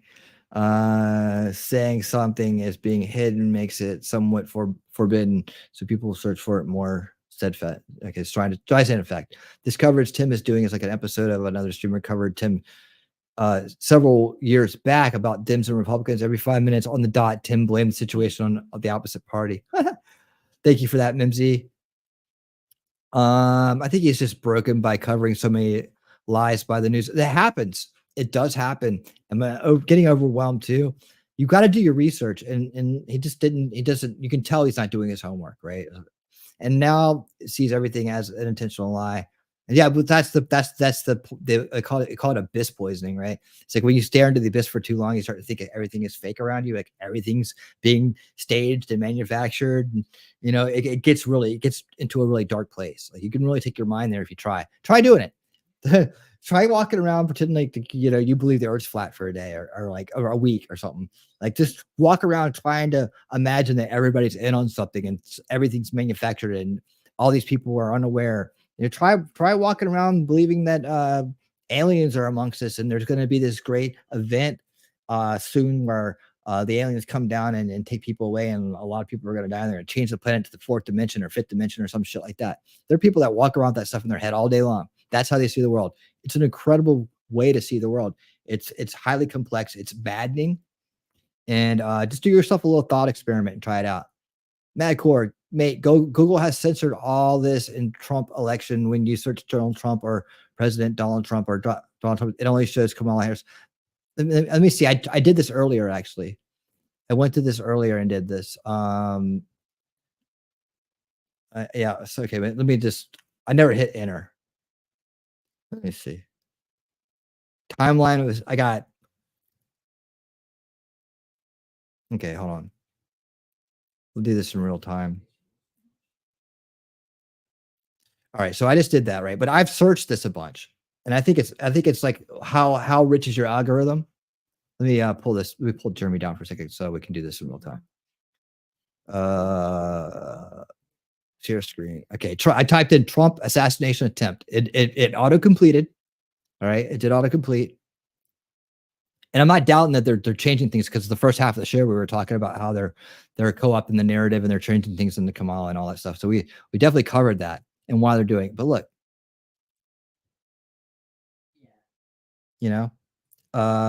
first thing you get is Amazon says distraction of Olympics Trump assassination attempt.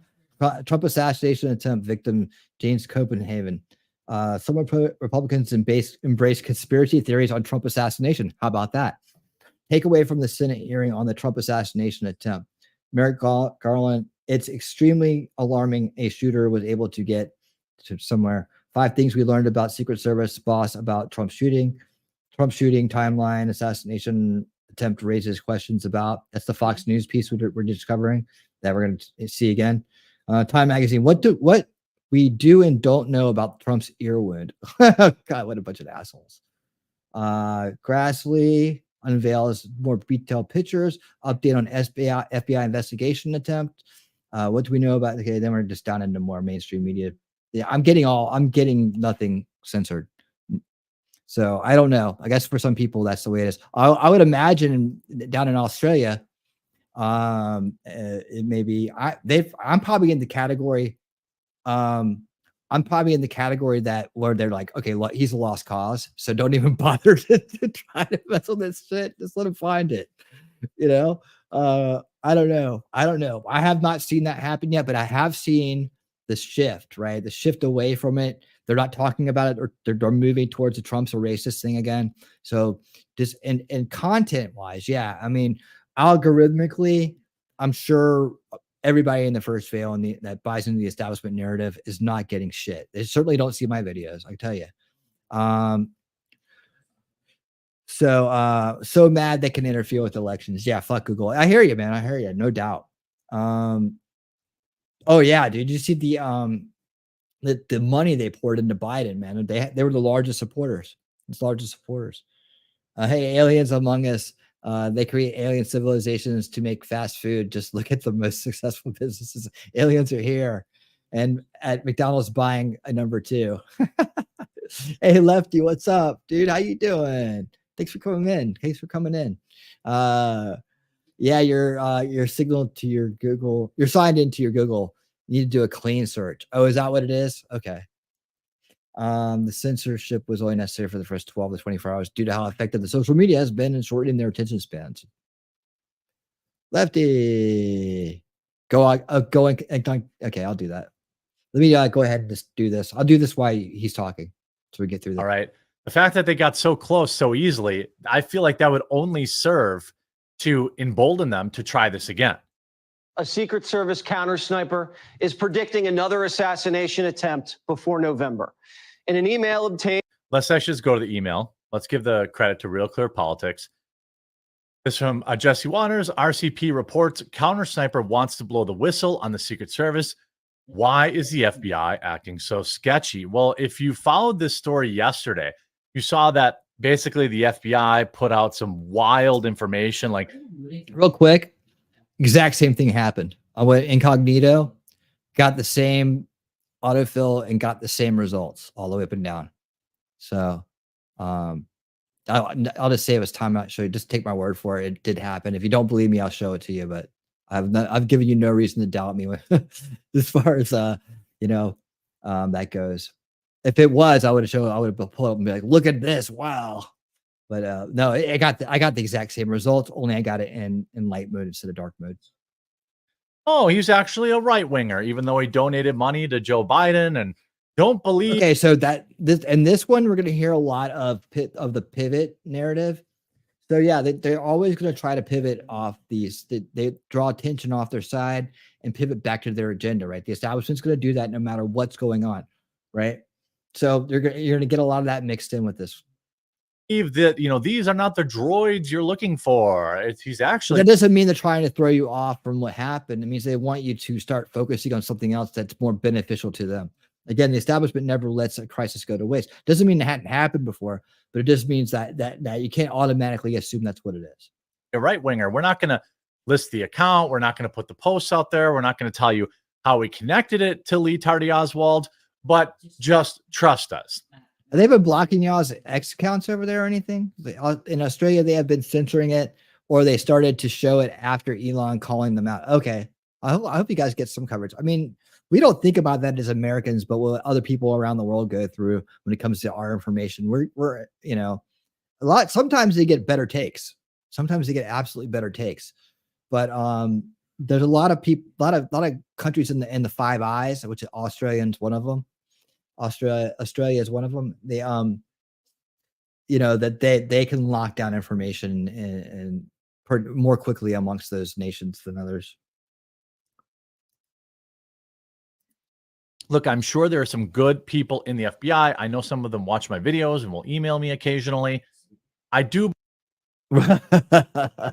handled believe that, but understand as a conspiracy theory. Tim Pool and Jeremy are, they've been busted by the feds. The feds are leaning on them, and they are being handled. I'm gonna start my own conspiracy theory and see if I get clicks and views, man. I'm gonna put red sirens around it. I'm gonna say red alert, breaking news, bombshell, right? And I'll put their big faces on top of their faces on the thumbnail and make them look all terrified. Maybe they're screaming with their eyes bulging out or something, you know. FBI agent. By the way, FBI was the job I wanted when I was 18 years old. Oh, he's such a fad dude. He's so sold out. He's being handled. I like Sky News Australia. No, I do. I love Sky News Australia. They're based. Half of it is like half of it's based, and then the other half is like off the rails, right? But it's got a good mix, man. Yeah, Sky News Australia is a good channel to subscribe to. You'll get some great takes. They really go after the wokeness, man. I dig it. And to prove it, FBI people that watch my videos, you can look it up. I applied to be for your summer internship program when I was like 17. And I filled out the application. Some like general guy called me from Washington, D.C. at like 8 in the morning. And like, hey, I had how to about do you open a YouTube channel instead? Like on the application process, you had to. Where's James? Basically, if you had ever enjoyed the devil's lettuce, you weren't allowed in ever once. If you could have dropped acid up to 3 times. But if you'd ever done the devil's lettuce, they wouldn't take you. So I never completed my application. But that's what I wanted. That was my dream job. You know, I wanted to be like Fox Mulder, like a lot of kids my age. So, you know, I grew up with a favorable view of the FBI. I think that, you know, many people nowadays, it's less favorable because we see it so politicized. Now, maybe that's the way the media twists it or turns it. But there's all sorts of weird stuff that just doesn't make sense. But it's a big group. A Secret Service counter sniper is now predicting another attempt on Donald Trump before November.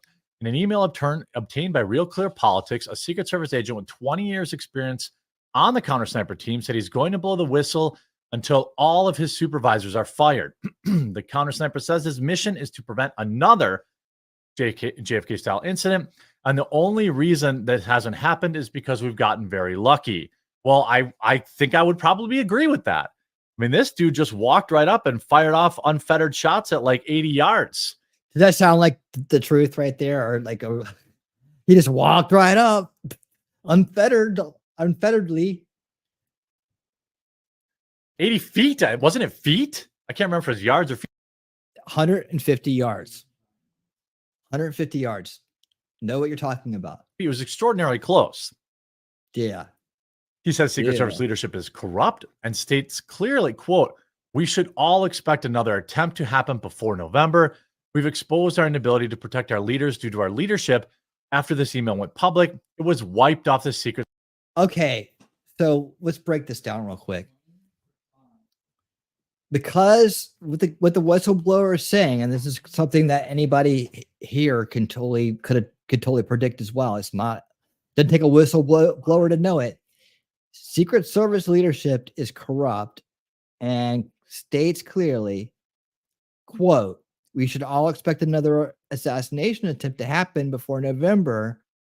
In other words, because we've exposed our inability to protect our leaders due to our leadership being corrupt, right? That's all they said. They didn't say there was a plot. They're whistleblowing about a plot. They didn't say there was a conspiracy in the works, right? They didn't say that they knew of, foreign actors ready to do something and that they were going to stand down and let it happen. Hadn't said anything about that. But read his title. Donald Trump in imminent danger, according to new Secret Service whistleblower. So Jeremy sees a tweet made by Alex Jones tweeting a Fox News report about a whistleblower who says because Secret Service leadership is corrupt and we should expect another event before November because people can clearly see that now. Yeah, and that's why they needed to figure out where they had the gaping holes from, right? And fill them in as fast as possible, right? And then come out with a stronger front. And then anybody's going to come after that and think that this is the way it's going to be, like it wasn't kind of this one-off thing or just this one point where everything got, all the corruption and incompetence got exposed because someone was willing and ready this time, right? That they're not going to pivot. They're not going to let this happen twice, right? They're going to plug those holes. They're going to have the drones. They're going to have the single communication. Everybody's going to show up to the meetings. They're going to have double the staff, and they're not going to let people walk around that are suspicious. I mean, they're literally going to clamp down everything now, right? Because they can't. These people don't want to fail. What Tim and this guy has been saying, well, not Tim, him in different videos have been saying is that there, somebody on the Secret Service had to be involved with something in order to do it. They've implied this so many times, and it's unfair to do it like that until you have the evidence that people were like, okay, let them do it. In some way, shape, or form, someone coordinated some information to someone, right? You can't make that accusation about, that's not cool, right? Those people put their lives on the line every day for these people, probably sometimes for people they don't even like, and they still have to do their job, and they could easily get hurt in the line of fire, in the line of business, right? I mean, in the line of duty. So they don't know who it could come from, why it might happen, where it might happen. It could happen at any time. So they have to be ready for that. So they had to take what they do seriously. And I don't think that they wanted this to happen. I don't think anyone was in on it, wanted it to happen. And I think it's a giant embarrassment for everybody involved. And I think that they'll plug the holes and they'll do better, right? I don't think you'll see it go down like this again. I know we're all kind of conditioned because of JFK and all that stuff, right? And Reagan, right? Well, nobody thought Reagan was it Reagan an assassination? Was it? I mean, it was an assassination attempt, but what was the deal with that guy, right? Does anybody remember? We should go back over that. That could have very well been the neocons, right? Anybody could have put that on the neocons because George Bush was the vice president, and they could have taken right over and putting that guy in his place, that populist president who everybody liked and who was doing good things for the country, So at least at that time, after that point, he wasn't quite the same, was he? What are we saying in the crowd here? Any chicks are my favorite. Jeremy is on it for the clicks, not content accuracy. You can tell by his intonation, right? No, it's like guesswork, right? How many views did this get? Does everybody know that tunes into this? 9 hours ago, 80,000 views. I hope people that tune into this know that this is practically satire. Secret Service servers. There's a massive cover-up underway, and it spilled over into Congress. After Cheadle resigned, former head, in disgrace, her number former head, after this email went public, it was wiped off the Secret Service servers. How do you know that? Hold on. Wiped off the servers? How do you know that? That's okay. A massive cover-up underway, and it spilled over into Congress. After Cheadle resigned, former head, in disgrace, her number 2 got promoted and testified today that the Secret Service screwed up, but the local police, it was all really their fault. I mean, this is the thing. This was outside the barrier, and so the Secret Service is going to say, well, we told them to watch it. We told them to look over it. That's like when you're a boss, okay, and your employee screws up, it's whether or not this is what makes a good coach. I'll make a sports analogy, although not a lot of players. No, I'll make a leadership analogy, okay? Let's say when you're the quarterback, right, on the team. This is what makes a good leader. When you throw a pass and your receiver drops it, and maybe it costs you the game, right? A good leader would say, I could have placed that pass a little bit better. I could have put it a little bit higher, this, that, and the other thing. A bad leader was, well, if he would have just caught the ball, we would have won. This is one of the biggest complaints about Aaron Rodgers, for example, as a Packer. All right. Then they go off these stories, right? Okay. So you get the point. Yeah. Whistleblowers, big sensational news, right? That doesn't really ever deliver. That's a conspiracy grift. I don't think these guys even know they're doing it. I think Tim's being slack. I think Jeremy's just grifting off a chance to fill one of his time slots with a video about something. He acts like he's concerned about it. If I would say this, Jeremy, do better. If you're really concerned about it, take your time, do it right. Look outside of your own box for information. Question to the void. Don't make assumptions. Don't speculate. Don't imaginate, right? And stay based, because you're not based on this this thing. And that's why I call out the conspiracy grifts. And that's just, that's what they're, I'm just surprised. I think the one reason I cover these guys on during this period of, this part of the show is, one, to make sure nobody falls for that shit. And so it's out there. Someone was calling their bullshit.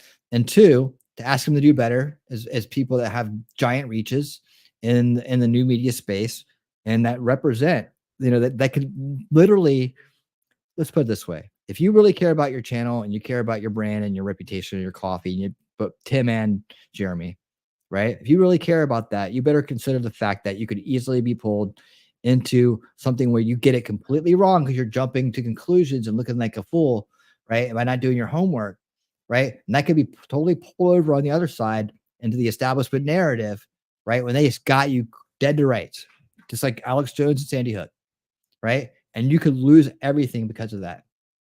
You can lose everything because of it. You need to be careful, right? And not only that, in this big fight, everybody's on the same team here, right? This big fight to get our country back, to get our culture back, all that shit, right? Then you become the poster child for avoiding the new media. You become the poster child for avoiding the ideas that are outside of the establishment. Just one bad take. You really want to think about that, man. You're in a critical position, and you're in a vulnerable position. As you'd be like, oh, I don't care. I'll just go back to my thing. That just shows how selfish you are if you think that way.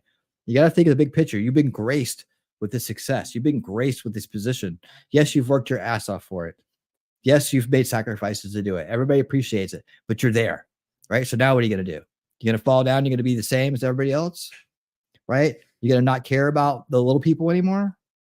You're not going to care about the future? I mean, neither one of you have kids, and that's not a knock on people that don't have kids. I'm just saying that, a lot of the parent motivation for parents is thinking about future generations. So, are you thinking about future generations? A lot of our motivation is that, we realize at a certain point our life's done, and we only have to live for our children's future and our grandchildren's future. And we have to use our positions in the world and our status in the world to fight for them, to leave them something better. And I don't know that anybody hasn't been in that position or doesn't have maybe really close family and close relatives, sisters, brothers with kids, nieces and nephews that are like sons and daughters, something like that. You would know that. I don't get the impression that either one of these guys do. And so, it does matter if you are made poster childs for don't listen to new media. It does matter. And I hope you realize that. And I hope you'll do better because we're all on the same team. And best of luck to you guys. And just, stick to what you do best. It's not this. All right. Guys, thank you so much. I know I packed in a big, long show for you tonight. And I appreciate everybody that stuck it out. You guys are awesome. You're the most base crowd in the scene. If you're here, you're part of the solution. Man, it's so good to see. It's good, so good to see you, Crown Target. So good to see you, Madcore, Thomas, Lefty, Lex. All my regulars that are here for every shows, and the guys that pop in and I see, man, I love seeing you guys. Thank you guys so much for being here and adding to the stream with your great conversations and statements, man. I really do appreciate it. I will be back on Sunday. Not going to be here Saturday. I'm busy. So busy. I'm busy Saturday. No winning Saturday night this week, but I will be back next week with the following Saturday with a winning Saturday night. And I think we're back around to a Shelly night. So cool. And so I'll be back Sunday for Old School Watch Party Sundays. I think we're going to watch the social media one this week. So this was the one that Barnes recommended. And that he, let me see what the name of it is. I still got the message from him. What did he say? Thank you, Robert Barnes. Okay. The Social Dilemma. I think it's gonna be The Social Dilemma. So we'll have to get something to go with that movie wise, right? I'll see what I can find. We're gonna have to do a sci-fi month too. I know we're gonna do a sci-fi month, and we're gonna do Halloween month. We'll do scary movies. We got Christmas movie month coming up. So I'm gonna find a couple more. I want to do theme months for the movie. That might help with me finding them in time and finding the ones we need to do. All All right. So anyways, we've been here a long time. Let's get out of here, guys. Thanks to everybody that's been here again. Thanks to all the mods. Thanks to all the supporters. Everywhere you are, whatever platform it is. Let's see, Rumble 466 to X, which is at 470 last time, 469. Yeah, they're doing weird stuff on X. The number keeps going up and down and up and down. So I don't know. Rumble, make your move. Make your move. Get to 500 first. We can do this. All right, guys. Thanks again. Take care. And until next time, everyone, keep on winning.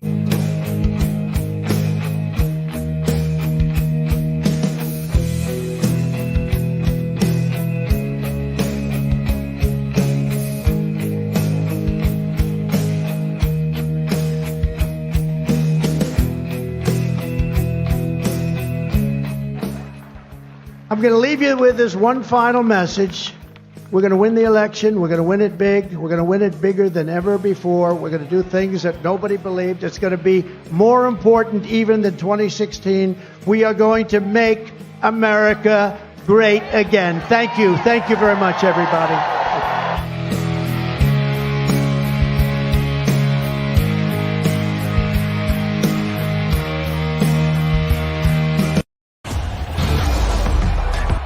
This is a friendship that